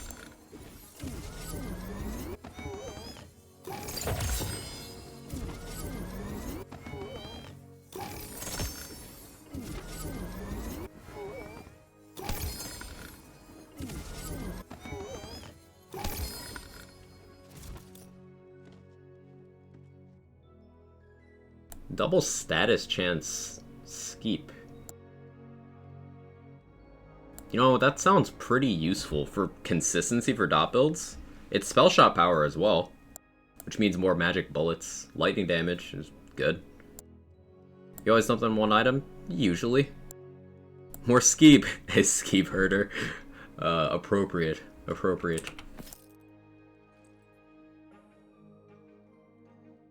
Hey, Sweaty Palms, thank you for gifting this up out in the community. I appreciate it. For the second time, going to Irish Wiz. Thank you so much. It's super generous of you.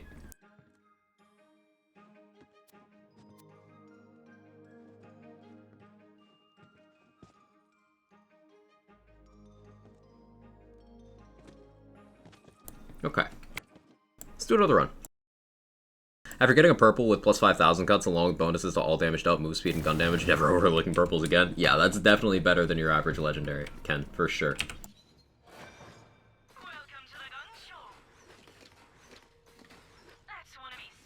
May try Warden Spellshot, Sniper, AR, Lightning build. I've seen one that seemed like it worked very well for solo. There you go, Dyson. Sounds like a good goal. Look at this volatile ice spike, a green, with 1,700 damage. Excuse me? For a green, that's like... Hang on. That's kind of cracked. What? 35% crit chance and 2 charges as well. 100% crit damage because ice spikes have no business being this good. Like, this is a green. I'm buying that. That's just funny.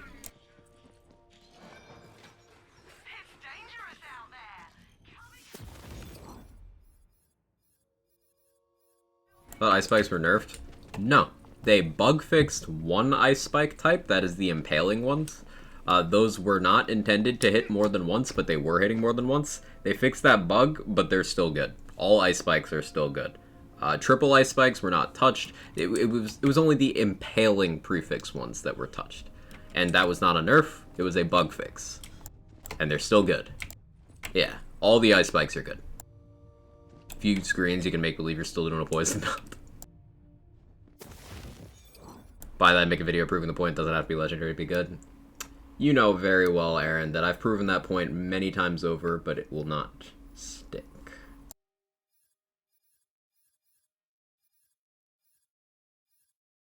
Let's make some inventory space. I need more Fear Knots. Especially with Chain Lightning. But I need better rolls than this. So those can go.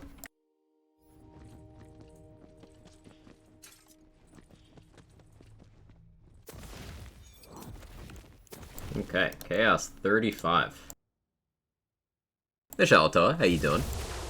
Playing with 2 ice spikes, there's so many cases where they just deal 0 damage. Impaling ice spikes? I've not had that happen yet to me, schematic. Which platform are you on?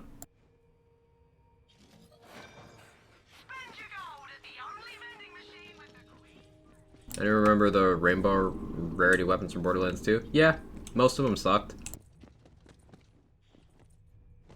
Low effort copy paste. Further confused Borderlands 2 having the most confused rarity system in the franchise. I liked the Hot Mama though. The Hot Mama was funny. Anyone else think the Demi-Lich sounds like Beavis is walking around with you? I think they were going for that vibe, Tat. Wonder how good the DLC activity would be for leveling considering it unlocks at 13. That's a good question. The thing with that, though, is you kind of have to do the story if you want your item slots. Like, to unlock the Chaos Chamber, you have to beat the story. To unlock your second ring slot, you have to beat the story. It's kind of like, you're gonna do the story anyway.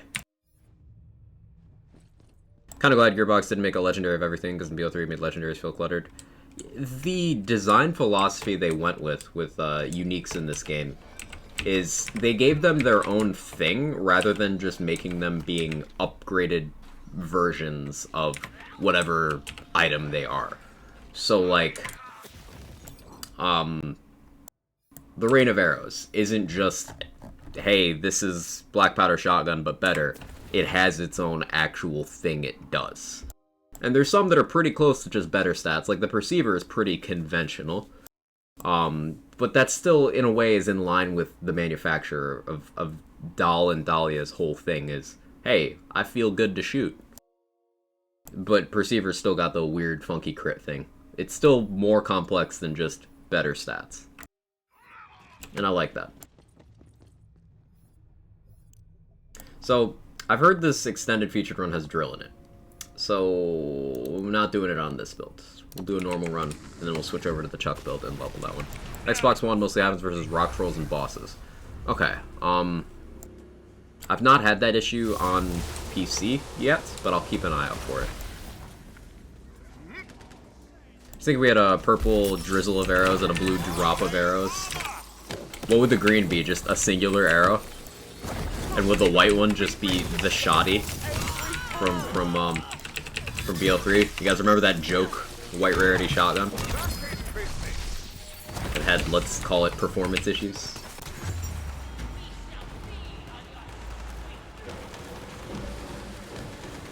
Fart of darts. Never changed.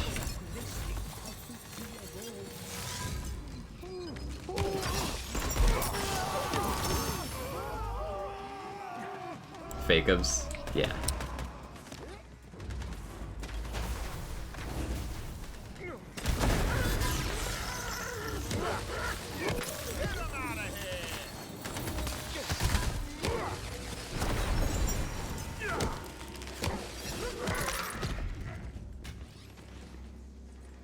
New Game Plus would be dope. New Game Plus would be a good addition.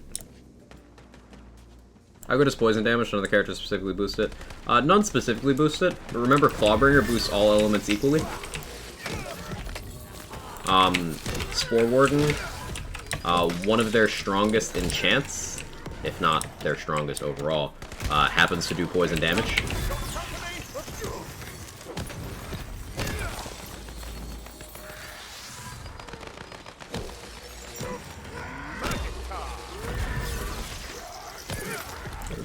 White Rider is a poison gun. It's a good gun that happens to be poison element. Can I make that? No, guess not. Oh, that wasn't even the sigil. Enemy just froze from one hit.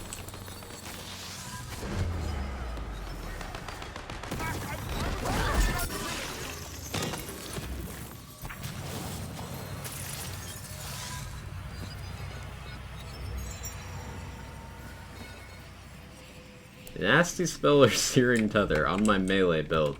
You know, I'm gonna take the third option of no. Hear about Tales from Borderlands 2? I did. Let's see what that game's about when they announce more. Gearbox is going to go balls deep with Chaos Chambers for endgame content. Like, the category throws a slew of bosses at you in a row, and Extended Variant throws every boss at you. Yeah, they've got a lot of flexibility with the system they can use, Aaron. And they've already experimented a bunch with the, this featured run works differently than any other format we've seen so far. This week's featured extended. It's got 2 bosses and 2 obelisks, I believe. Which is different from anything we had up to that point.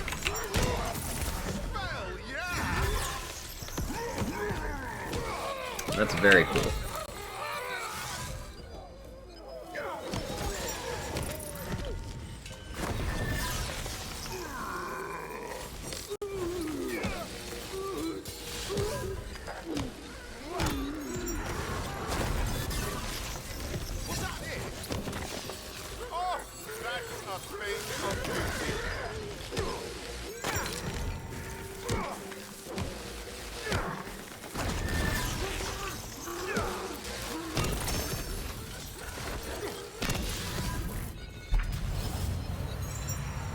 Isn't really a true elemental character in this game. Right, and there kind of never has been. Remember, elemental damage is one part of the damage formula. It does not take priority over anything else. It is just a piece of the puzzle like everything else. Like, you know how your guns get gun damage? Well, that's not the only thing they get. Guns get elemental damage. Guns, if they're splash damage, they get area damage boosts. Crit damage is a big part of the puzzle. You know, it's not as simple as just elemental, because every build uses elements.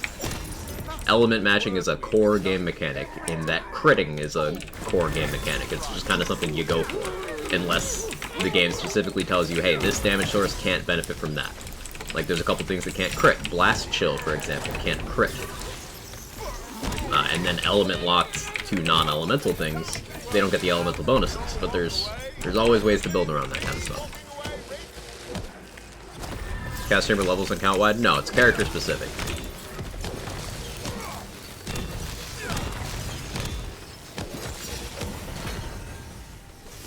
Which is a good thing.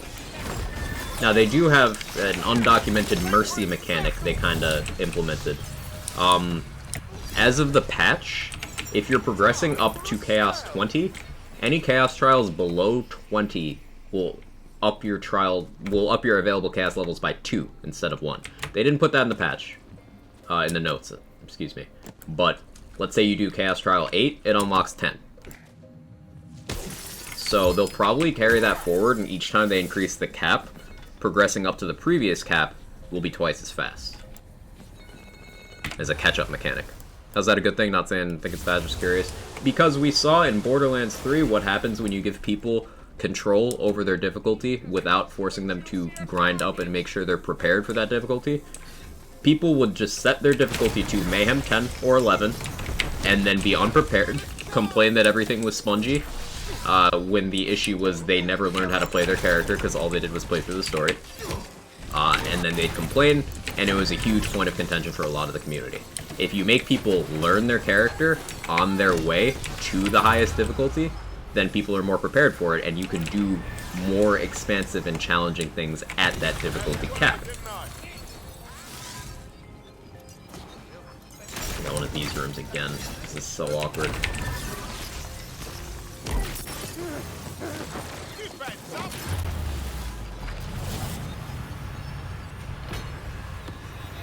Skeep, get out of the floor.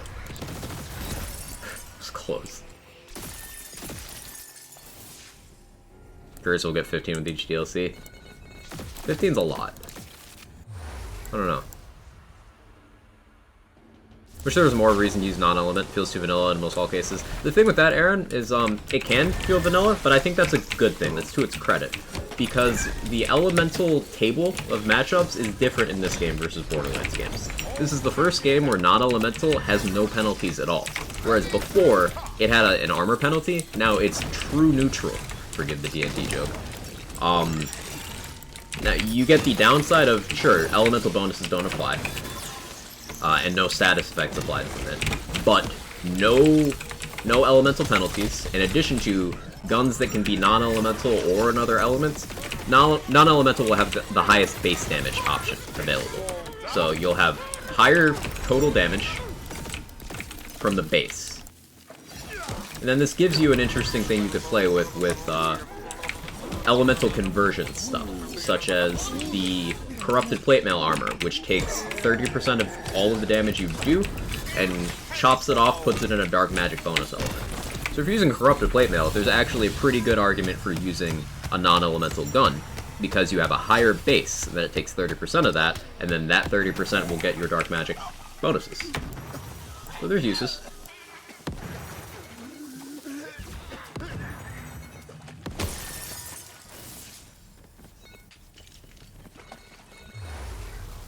You have a dark magic build? Kind of. I have a build that uses the Reaper of Bones action skill. Builds a lot of dark magic stuff. Which manufacturers do you think are sitting pretty right now in Wonderlands? All of them?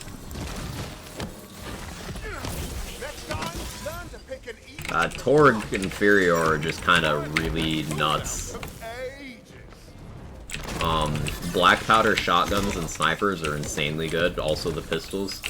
The nerf to some of the unique black powder pistols was a little annoying, but honestly, both of the legendary ones are still alive and well. And then the non-uniques are very good, especially if you get a Sutkov masher from Borderlands terms. Those are very good. Hyperius, the shotguns are, at least the unique shotguns are good.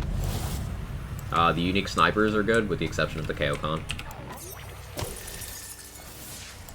The SMGs are good, unique and non-unique. Stoker has really good snipers. Good unique ARs. I can't think of a manufacturer that's like, oh, it's you. Like, they all have something I like. Even Stoker? Yeah, Stoker snipers slap. And in terms of the legendary ARs, you have the Rogue Imp and the Thunder Anima, which both slap. And the Bread Slicer. Stoker might have the best showing for ARs.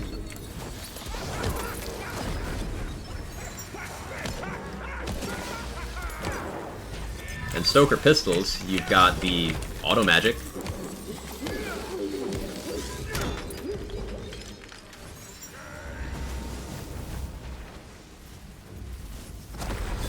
Broken to Skulldugger. Oh, yeah, no, sorry. I got that backwards.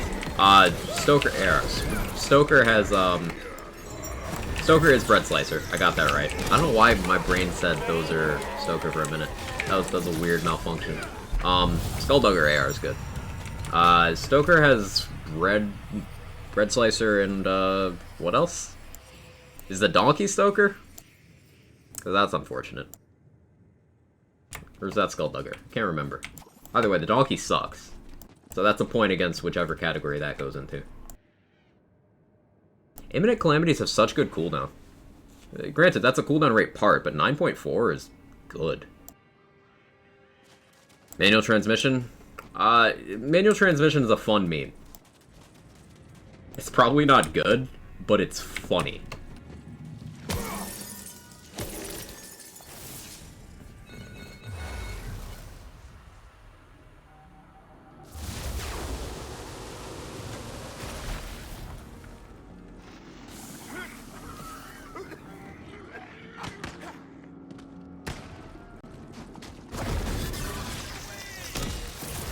But Stoker snipers, Sawmill, and the non-uniques, quite good.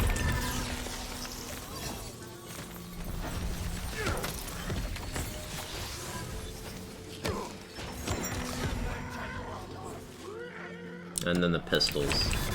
Aside from the Bread Slicer, maybe the ARs could use a little work. Maybe.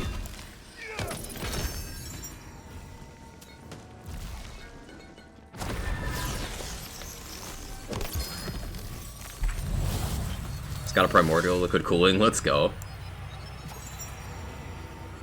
It's an Arcane Bolt with 2 cooldown parts. That's kinda silly. 5.1. What?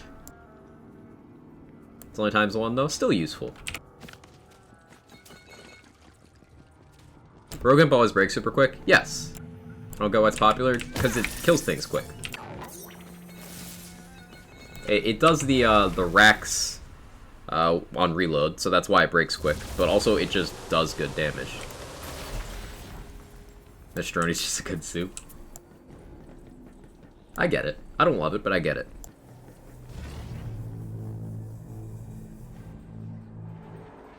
Oh, there be more dark magic weapons. There's a lot, though. Gluttony is a really good dark magic weapon. You can roll... Ruby Spite is another dark magic weapon. Don't know why that got nerfed, but... you can roll Sawmills in dark magic. Auto Magic can come dark magic.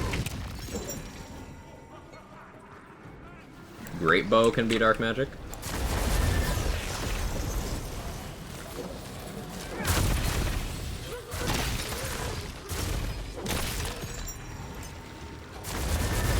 A weapon being dark magic locked does nothing for it, unless it's part of the theme such as Gluttony, where it's health shenanigans.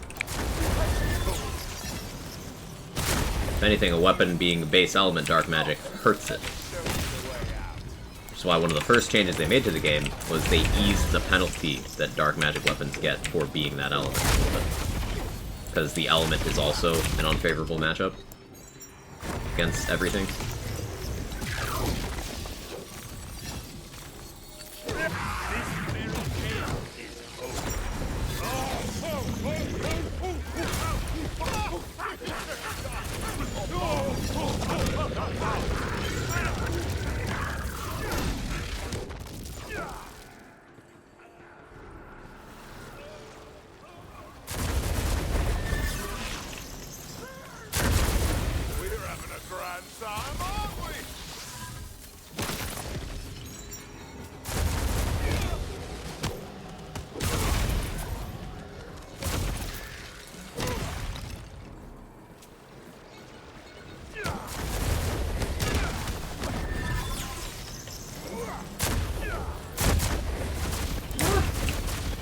It's been a while since that almost got me.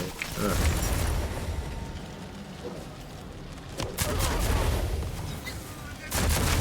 No! Is that the most satisfying final boss fight in the series? Yes, I agree.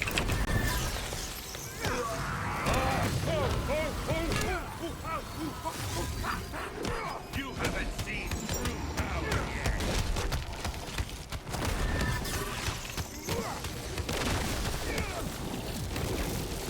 Kneel before your dragon lord.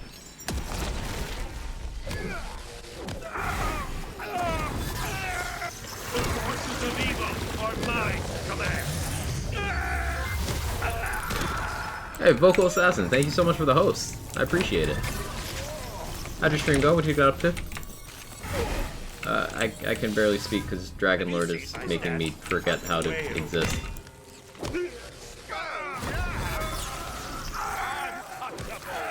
Chums is def the best. Oh, poor Chums.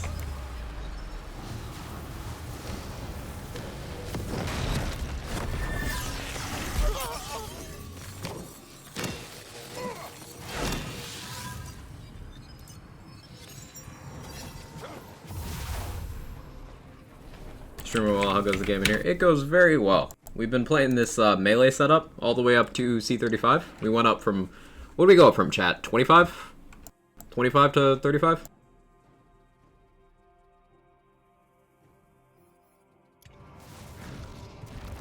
And it's been cool. We've been taking advantage of the tech of empowering sigils. If you get a cryo one, it'll freeze enemies that it touches. You can have a lot of fun with that and melee things. Also berserker things. Get ready to roll up a new character.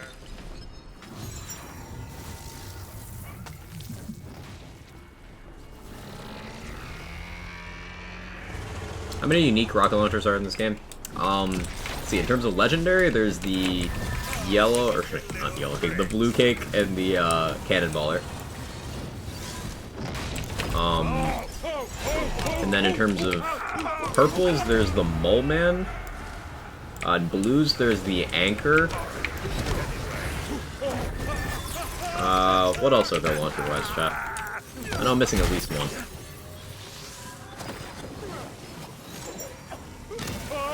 Your skeleton will join my army. Oh, they added a new launcher with the DLC. Yeah. Delusion? Yeah. Magic time.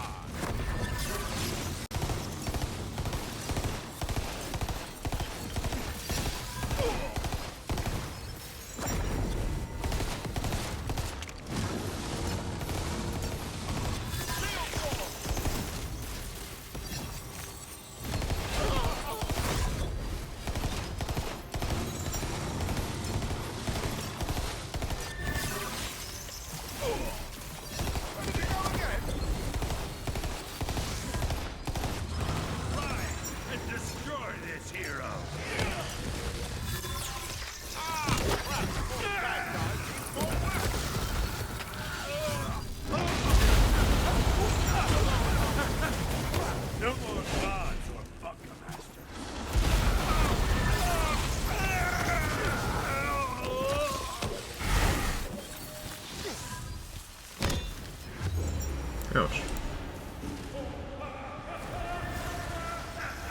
Good for you.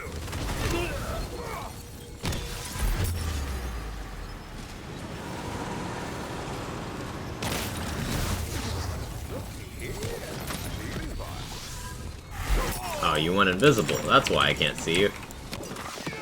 Hate when he does that.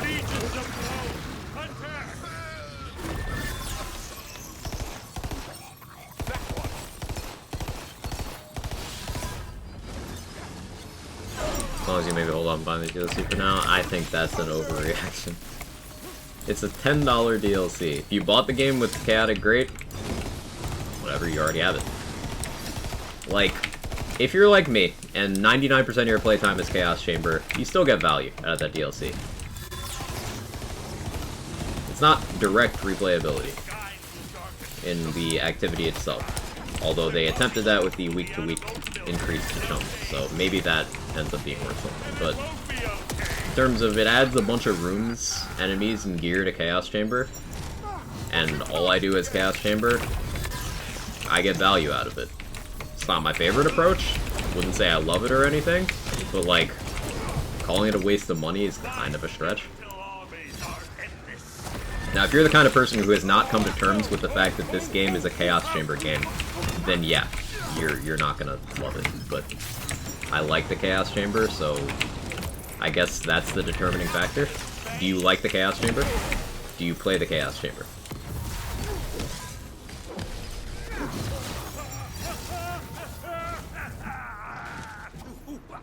This is my world. More content, to a degree. I'm not saying I don't get the concerns about, you know, length of content, but it wasn't designed as long-form content, so like, I don't know. I just don't feel that strongly about it. Feeling tough up over here.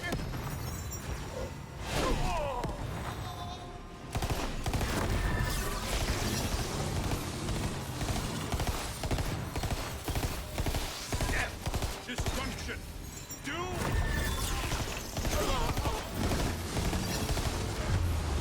No.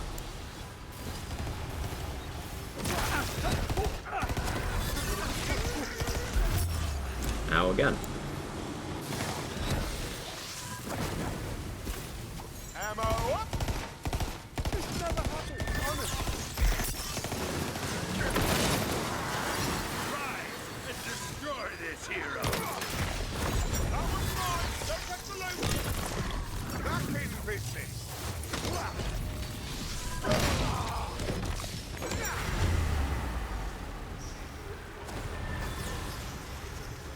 Melee versus Dragonlord is fun. Bernadette takes a little bit, but it's still fun.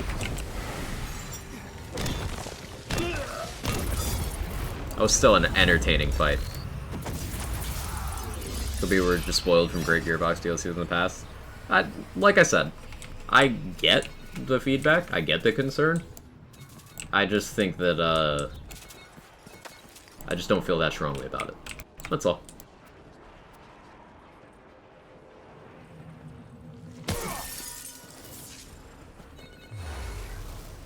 Hey Hazel, how you doing? Got first chaotic, it's a marshmallow, what a hilarious spell. I love that you can eat the marshmallow to heal. Just it's very on brand for this game. But if they called it the DLC Chaos Chamber add-on, people would have felt differently about it. Likely, Remy, yeah. Maybe a branding issue.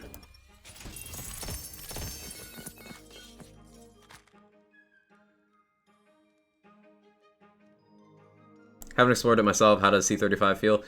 Noticeably tankier. Noticeably tankier. Hey, KB Skinny. Considering buying this game, I haven't looked too far into it towards spoilers. Would you consider this more of an enjoyable experience compared to Borderlands 3? I had 6,000 plus hours in Borderlands 3. I love Borderlands 3, and I still think this game is better than Borderlands 3. If you like endgame content, if you like build crafting, this game will scratch that itch for you more than BL3 did. And this is coming from someone with over 6,000 hours in BL3.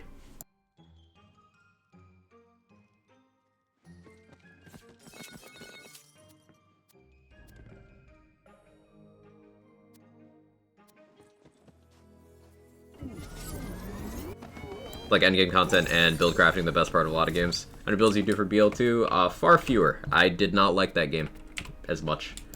I put like, I don't know, 500 hours into BL2. It was like, oh, okay, I'm done with this. Endgame content was very simple in that game, and the amount of hoops you had to jump through to get to it was a huge turnoff for me. Also, just less build diversity than the likes of Borderlands 3 and TPS and Wonderlands. BL2 is my least favorite in the franchise, by a wide margin.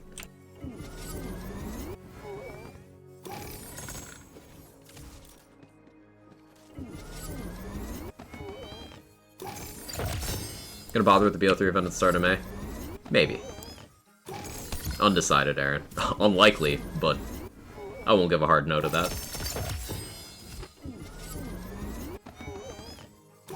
Still enjoy TPS skill trees the most. TPS skill trees were so ahead of their time. It's a shame that TPS had that exceptional skill tree design in a game with no content.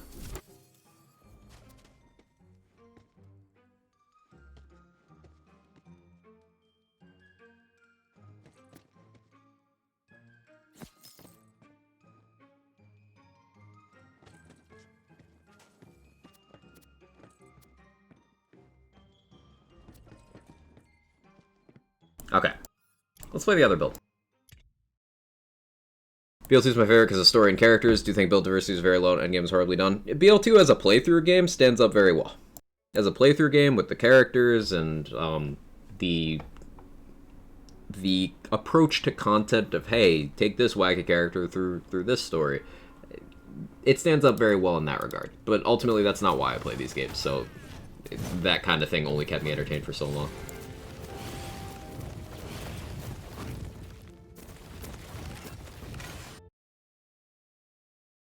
Game that gave you all the skill points. Unfortunately, J-Bridge, that applies to all of the Borderlands games.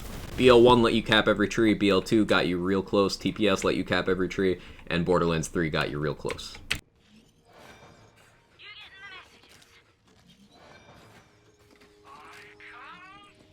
Volatile Rainbolt, let's go. You could rip Athena out of that, give me her as a new class, wouldn't complain. Okay, what chaos am I on? 28? Cool, let's do this Chuck build. I was messing with Spore Claw. I gotta respec that back to Spell Shot. Don't mind me. I was experimenting. I did not like the results of the experiment. So we're going back. Just correct this real quick.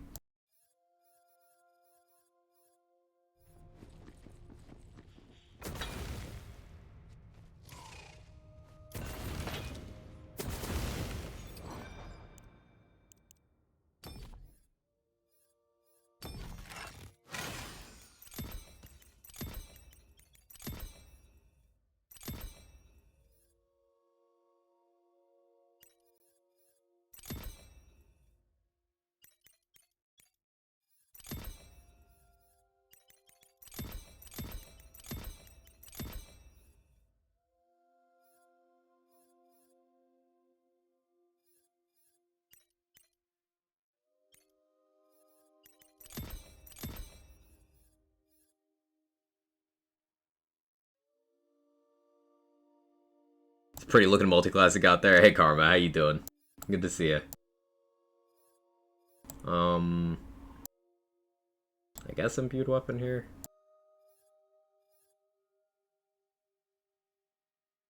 What did I spec over here? I guess I took more bullseye, but like these last couple skill points on this multi-class kind of don't matter for the weapons I'm using.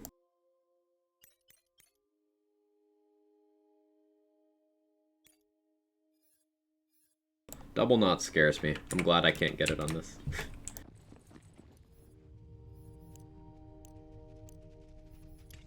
Chaos Trial 29, let's do it. Guess his class 7 will be a shaman? Maybe. Spore Claw is rough. It's what I'm playing right now. Super Survival hits like a feather with a hammer. You can get it to do a lot of damage, Kingsley. It's just with the build concept I'm doing right now, it kind of dilutes the power in a way I don't want.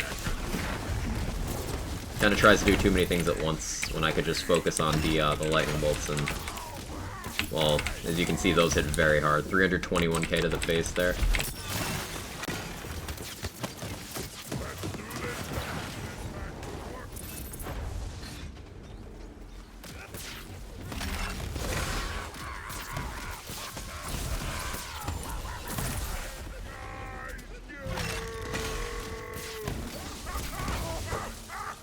My game does not like what I'm doing.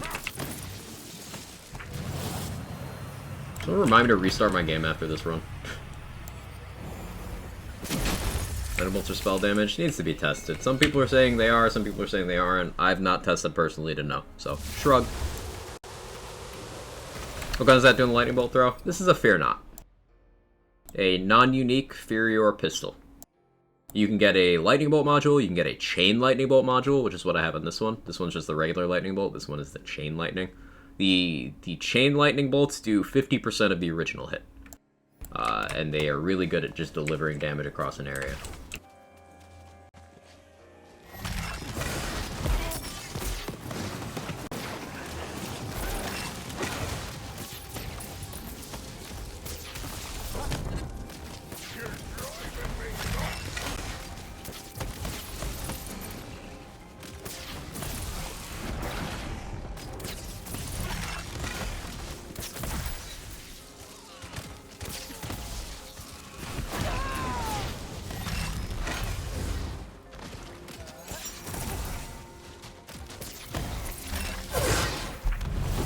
We stack to delete the world like this. Gone.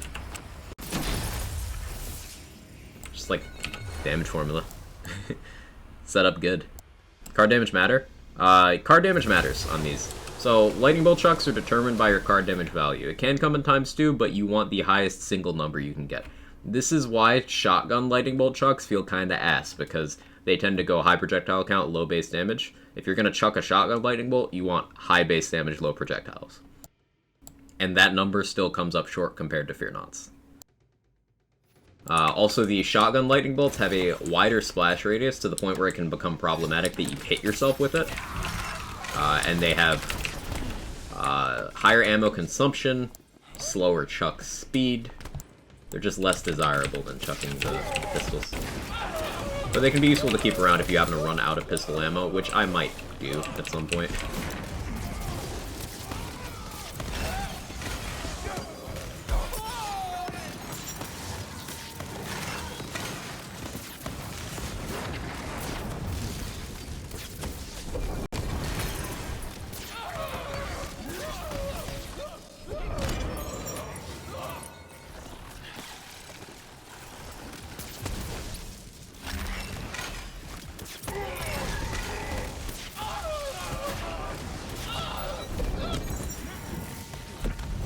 I was grabbing the ammo buff. Yeah, especially with this build, if I see the ammo thing, I grab it.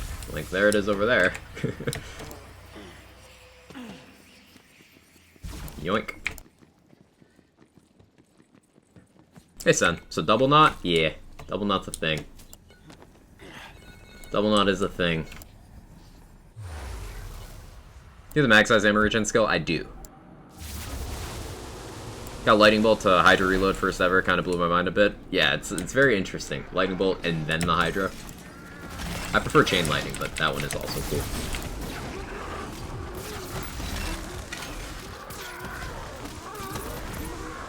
See, that's why I like Chain Lightning.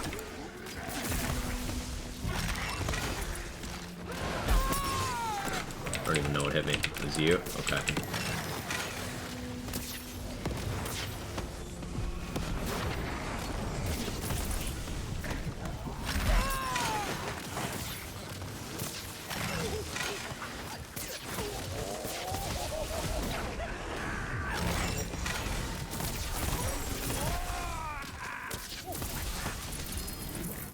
Cool. Apparently 2 different speeds for the Chuck Lightning. Chain is one of the faster bolts. Neat. DLC came out already? 2 days ago, afraid. 2 days ago.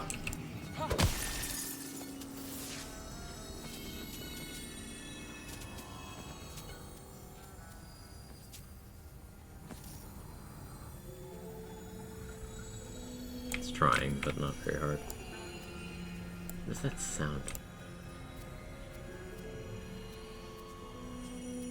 I don't like it. Make it go away. Barrage Refresh enchant so disgusting. Yeah. Like a spellcaster, no cooldown, does nice damage, it looks pretty. I'm sold. I'll go over the spec after the run, if someone reminds me in the loot room. But I really enjoyed, one of the things I latched onto the most with some of my pre-launch gameplay on this game was, and I made a little bit of content covering this, these lightning bolt chucks are so fun. Just very dynamic, fun to build around, and actually effective. One of my favorite things in this game, period. So I was very excited to make an endgame build around this, and I'm glad it worked out the way it has.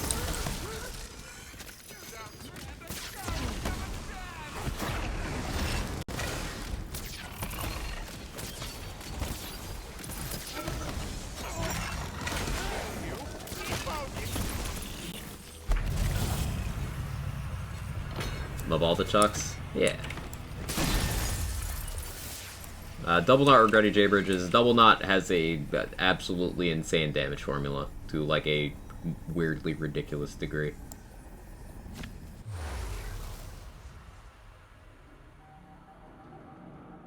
How does play the angles work here? It doesn't. Which is why I didn't spec it.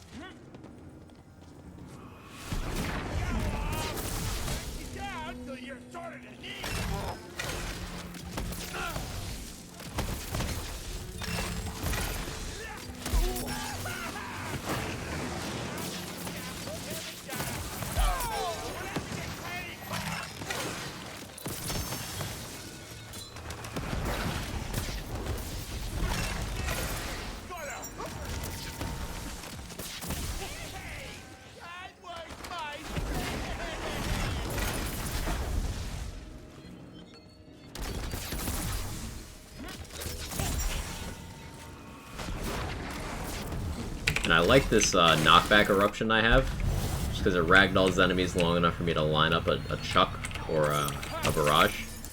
Very convenient. Sounds like you're trying to convince me to test lightning bolt chucks or any spaghetti. Do it.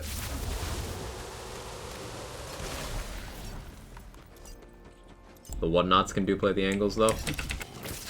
Oh, which chuck delivery, Striker?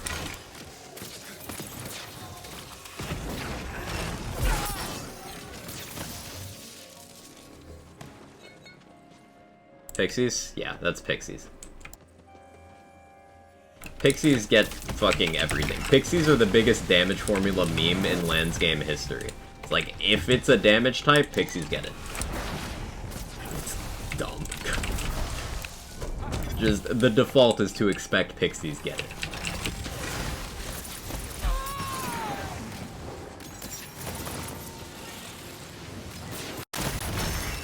Pixies are the Iron Bear of Wonderlands? Unironically, yes.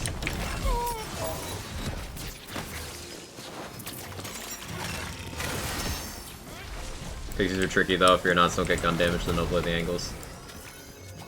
But pixies are still pixies.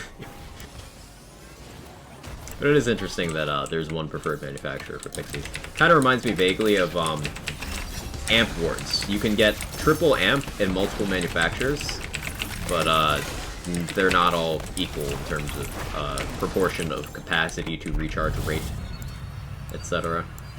That does make it a little less boring.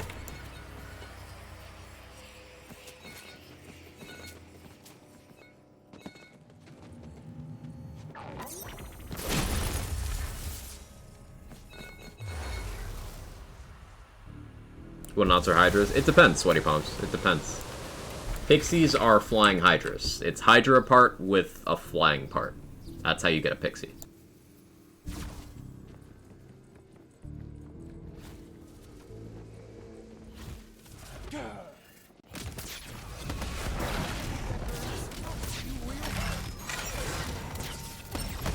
Definitely this guy's white knight. Fucking scene.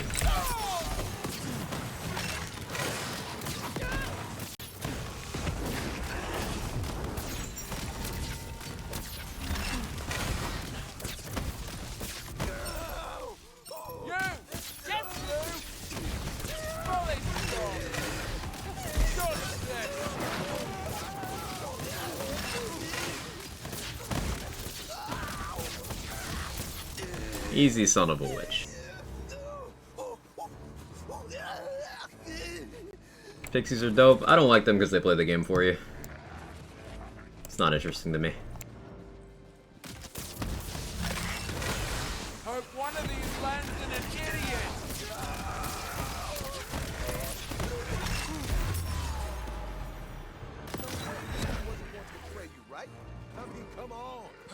Nice, Nightbot. You get sent.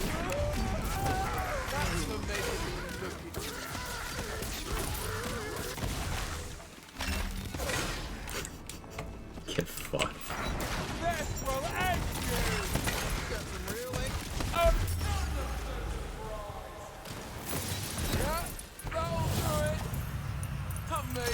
Is there a reference sheet for how damage control works in this game? Yes. We have a command for it. It should be exclamation point damage. If that pulls up the BL3 one, then it's exclamation point formula. It's one of those. And Sen did the lion's share of the work on that. Sacrificing lots and lots of sanity to get a working damage formula.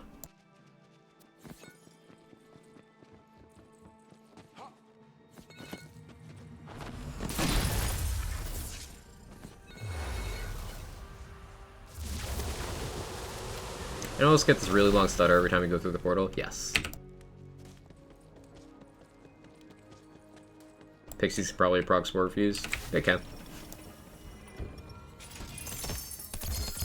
Pixies do everything.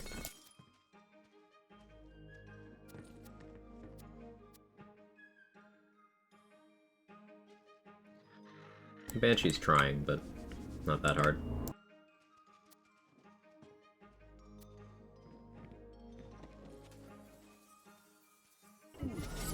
Whatnots can have to get the right chuck still. Yeah, I'm using a Fear Knot right now. You can have a Fear Knot or a Whatnot. Actually, there's a bunch of Fear pistols, but Fear Knots and Whatnots are the most common ones you're going to see people actually use. And it'll dictate delivery method, but some are shared between them, so you need to figure out which one to go for.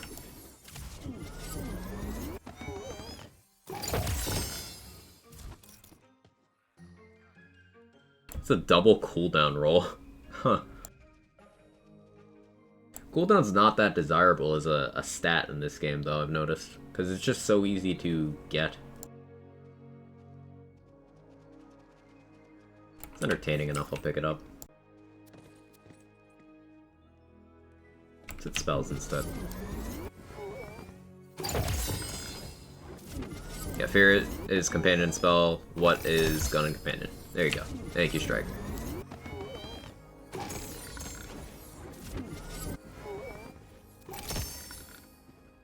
Barrel Maker with spell charge. That's always funny to see.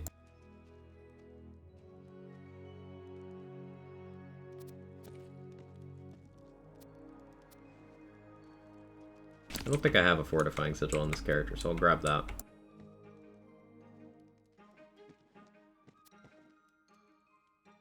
Oh yeah, this is the Eruption I'm using right now. I have a much better version, but there you go. 9.7 second cooldown. Only one charge on this one. That's still good, though. It's a very fast knockback. Now this one is a self-cast, but that's the concept.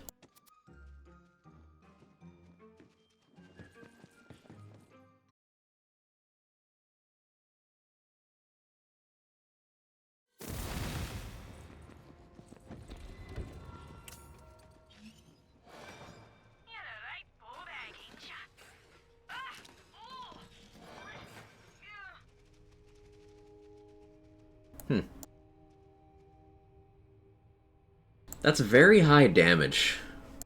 1% crit chance, that's a meme. Like, if these parts were different, I'd be very interested in this, but that's really high damage. 705 times 7 on a dark magic one? That's... What?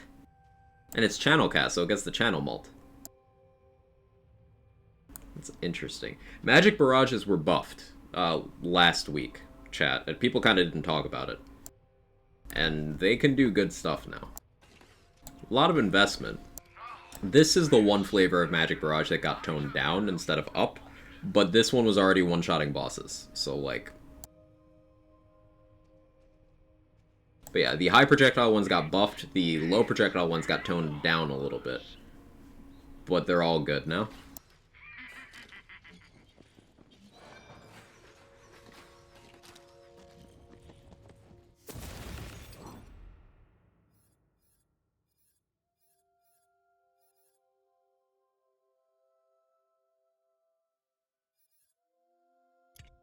I should try to roll Spore Fuse on this Gluttony, even though it won't affect the Gluttony part itself.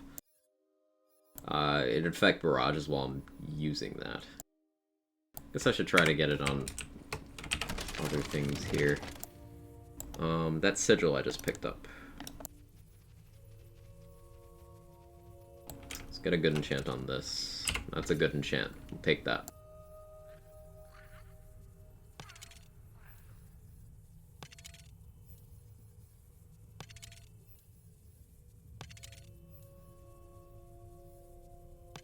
Assuming both rocks are actually random rather than predetermined, they are.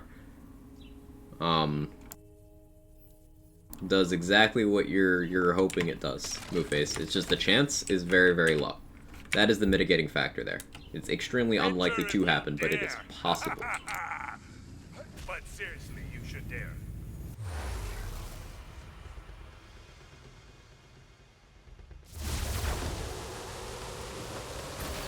Like, fuck, it's not short fuse. It's more broken than short fuse. At least you're some use. This begins. Because short fuse was on Moe's. Moe's did not have a flak damage formula. Wonderland's damage formulas make flak's formula look modest.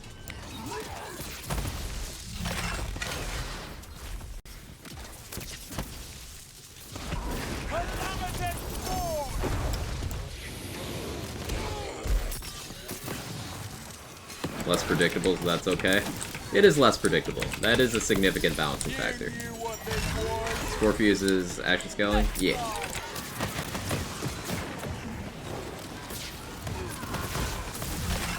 All three of them are ability damage. Can't wait to throw some spells.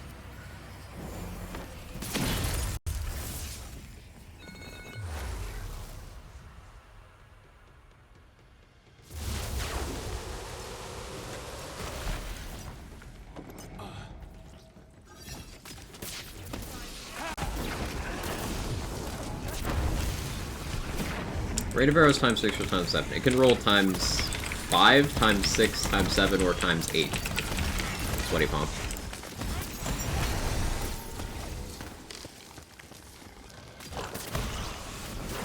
I believe times 6 is highest damage per ammo consumed.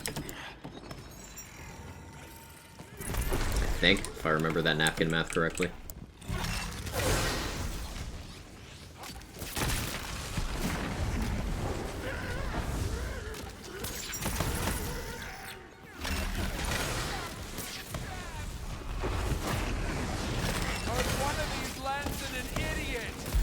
I know with a max damage volatile times 6, it is over 7,000 card damage per shot on Rain of Arrows. And with a little bit of mag size, you can get 2 shots per reload. With some reload speed increases, you could be firing like 6 shots per second. It's kind of crazy.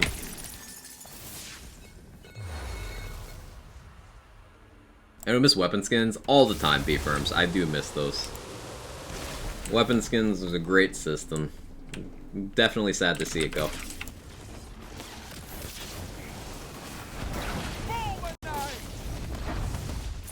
Never send a corpse to do a killer's job.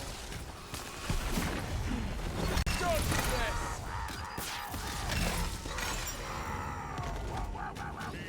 Something gonna happen, Pixies and Futures Wonderlands. Hopefully they get toned down.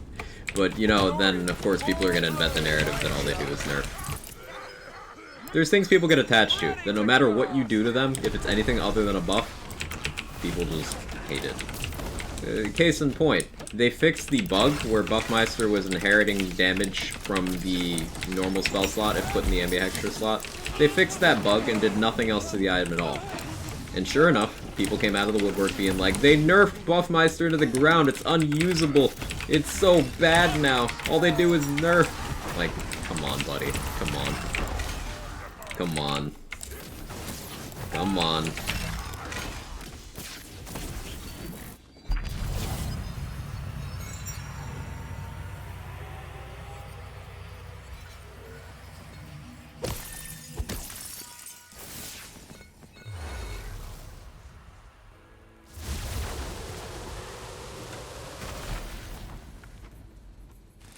And in this week's balancing patch, no nerfs. Nothing was nerfed. The only thing that could even be remotely construed as that is the Bread Slicer received a fire rate reduction because of performance concerns, but they specifically addressed that. They're like, hey, we don't want this to actually get weaker, so we increase the damage.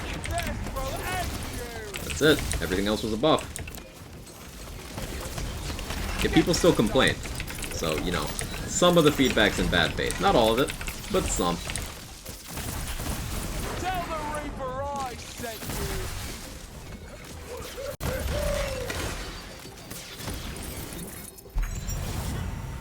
People the worst. We're gamers on the internet. That's how our culture works, sadly.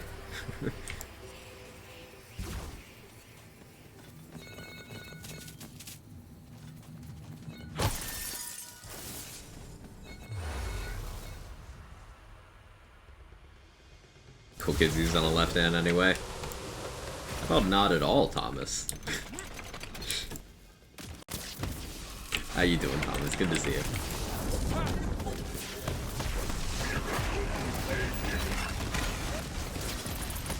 Still super viable? Absolutely. It's still probably the single most powerful item in the game. If you had to say, hey, one item for impact on build, it's still that one. It's between that, Warp Paradigm, it'd be one of those two.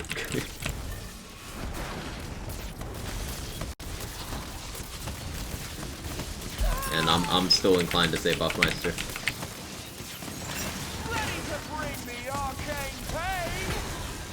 Sigil simp anyway. Yo, me too, Thomas. I don't like purple spells more. Doing fine without you. I'm doing better now that I know you're in Sigil Club too. Did you know about empowering sigils? Insta freezing, Thomas? We did a melee build for the first couple hours of stream with that. I did the grind up to 35. It's quite fun. For anyone who missed that bit of the stream, if you use an empowering sigil, that's the kind that moves with you. If you get it in Cryo Element, it insta-freezes enemies that come near you while it's active. Kind of like the Frozen Heart shield from Borderlands 3. It's that again. And you can do that with melee. And it's very fun. Absolutely not, that's why I'm here, I always learn stuff with you. Okay, there you go. Yeah, we made a Berserker spell shot using that. And ran around hitting things with a Banshee. It's a good time. Triple cooldown on one sweaty palm? Yeah, that's really good uptime. About how much is your downtime on that between activations? Like, how much of your playtime would you say you don't have it active at all?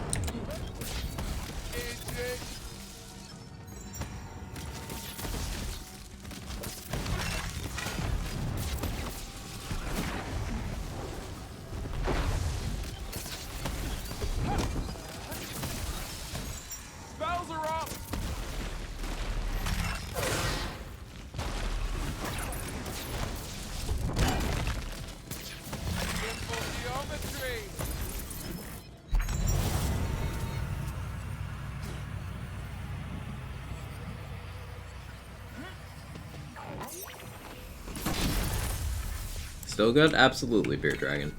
Bear Dragon. I did it again! Oh no! Don't you feel things have come to a point where a large portion of people are on polar opposites? One keep complaining about balance changes, some getting to be honest about providing criticism. That's because people ultimately are very different, Rohit. Some people have a personal stake in things in terms of, you know, they take things very personally.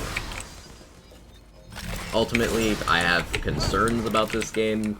You know, I have points of criticism. I have things that I wish worked differently. But I don't feel strongly enough about it to do some of the stuff that people are doing right now. I provide my feedback, state my opinion, and then I go back to playing the parts of the game that I want to play. Not everyone views it that way. And I'm not saying that there's a, you know, one approach to these things. But people are different. So how I view things might not be how other people view things.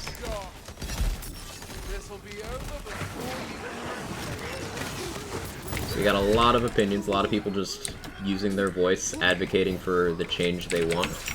And I can't really fault using your platform to advocate for changes you want.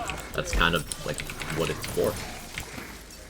Just if you find yourself involved in any of this discourse that's happening out there, do your best to keep it clean and civil if you can. I've managed to steer clear of it myself, but there's been some toxicity happening out there as of late. People attacking each other and stuff, and I don't play that shit.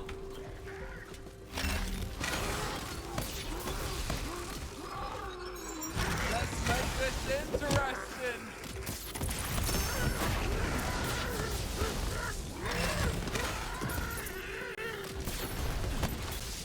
This world, no place for the weak. It's okay if you say the name different. I try to get it right, though. Hey, KRT, long time no see. Hope you're doing well. Done breaking this game yet? Not yet, Matt. We're still working on it. On card, it's 24.9 cooldown. Spell shot makes it like 10 or less. What's the uptime? Like 8 seconds with triple cooldown parts? It's like 8-second duration?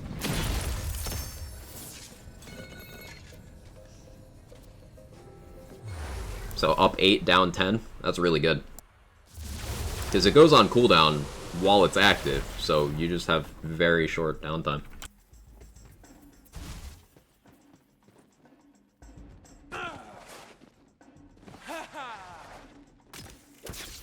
How's that for an active reload?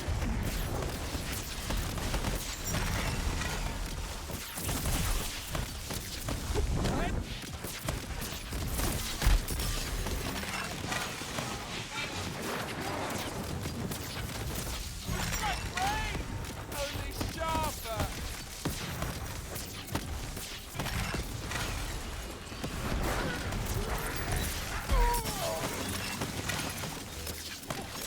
I've got all the magic I need!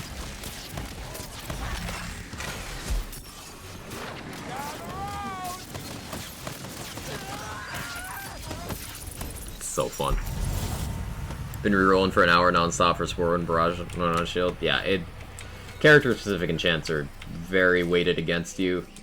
At least we can reroll now. Like, at least there's no more bricking. It's still tough, but it's doable now. So I find it far less discouraging. Try to keep myself left to center on most things. I do understand what you're saying. Where you draw the line between personal biases and the overall balance good for a larger community. Bothers me how selfish and inward a lot of people are. I think we're on the same page with a lot of this stuff, Rohith. I can't say I disagree with you, but what I can say is that I just try to structure these discussions in my community in a way that discourages some of the conduct that's out there right now. Ultimately, here you'll hear my opinions, but I'm receptive to those of others, and I try to explain why I feel the way I do, and I don't encourage attacking other people for having, you know, different opinions when it comes to things like video game balancing and DLC value and that kind of stuff. That's just how I look at it. Not everybody does, but at a certain point, what they do isn't my business either.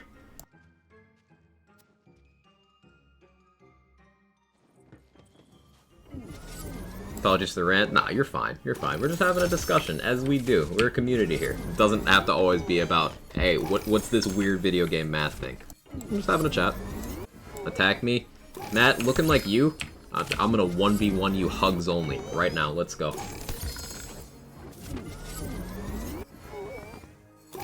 Walking around cute as fuck like that.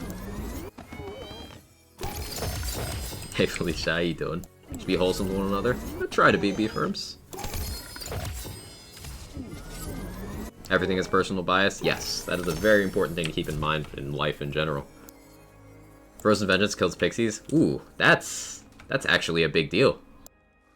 Do any other modifiers do it? Like, does Nasty Spell hit pixies?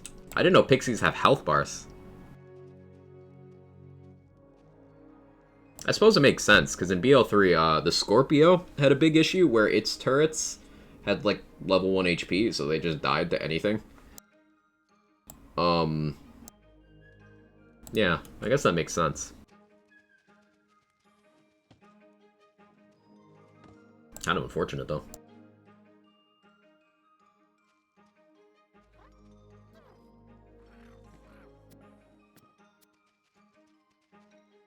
Fire Spore Warden. Status chance. That's trying to be useful. I'll take that. Frost Spell Shot. Reload speed. Thurge.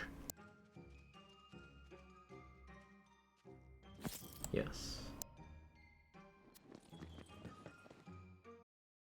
Any AoE damage? Okay.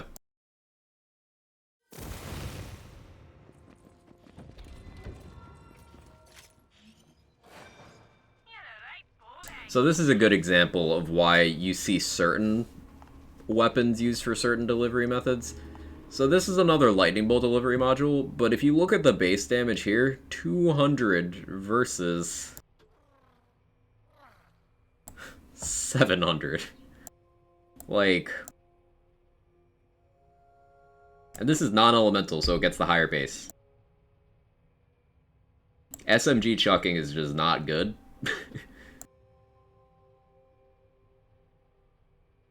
Ah yes, a doodad.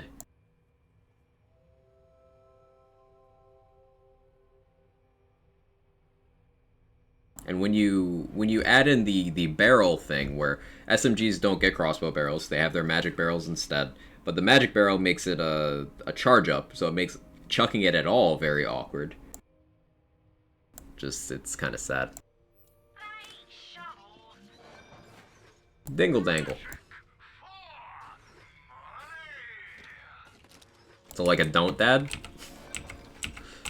Yeah, my don't dad went to the gas station for cigarettes and milk. Are you prepared? We'll see. Good luck. I was trying to grade build today to check if they did change Harvest. The Buffmeister seems to do the same thing it did before, except it requires a lot more to get it there. And doesn't need to use an interaction bug.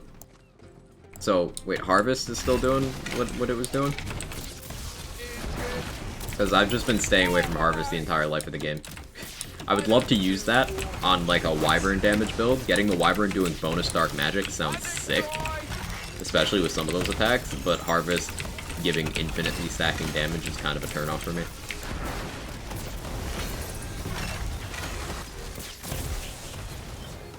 Currently on a Spore Shot setup with bank 6x18 and a lot of reload speed. He's delicious. Yeah. Torg stickies in this game are real muddy.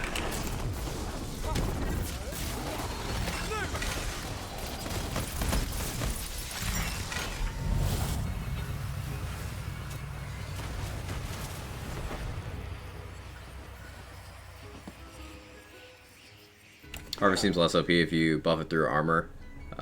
It's shredding on C35. So they didn't fix it. I'll probably stay away until it's fixed then. Because Harvest is good on its own, but it's got this bug where it infinitely stacks if you go through portals with it on. And I don't want to have to wait around that long. Never room for it to wear off before I change rooms. 2 OKS levels per trial is nice to get to 20 fix it quicker. Yeah, Braxis, it is. I don't know why they didn't document that. Maybe they just didn't tell poor notes writing person, who is doing a great job, by the way. But yeah, that's a really nice quality of life thing. It's a good catch-up mechanic. If they raised the cap and you had characters that weren't at the old cap, well, you can get them to that old cap faster. It's nice. I hope that holds up as they increase the cap more. Like, let's say they increase it from 35 to, I don't know, 50 down the line at some point. Well, then it would be by 2s up to 35. And that would be a big time saver. Because otherwise having to do fucking 50 runs to unlock your max difficulty sounds a little excessive when you put it that way, doesn't it? But if they do the 2s mechanic, you know, it's just the most recent chunk.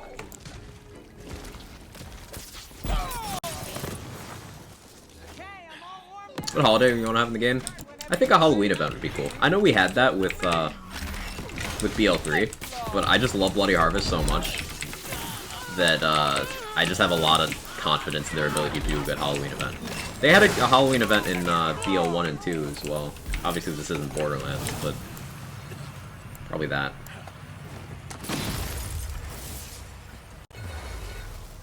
Ah yes, that and more. I did say there'd be stuff in that and more.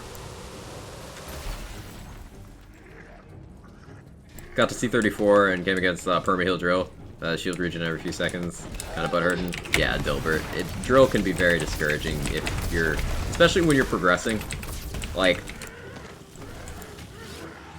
I don't mind that Drill exists. I think that it's an important thing to have DPS check bosses like that. Especially because Drill doesn't really do anything except sit there. Like, he's very passive. His attacks are super avoidable. But maybe he should be something that you have to opt into, you know? Like, maybe you should know that you're fighting Drill before you have to fight Drill, because it affects what kind of build you bring, it affects your time investment, your time commitment, I should say. Like, getting a random Drill is never something people like to see.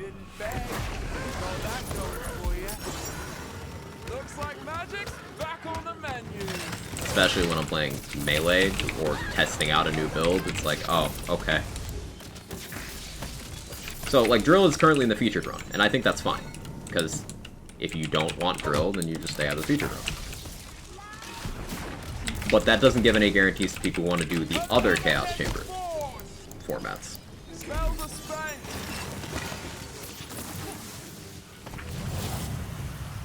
I think it's because of your love for the flat gas call build. Could be that. I do love that setup.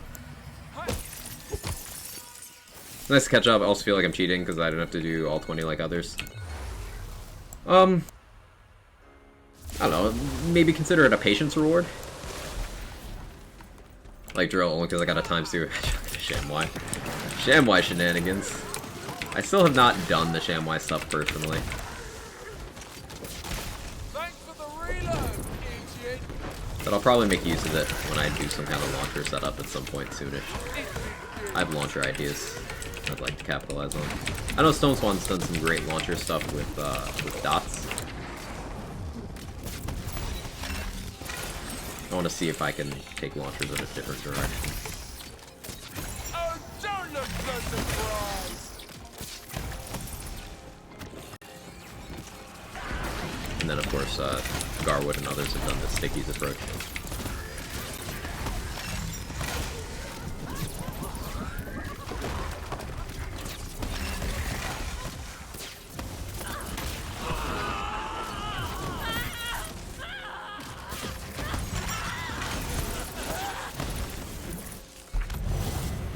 Harvest glitching explains why my guns are hitting for 200k dark magic randomly. Yep, that would be it.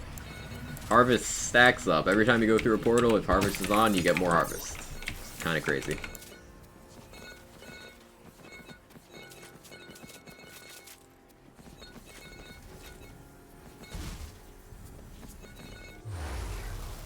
Number of bullets in this game are few and far between when it comes to enemy attacks. Right. So absorbing ammo or reflecting ammo from enemies is, like, you don't get shot that much. It's not like, say, if you're fighting Maliwan enemies in Borderlands 3. You're gonna get shot at some point. It's gonna happen. But in this game, you're likely to go entire Chaos Chamber runs without getting shot.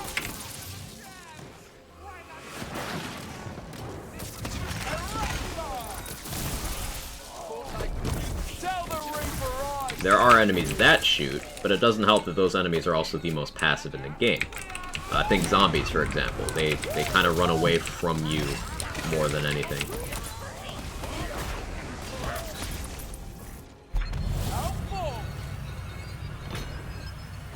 To be honest, I'm always happy when other people don't go through pain I had to endure, so people can catch up on chaos levels quicker, more power to them. Yeah.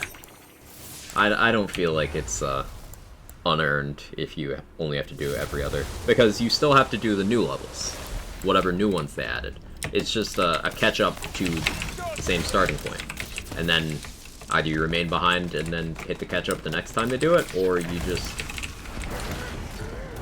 go one by one the same way I'm doing. So just get to the same place at different speeds, which fundamentally is how these games work. So I'm okay with it. Not that I need to be, it's not up to me. Progress at your own pace. No need to feel guilty about it.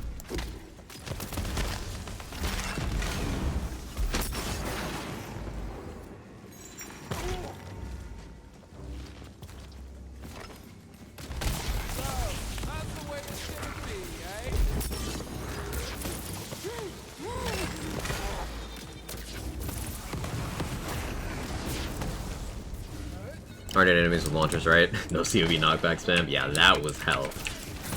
Oh, yeah. Good call on that one. Don't miss that. Now, there are goblins with, like, grenade launchers that can one-shot you, but they don't spam.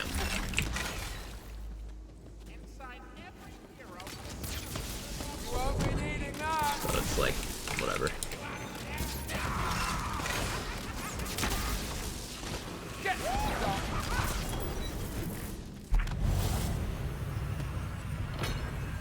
I don't commend them on the quality of life change, because some people consider anything positive as baseline and anything negative as a personal affront.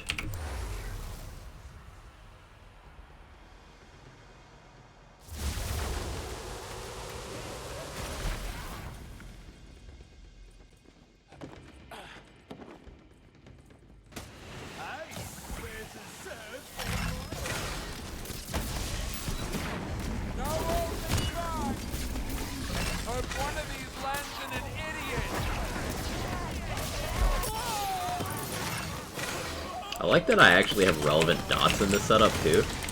It might be because I have that status damage and chance steep. Like my steep looks like this. 29.4% status damage, 29.4% status chance. How did I do my hero stats? Did I put points in wisdom? I honestly might put points in wisdom over intelligence. Buff that dot more, because it's relevant.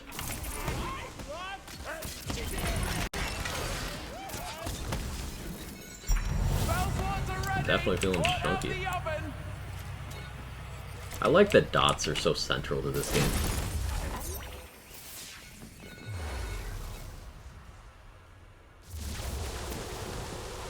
Celissa?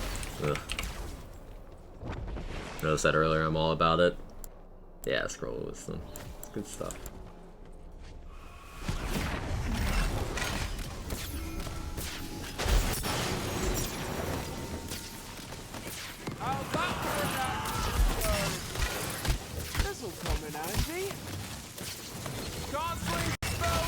This is why I need a non-Ellie Chain Lightning Cure Knot. So, you don't want to use shock ones, because the non-Ellie ones are also shock element, just with a higher base damage. So I want a non-Ellie is like my biggest priority. I have bonus fire damage from Imbued Weapon and Body Rune, so I'm not too stressed about covering fire. And I have Poison and a Frost covered. Maybe we'll hit the Pistol Bunny on the next run. Although it'd be tragic if I got exactly what I was looking for, and it wasn't. Like, it could have been Primordial, you know? I know that's not how it works, but it's how my gambler brain will put it. Alyssa took a while to phase there. It's convenient.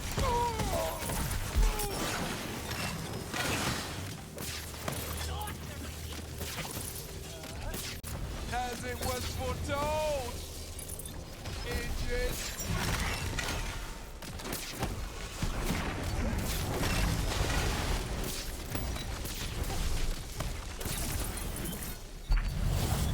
Source Alyssa's Ward just doesn't care if he's lightning. I'm pretty sure she's resistant.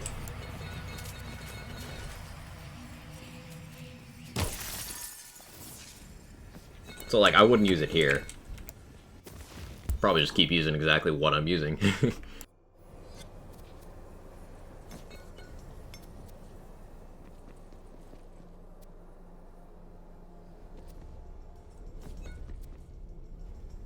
But I do still want more elements covered for other situations.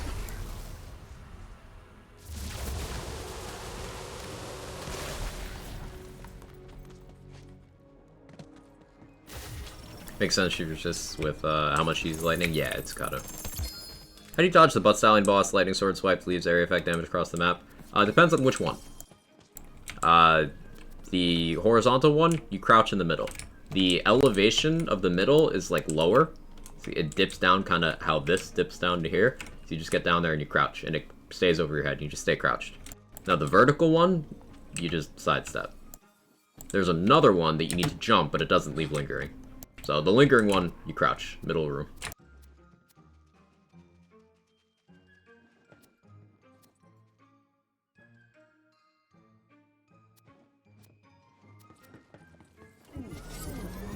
You fight raid bosses on C35 or not yet? Yeah.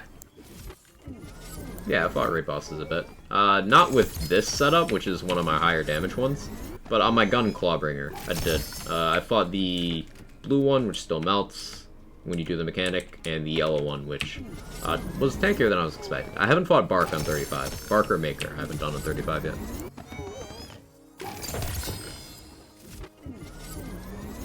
Crouch with the horses. When I crouch with the horizontal swipe, still damage for some reason. Could be a hit detection thing. I did get hit a couple times with that when I was like positive I crouched. Could be that.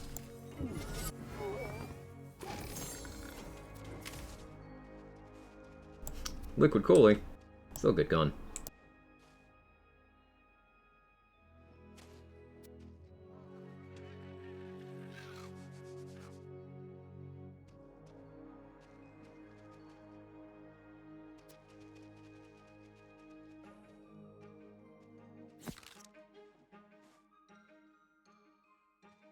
Poison Ludite.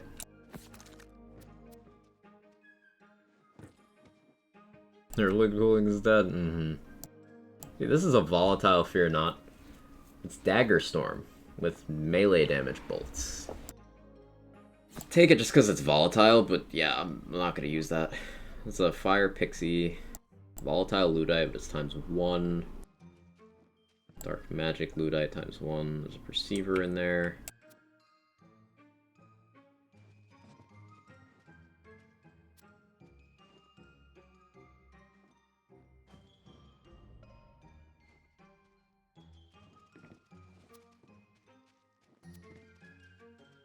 Hey, Sitkoff. Nice.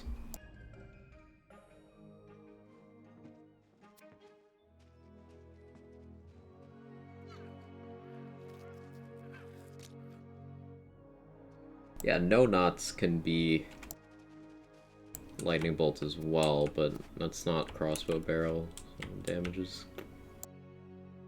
Still better than non-pistols, though, I must say. Got drill on 22 trial with Dreadwind. Aw, I'm sorry, Pico. That's just straight up pain. Yeah, I keep stickies on my melee builds. Just for that. I've had to switch a couple times for Banshee today. Haven't gotten drill on stream today. So that's been nice. Although, if I got him on this build, he melts. So the game's aware. Might be character height. Could be character height, actually. Yeah, that's a good show.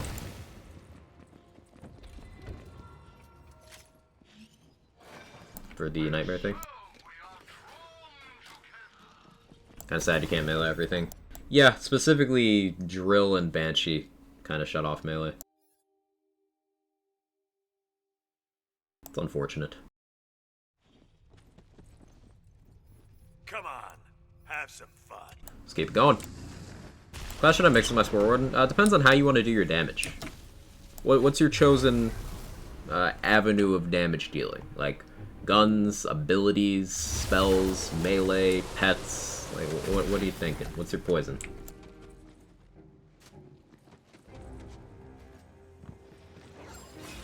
Why you insist on dying by my hand? But I have. Bad luck or bad choices. Dead all the same. Simple geometry.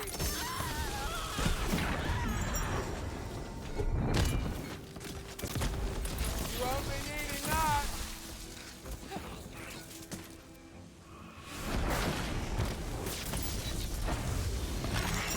That's more like it. Maybe more of a gun build this time.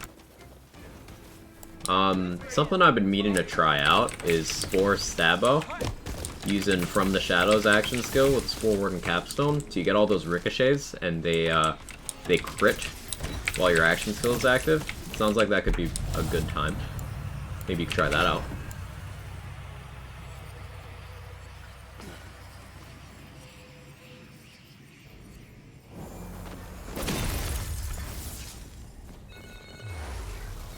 Kotaku would say Claw Spore. Sigma Kotaku grind set. Only we had a shotgun able to shoot projectiles dealing melee damage. No, Thomas, bad. Stop it. You're better than this. Dragonlord statue so beefy I had to whip out the Gluttony. They are pretty tanky. I like that though. They're an optional side objective, you know, a shortcut to progression through the chamber run that doesn't fight back, so it being beefy makes a lot of sense. What's even funnier, though, is turning them to your advantage, like using chaining effects off of the Dragonlord statue, because it'll die last. So you could, say, sit there and shoot a Fragment Rain, and it'll just kind of ricochet to the entire map and kill everything.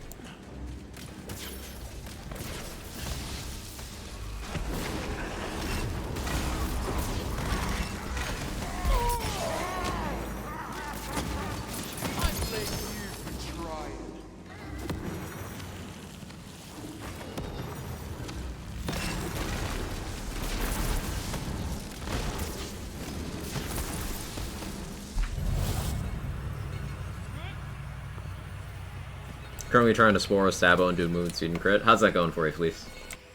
You liking it so far? Any problems? Any wishes, wants, concerns? Give me all the dirty details. What's your first Borderlands game? The first one, back in 2009. I was in high school.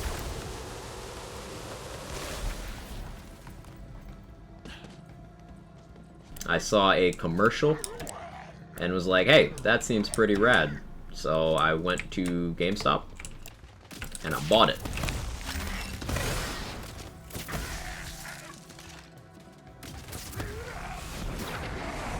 Unstoppable!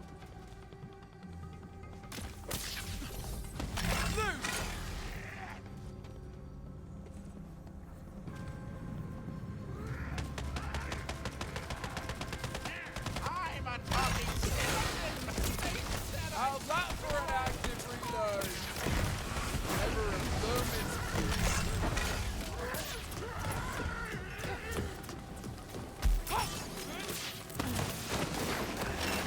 Unleash hell!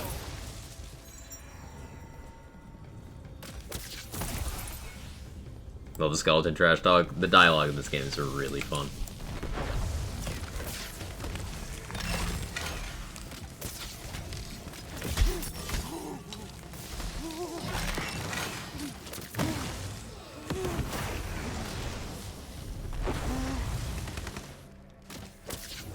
That's for making me look.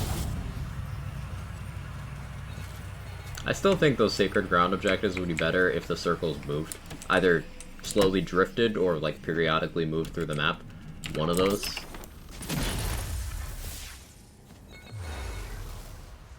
It's going alright, just trying to farm some relevant gear to really test it. It's working well with nothing special. That's a good sign. If the core mechanics work well, then most things you slap on it should work well. Sign of a good foundation.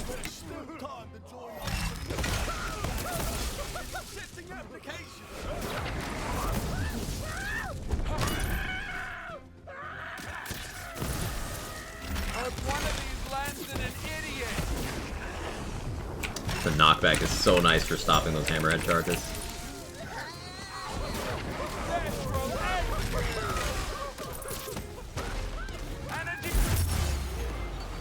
It is not nice when you lightning bolt yourself to the face, though. Lightning bolt.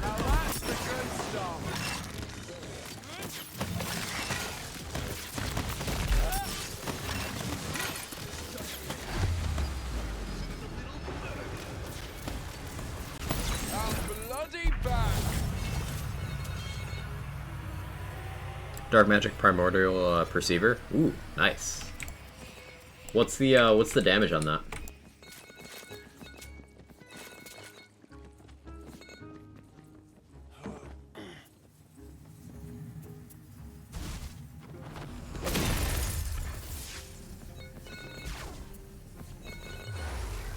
How good's the new shotgun? I haven't used it yet, honestly, Bear Dragon. I would not know. Salmon isn't working. I don't know what I did to do that damage that time. Unwarranted frustration. What hilt mod do you have on it, Rohit? 774? That's pretty good, Sweaty Palm. That's definitely pretty good. For a weapon that can put out bullets like that fast, that's pretty good. With the high crit incentives. Definitely good for Perceiver.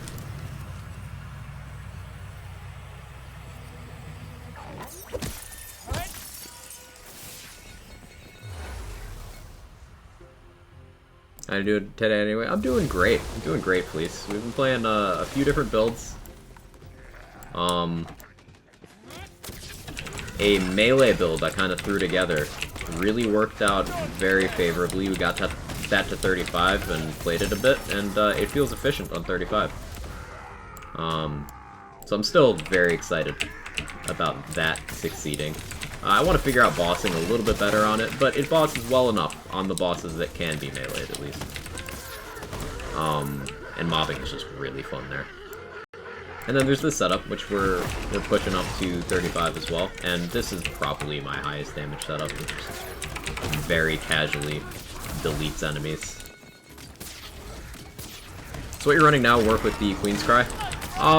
So you could use the Queen's Cry on this setup, it's Sunshine, but there'd be a few aspects of it that are kind of wasted. For example, you're going to be reloading a lot less frequently, so an enchant like this would be a little less valuable. I'd maybe go a different direction there.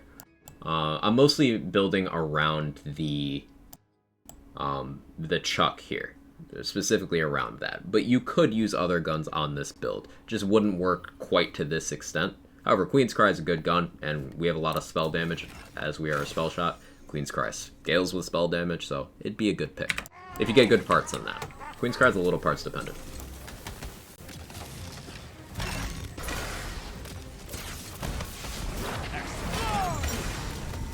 Ready to bring the arcane pain?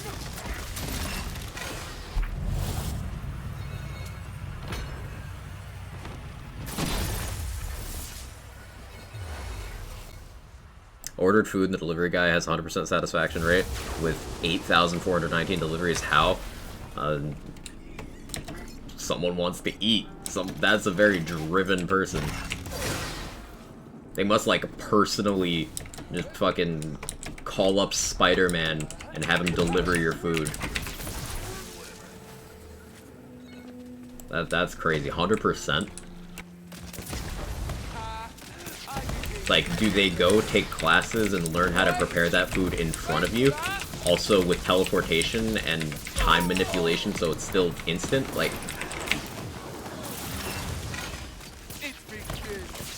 Like, how do you not get that one asshole who just ruins your rating? No cap, 100%? That's crazy. Good for them.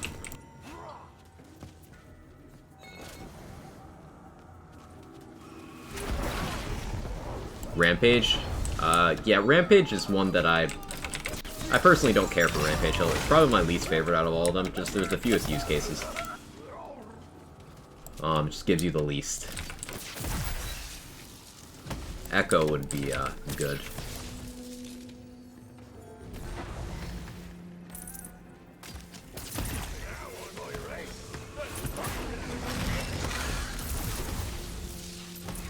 Guy played a lot of Death Stranding.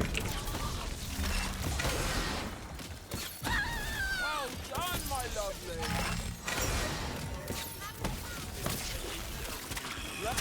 Eat or be eaten. Happy ending with every order.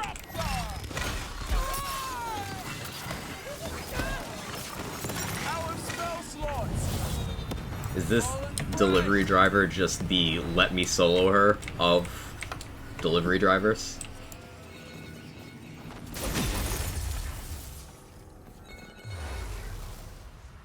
Other than the buff spells, any other spells boost movement speed? No.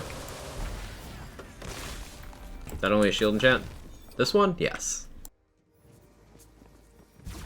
Oh hey, Nightmare. I haven't had Nightmare in a bit.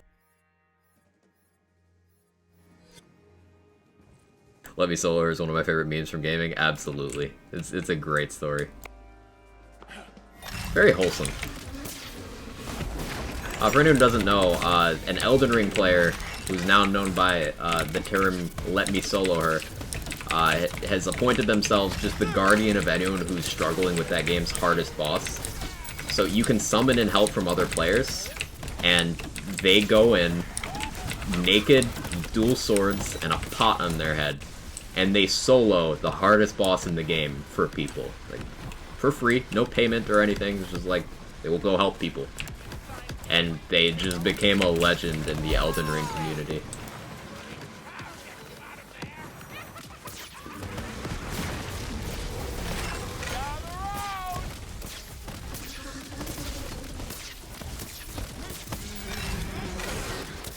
At least you're some use.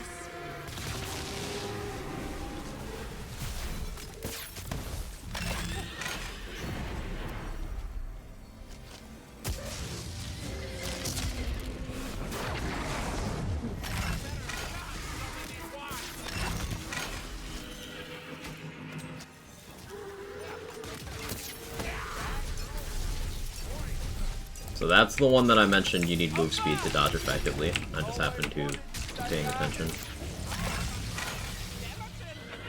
This is the one you crouch for. Or one of the two you crouch for. Now, while you're crouching, it does sometimes do combo attacks, so you can't dodge effectively while you're down here. And the ads can be hammering you, but not too many of them spawn. Now that's the vertical swing, the one that kind of blocks off an area. And it does like to follow that one up with the, that attack.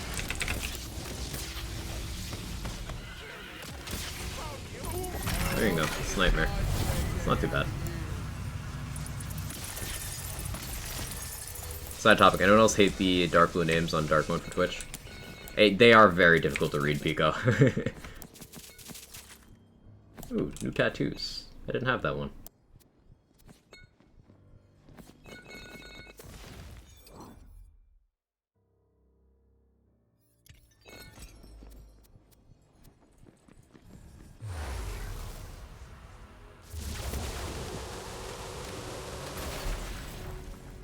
My name's impossible to read for anyone in light mode. Do you do that on purpose, Jay? Are you trying to convert people over to the correct way of dark mode? Here, my faithful mushroom.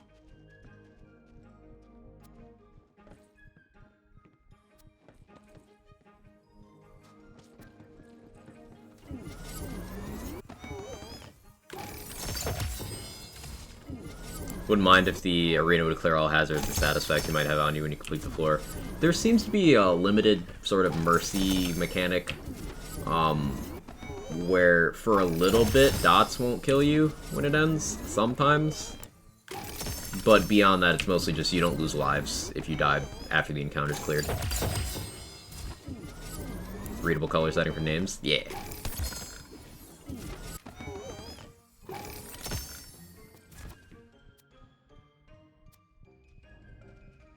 Volatile handbow. Melee damage. Yeah, handbow post nerf is still over 2,000 card damage. It's still good. Queen's Cry. Times 1, 133. Zip rockets. No. Chain lightning, no not.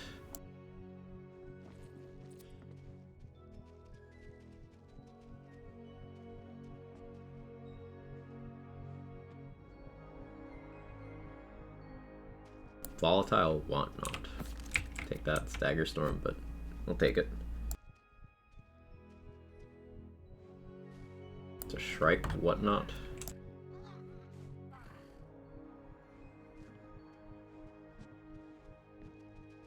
Volatile Rapscallion.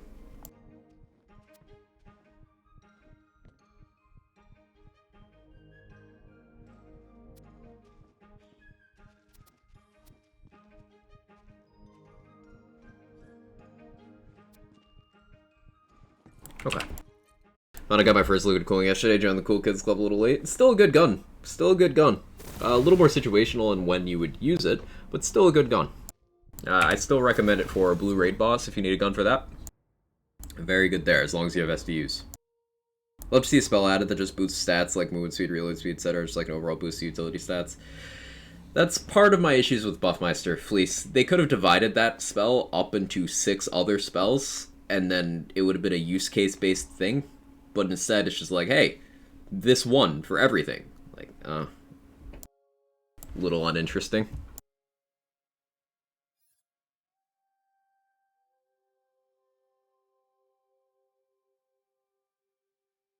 Tried on my build, didn't go very well, but I'm not building Frost. I think that's what you need to build for. Suppose we have Buffmeister for move, but other stats sounds cool. If there was a spell that was just movement speed, I would use it. I don't want the things Buffmeister gives, personally. I don't like it. I'd like to, you know, just get the move speed. Maybe they do that on the spell in the future.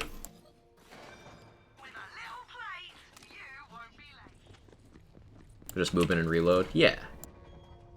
That would be comfy. Let's keep it going. We're close. We're close. We just got 2 more. Unlock 35. Quick Gearbox thought nasty spell is a modifier people ever want to play with. Someone really, really, really wanted to get mileage out of those modifiers they made for BL3.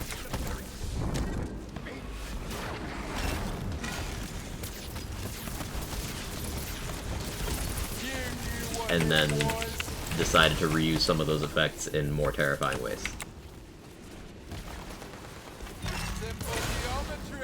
That was a fast room. Hello? Is there a certain legendary that has the added 50% crit damage buff?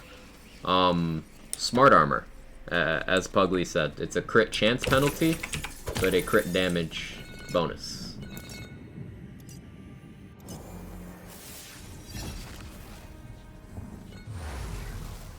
Now I want to move speed spell with red text. Must have been the wind. Yes, let's go. Please. I know about Wonderland's energy drinks. That's a thing?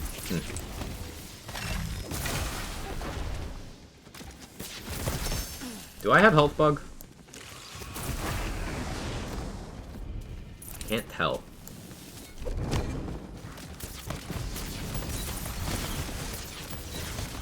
Can't tell. Because I feel like enemies shouldn't die that quick. Alright, if they die from one bullet, I have health bug.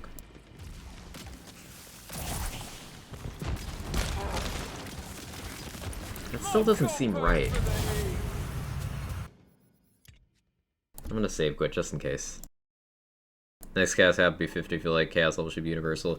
That kind of undoes the selling point of it, Amateur Dig. It's intended as a long-term progression thing.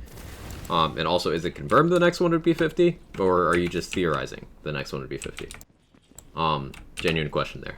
Also, that would kind of defeat the entire purpose. Because we saw what happened with people being able to select their difficulty without having to earn it in BL3. And what happened with that was people went to Mayhem 10 and complained the game's too hard, when BL3 was in fact extremely easy, but people still complained game hard, because they didn't earn their difficulty. They didn't have to learn their mechanics, they didn't have to refine their build, they just went straight to the big number because content creators play on big numbers, so they're like, I have to too.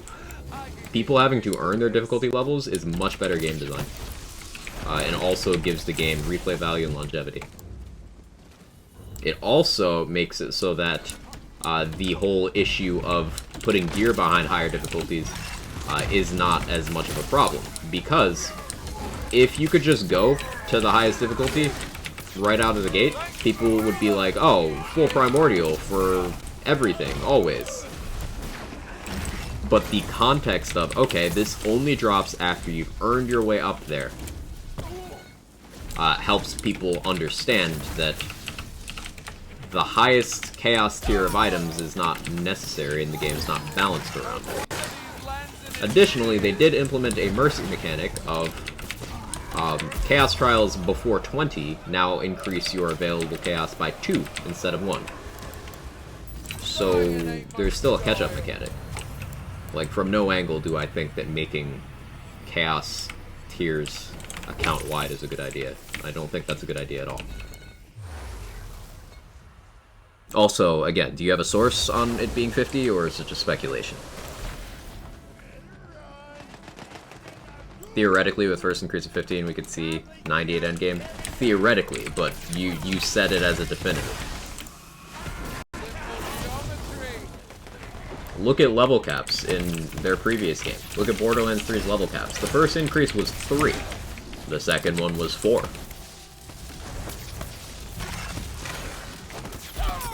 The third one was 3.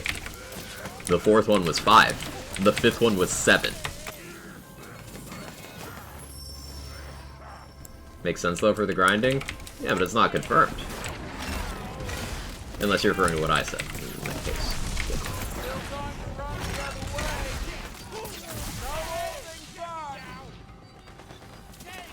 It'd be cool if there's a spell to send down a giant finger from a boat. Why from a boat? Sneezes. Allergies. Excuse me.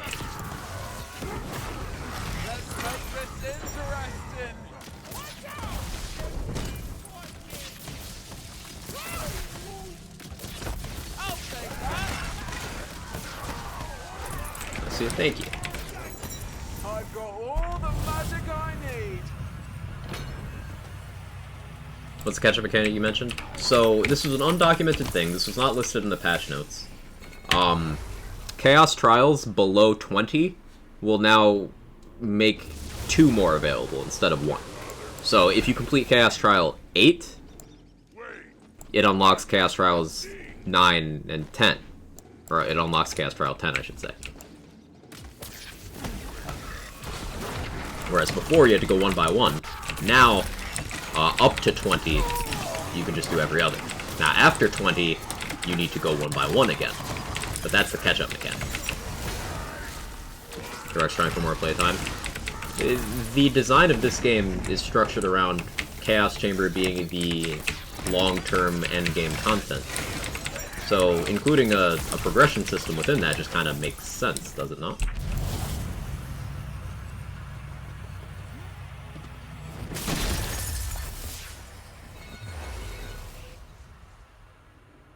Everything's better when you're on a boat, maybe? Maybe. I think it'd be cool if they made Chaos Chamber similar to Greater Rifts of Diablo, completely random everything, they go up to like 100 or something. And I think they have the framework to get closer to that, Jay. There's more Diablo DNA in this game than they've had in a Lands game before, which I think is really good.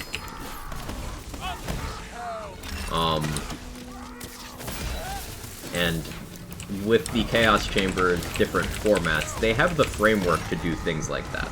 Like, the featured run is very different from the normal run, and then there's extended run, and there's Chaos Trials. They have some curated runs, they have some that are completely random, in terms of, you know, from the available seeds, etc., etc. There's potential. I ran out of ammo. I think I'm still missing a pistol STU.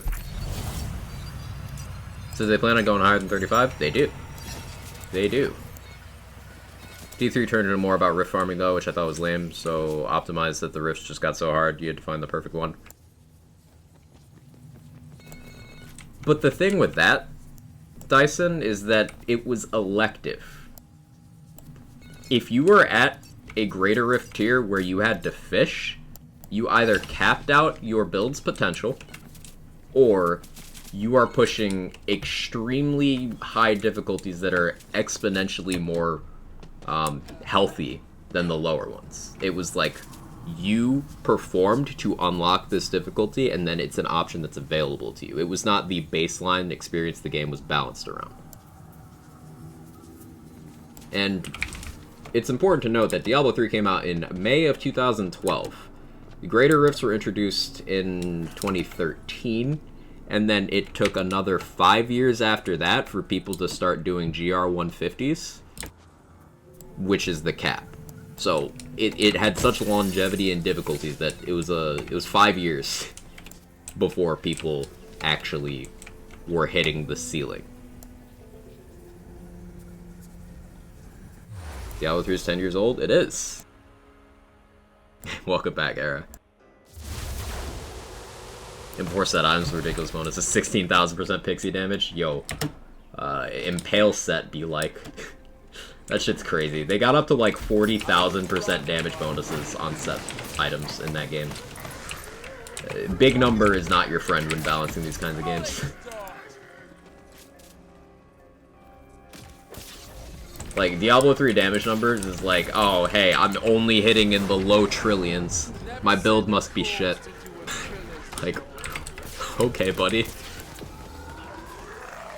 think it's 75,000. See, it's been a few years since I've kept track. I guess they buffed it a few times.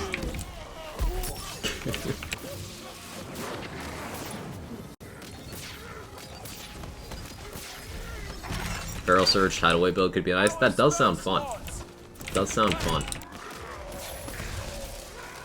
Buffed it again. Ugh. Just put a damage cap, easy solution. Hopefully not like a Borderlands 3 solution where people start hitting visual damage cap on your second level cap, and then you increase the level by, you know, another 19 levels over the next couple years. To the point where visual damage cap is just like, if you're seeing damage numbers, your build sucks. As long as you're not seeing damage numbers, there you go. That's the real damage. Okay. Monk hits for 500 trill now? That's insanity. Yeah, see, I remember last time I kept up with that game, If you were hitting 2 trill, you were optimized. Now it's 500. Alright. Okay.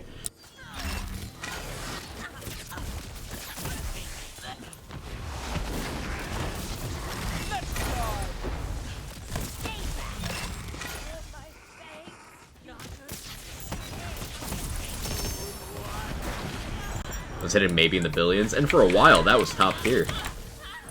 That's what happens when big number goes unchecked. So I'm hopeful with Wonderlands they don't allow numbers to get that crazy. Because we still have readable numbers. You know if you hit for 1 million, you're doing really good damage in your build. You know that with how the game is balanced right now. But if numbers get out of hand, it'll be like, hey, I'm hitting for 17 million, and it's just kind of like, whatever, bro. Numbers stop meaning anything. It's like, look at Borderlands 2 item cards. What's a fastball at, level 80 OP 10? Anyone know? How many millions does the fastball do? To the point where you have no idea how much damage that is in the context of anything?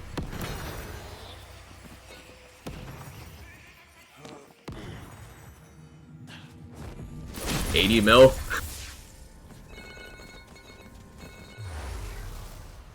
Why do numbers need to go that high? They don't. The insane thing, they don't. It just makes it harder to balance when they do. But numbers going that high is an end result of chasing big number with your design by increasing, for example, enemy health values more than you need to. It's also a result of constantly buffing things, which is why balancing can't just be buffs the way some people want it to be. If you intend for your game to have any sort of longevity, you cannot just buff everything. That is not how it works. Because then you end up with that problem.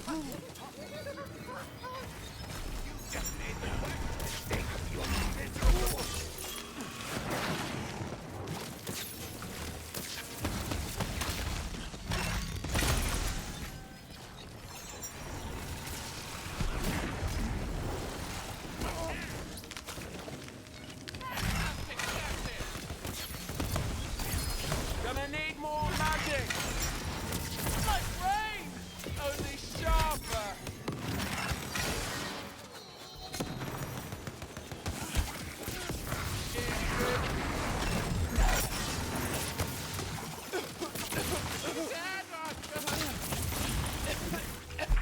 Already easily hit 100% crit chance on a lot of spells. Power creep's already real. Yeah, with passives at the primordial tier, you can already see some crazy things. Like we were talking about on the other build I was playing today, Mintberry. Spell radius is really impactful on the sigil I'm using to freeze things. And if you were to get a triple roll, bear with me, triple spell radius roll primordial at level 40, that's 100% spell radius already. A month in, 100%. We couldn't get 100% radius in one slot in Borderlands 3 ever. And a big problem with that game was passes were too big.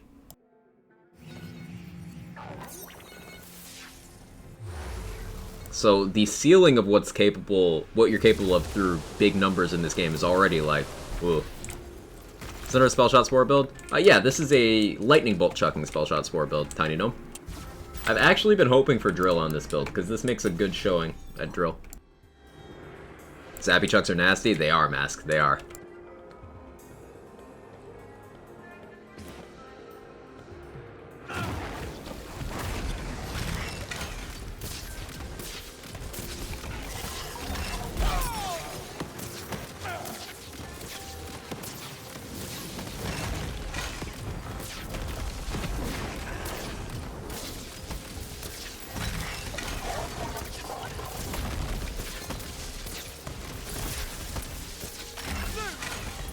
We didn't have body rune active for a bunch of that, but works out well. Let's have to look at the gear. If you remind me in the loot room, I can go over it. The gear and spec for it.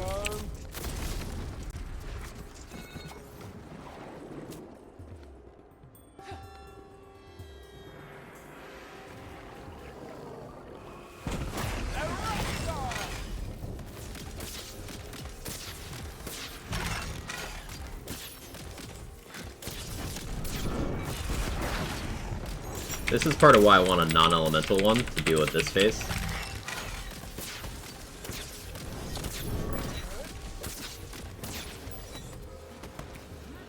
If we get infinite Chaos Chambers, I think I'll be fine with infinite myth ranks, although not everyone's a fan of this kind of system in D3. With D3, the bonus per rank was very small. Like, getting 5 main stat per Paragon point is not nearly as impactful as 1% of gun, ability, spell, or melee damage. So it takes way longer to get to those big problematic numbers in D3 than it does with myth rank in this game.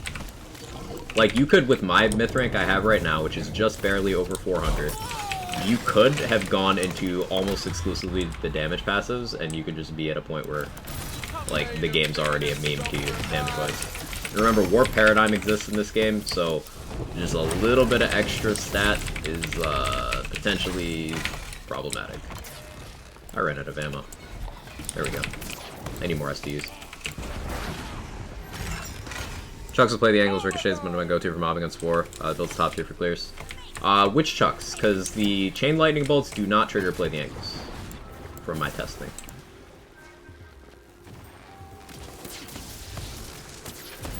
Let's make this interesting.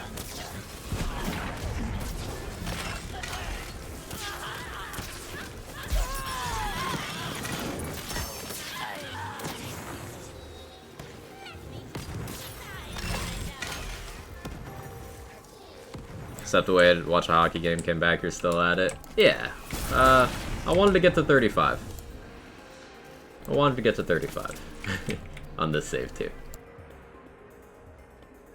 This will be my 3rd character I've gotten up to Chaos 35. Got a blank slate with +2 ability. +2 ability is very strong, but personally I would hold out for one with +2 ability and all damage. Rohith actually put a save up with that in the Discord yesterday. Which was a hell of a find. Sword Solution build's good for mobbing, but boss fights are somewhat slow. To great boss ones can only get to half HP. Mobbing and bossing are very disconnected in this game, I've noticed. I think in some situations it's a good thing. Like, you definitely need to prepare more for bossing than mobbing, but it can feel discouraging depending on the setup.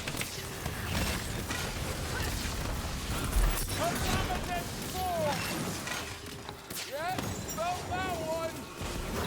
Planet's tapped out.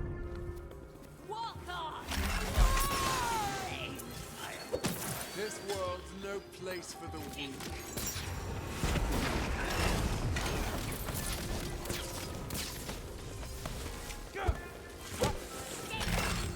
Get stuck.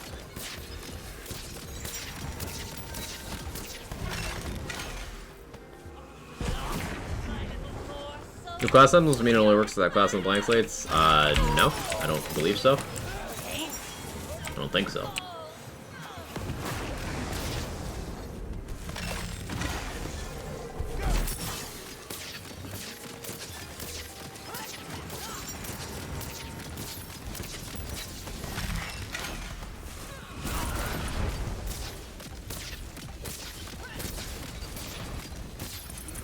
There we go.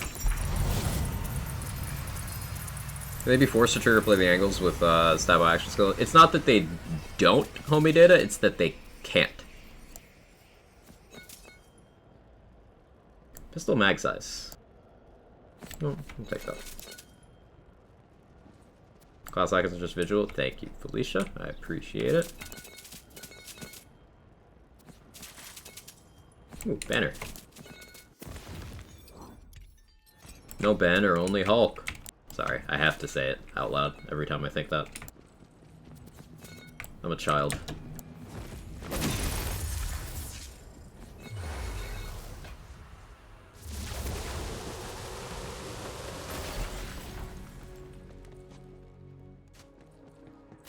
Do Chucks benefit from Barrage Enchant? Yes, they do count as gun damage. But for whatever reason, they do not trigger play the ankles. I tested for a long while. I was throwing the single target lightning bolts, and they were not ricocheting with play the angles. even on crits. So,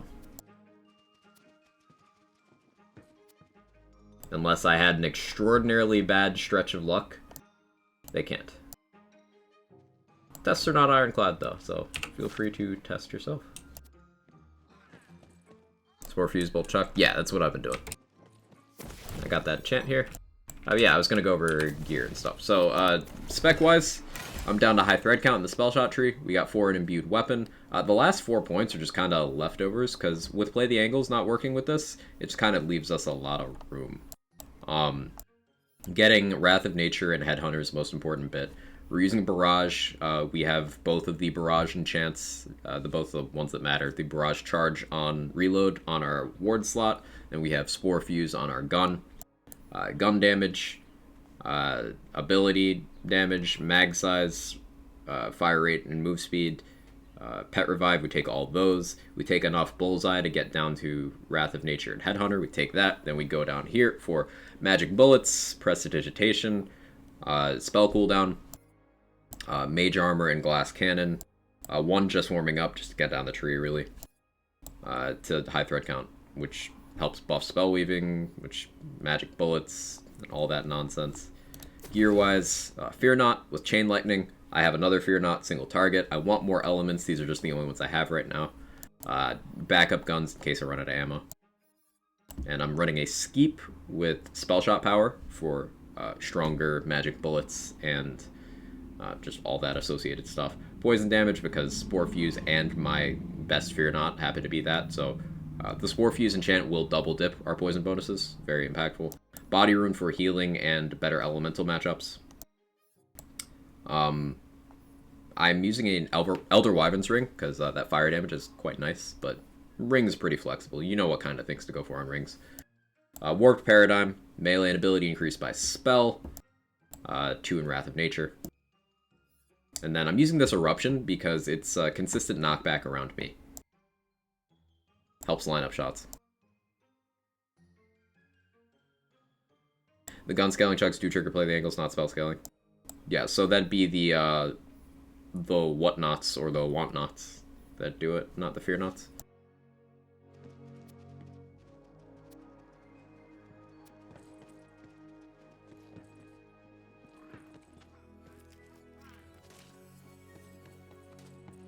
Your marker?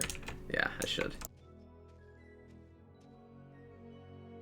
Okay, what am I gonna roll for? Rings? Rings. Elder Wyvern Ring function similar to Body Rune? No, the Wyvern Ring increases the fire damage that already exists. Whereas Body Rune creates additional fire damage on top of what you're doing. So Body Rune gives you an extra 20% fire bonus element. It's new damage. Whereas Elder Wyvern's Ring just increases any fire damage you have by 20%. The wording is a little subtly different. See, bonus fire damage versus increases fire damage.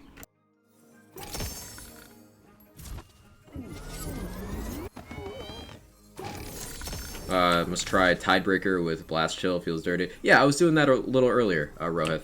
The melee build I was playing, I had a Tidebreaker in one hand, and I had a Empowering Sigil in the other. Using ambidextrous.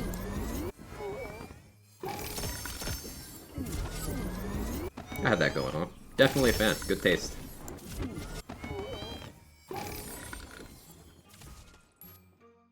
Volatile Sharksbane.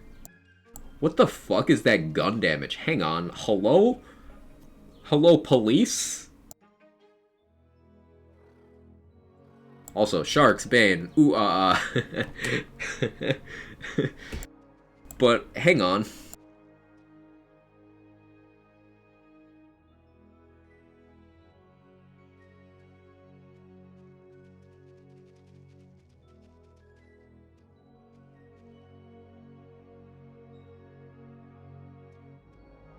This shit at Primordial would be how much? Seems double roll gun damage, not other primaries. Yeah. Yeah, it's only gun damage can double on this one Pico.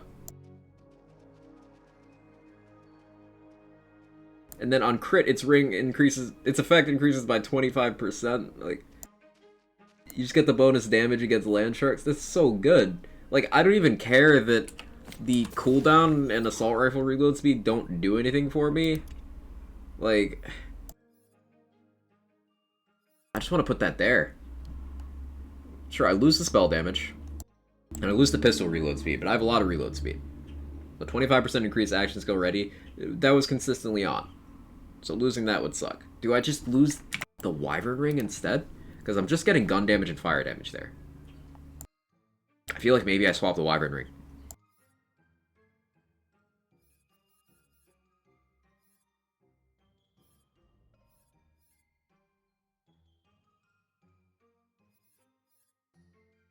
Lethal Catch is also kind of scary, though.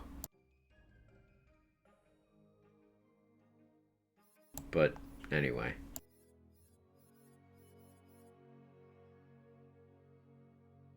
Critical hit ring effectiveness increased with 25%. Like, that's so much just gun damage. That's just a lot of gun damage. I think I do take that. It's just Sharksbane. Yeah, it's Steel Seeker. Land Shark damage bonus stack with 2 Sharksbane. It should. It should. All other ring effects stack. Sandbane. Use that ring to bully chums even more. Poor chums! Oh no. I think a prime would be about 46.9. Cool.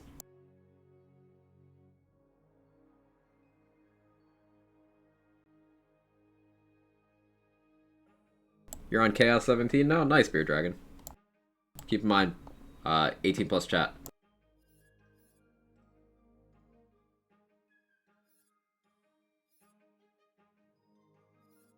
So, do not give any indication that you are not 18 or older. Or else I'll have to do something about it. Because I do have my channel set to mature content warning. Because I say lots of bad words. Cat, what are you doing?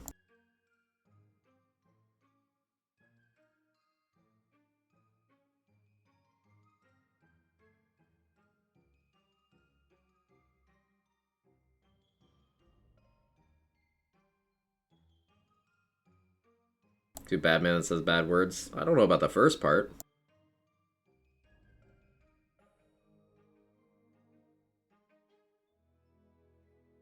I gotta mess around with these storming ice spikes more. That's the ice spike variant that I've used the least. I should change that.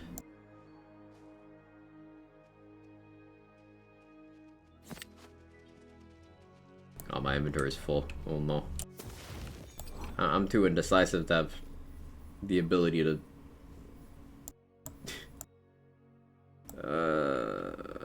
I can drop that. I can also drop that. Okay, go ahead, cat. Go ahead. Not allowed to cast raw ground, so tedious. At least they implemented the catch-up mechanic for the lower ones, Music Nation. The ones 1 through 19, or 1 through 18, I guess, technically. You go up by 2s instead of 1. The 20 to 35, I feel like that's necessary to really impress on people that, hey, this is harder, you need better gear. You need better build knowledge. I think that's an important bit.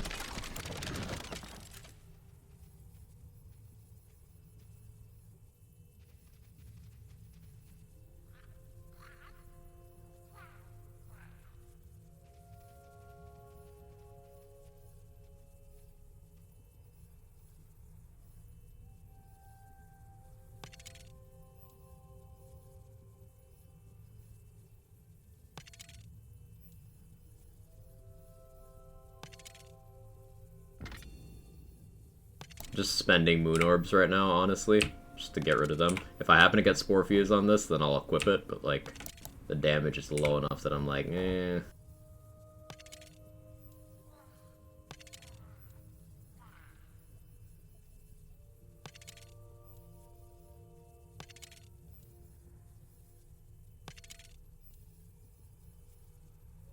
Okay, cool. Just discovered I only have 3 enchants actually helping my builds. About to get fun. Let's go, Bubba. Free damage. Free damage. Caster out 34. Let's do it. Saw some new double knot nonsense while super repeat killing things that spells like a Jedi. Looks like a ton of fun. Yeah, yeah. You know, it wouldn't be a week if Spell Shot didn't get buffed.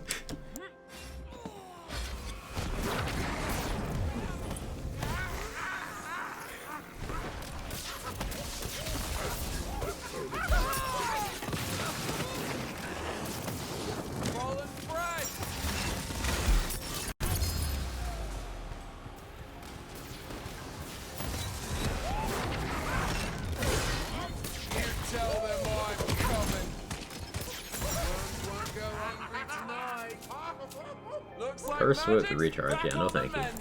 Last trial to go? Yeah, last one.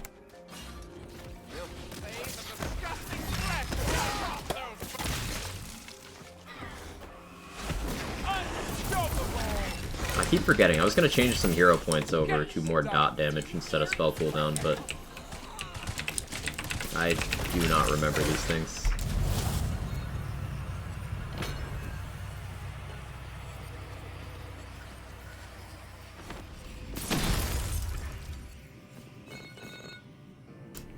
Really, game? Really?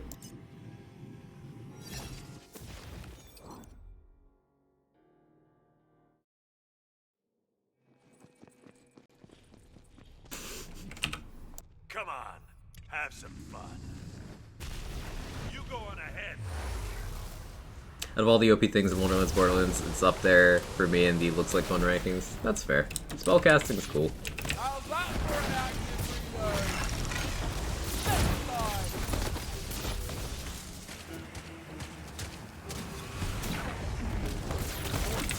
Critical connoisseur into Toothless in this game. Yeah.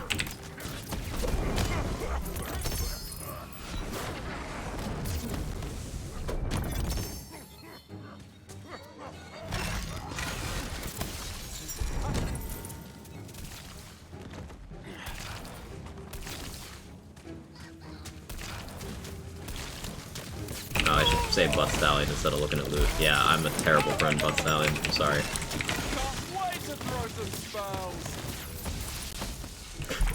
That was just rude of me.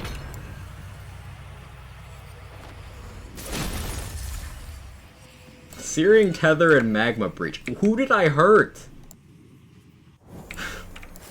Fuck, man. Oh, God.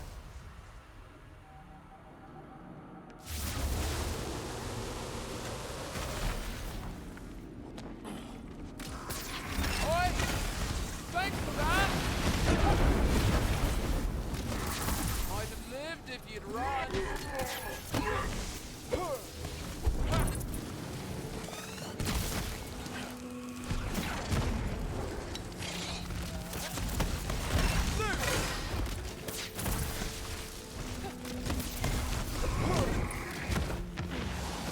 This'll be over before you regret it.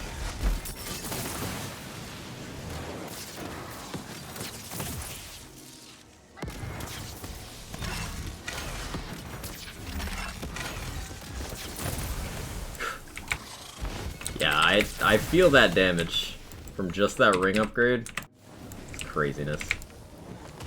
I guess we roll rings from now on for Primordial Shark Band, you know, once we're on 35. Suppose on this one we roll 34s again and hope for more elemental coverage on our Fear Nots, but like we roll rings now. I need Primordial Shark Band. Ooh ha ha.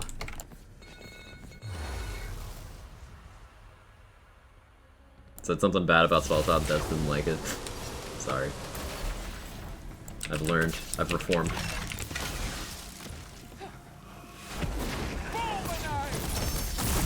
Like, it actually just one-chucks.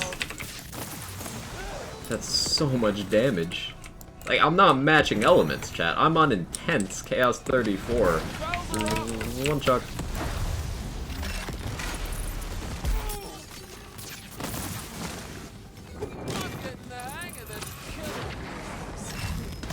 I could be having more damage. There's so much damage I've left on the table here. Open a vending machine, see Primordial, triple ice spike. Holy shit, Striker. That's a find.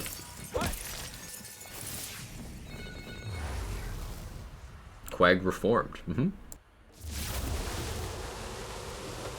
quadruple ice spike. Oh yeah, you got extra projectile. That's sick. Yeah, that's so much damage. Holy hell. 1896 times 4. I assume it has 2 charges, right? Or is it a 3 charge? Either way. Like, that's,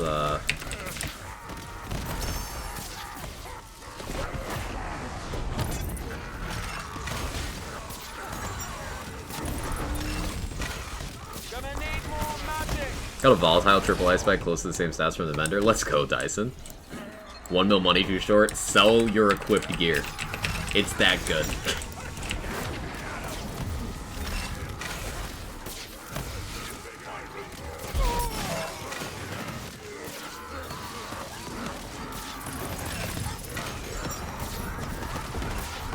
Sell stuff from the bank, or that. That's more reasonable than what I said. Do a Carter set. Fire sale.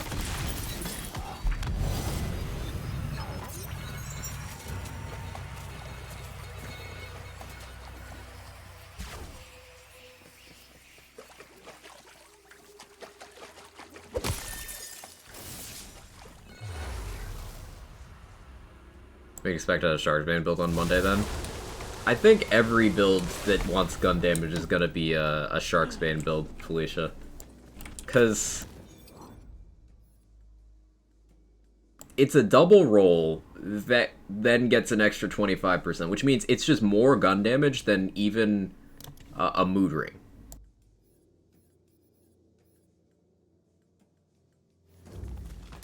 So if you get like a primordial Shark's Bane with some good passes down on the bottom, that's just going to be better than anything else for gun damage rings.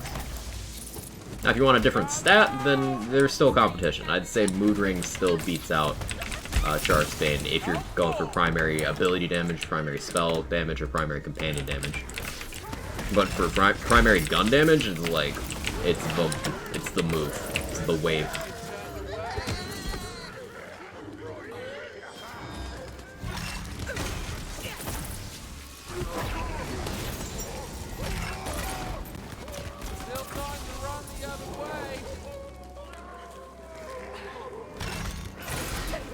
Simple geometry.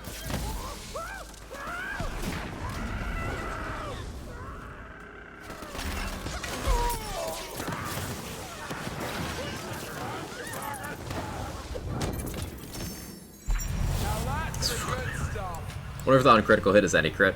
It's probably any crit. Which includes dots. Of which I'm doing many. 1596 times 4 with 3 charges. Looked good, so I bought it. That's a really good spell, Dyson. That's really good. Good investment. What does Shark Bane do? Oh, I keep forgetting the inspect's broken. Cool looking ring, though. For whatever reason, the gun damage version of Shark's Bane, you see how it says 39.4%? Yeah, that's 2 passives worth. See, the spell damage here is 19.7 on a volatile. This gun damage is 39.4. This is, yeah. And then when you crit, the effectiveness increases by 25%. Yes, Kevin, hi. Is it a glitch or intended? But it's just the gun damage. I'll take that. The other ones seem to be normal.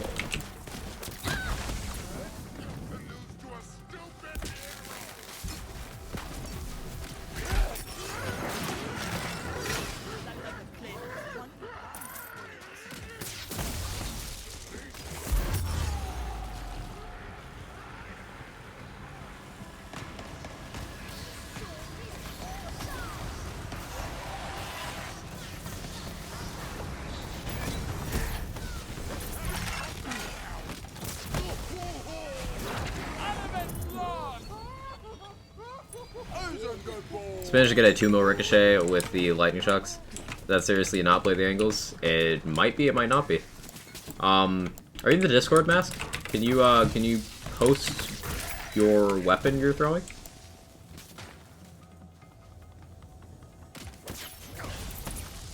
Because it could be play the angles. from my test, it did not seem to be triggering. It could be. Could have just been an extremely long stretch of bad luck. Because it's a chance on crit. So a chance on a chance. I wouldn't rule out it being possible.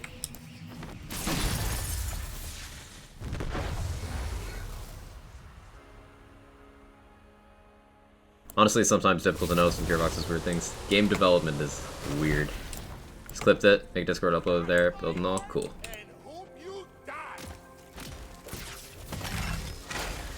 Yeah, anyone looking to join the community Discord, we've got lots of discussion channels, community saves channels, lots of hidden resources and such. Exclamation point Discord, if you're curious.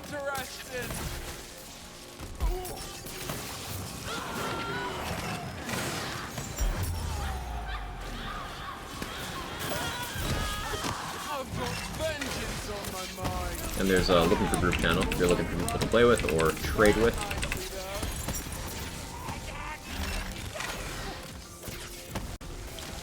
Fucking cursed crabs, holy shit.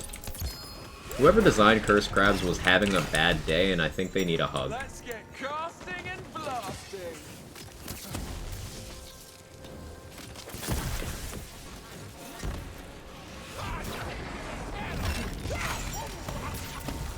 Gearbox never released game mechanical info. I don't think it's industry standard to do that kind of thing, honestly.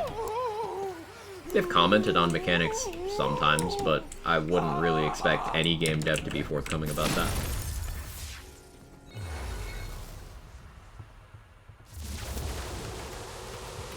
LeChance!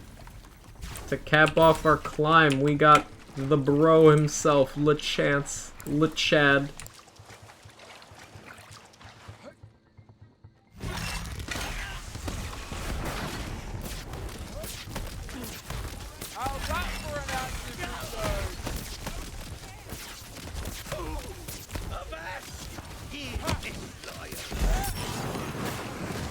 No, I chucked myself.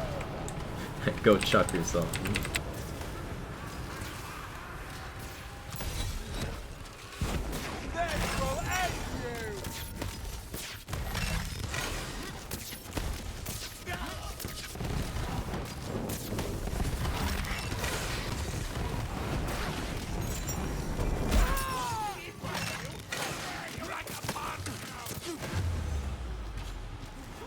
That's a good dot. That was a big dot melting him. Hello?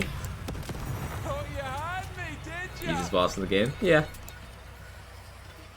Raging super badass cursed evil eye crap went, Gwen, why do you do these things? Why do you live to hurt me? Also, yes, it'd be funny. Insert what are the chances of that? Pain. Hiding as such big dots. So, gun damage does not increase dots of gun things, but bullet damage increases dots of gun things, and we are a spell shot with magic bullets. You know, as if there's any other kind of spell shot or any other kind of person with magic bullets, but magic bullets is a big part of it. Also, I do have status effect damage roll here, and just stack damage formula. So a big part of the dots is magic bullets. Can't wait to start doing my allegiance runs in this game. Probably next character be Fury only run. Nice. Hey, speaking of magic bullets, ooh. 2 on that armor, that's... ooh. Hey, exactly 5,000 crystals? That's beautiful.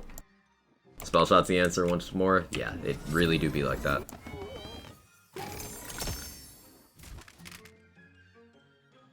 Dagger Storm, fear not. Very low damage, no not.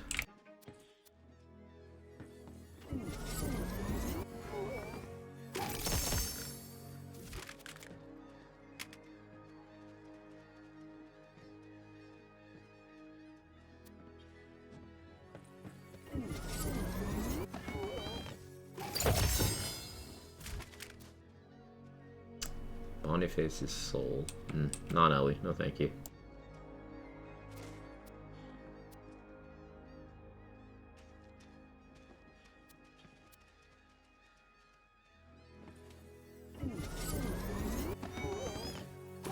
Need to roll pistols more, Ludite superiority. Pistols are just cracked. Gluttony. Gluttonies are always good. Yeah, you got Ludites, you got Gluttonies. Liquid cooling still has a place. You got Fear Knots, you've got What Knots, you've got Want Knots. I don't know if No Knots are used for anything. Are No Knots used? Queen's Cry, Auto Magic, Soot Coughs.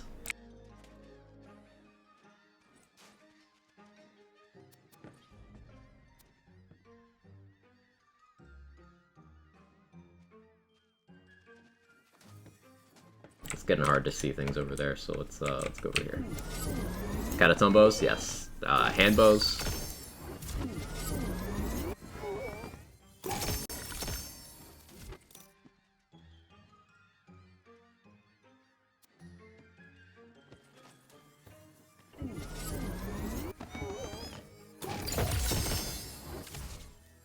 Isn't the hole a pistol? No, that's an SMG.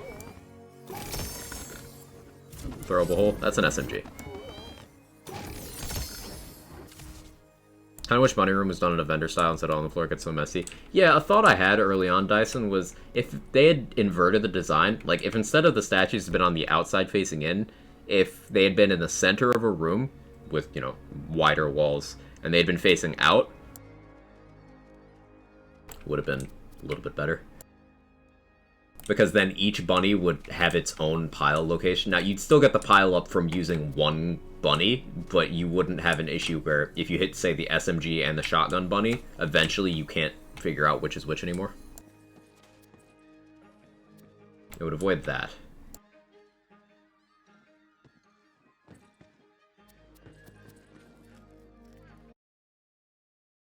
Would a Bonyface do enough to recharge a Deathless without other shield regen? It could probably do it, Harry. It's probably able to do that, yeah.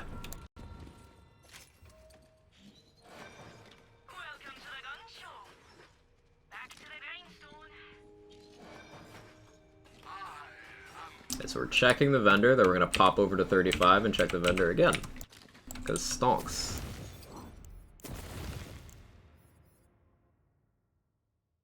These bunnies don't have to spin for 5 seconds before proving out one item. Fair.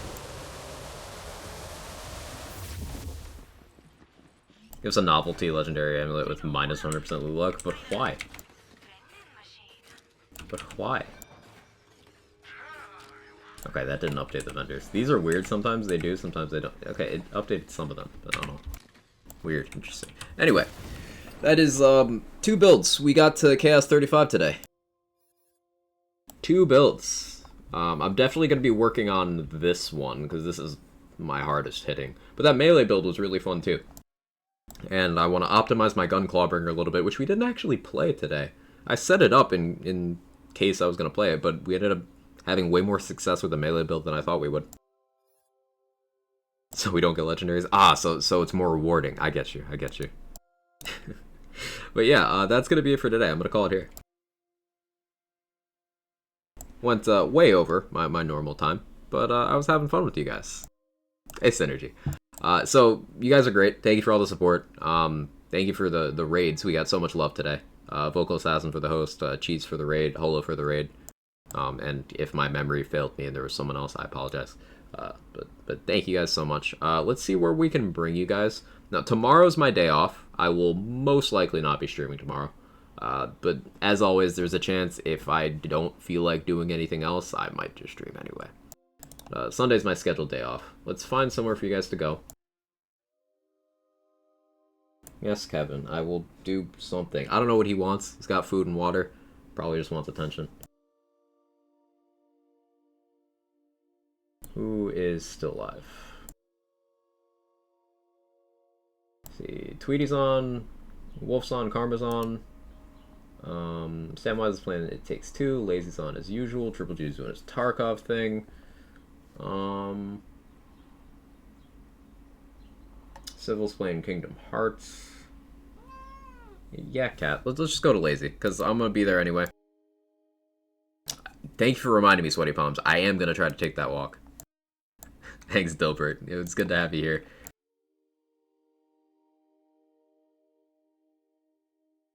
Yeah, let's raid Lazy. This will be the raid message.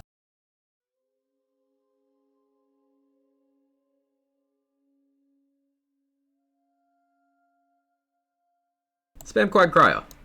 The denomination is up to you. If you want to spam 1, if you want to spam 5, you want to spam 10, whatever. Let's put some Quad Cryo in the chat. I feel like it's appropriate for the freezing melee stuff we did. And Lazy was here for a bit of that, so he'll get the joke. He'll get the joke. But again, you guys are awesome. Thank you for all the love and support. It's been unreal. Community's been growing, and you love to see it. So I'll catch you guys next time. Have a wonderful rest of your day and weekend. Bye-bye. Kevin says bye too.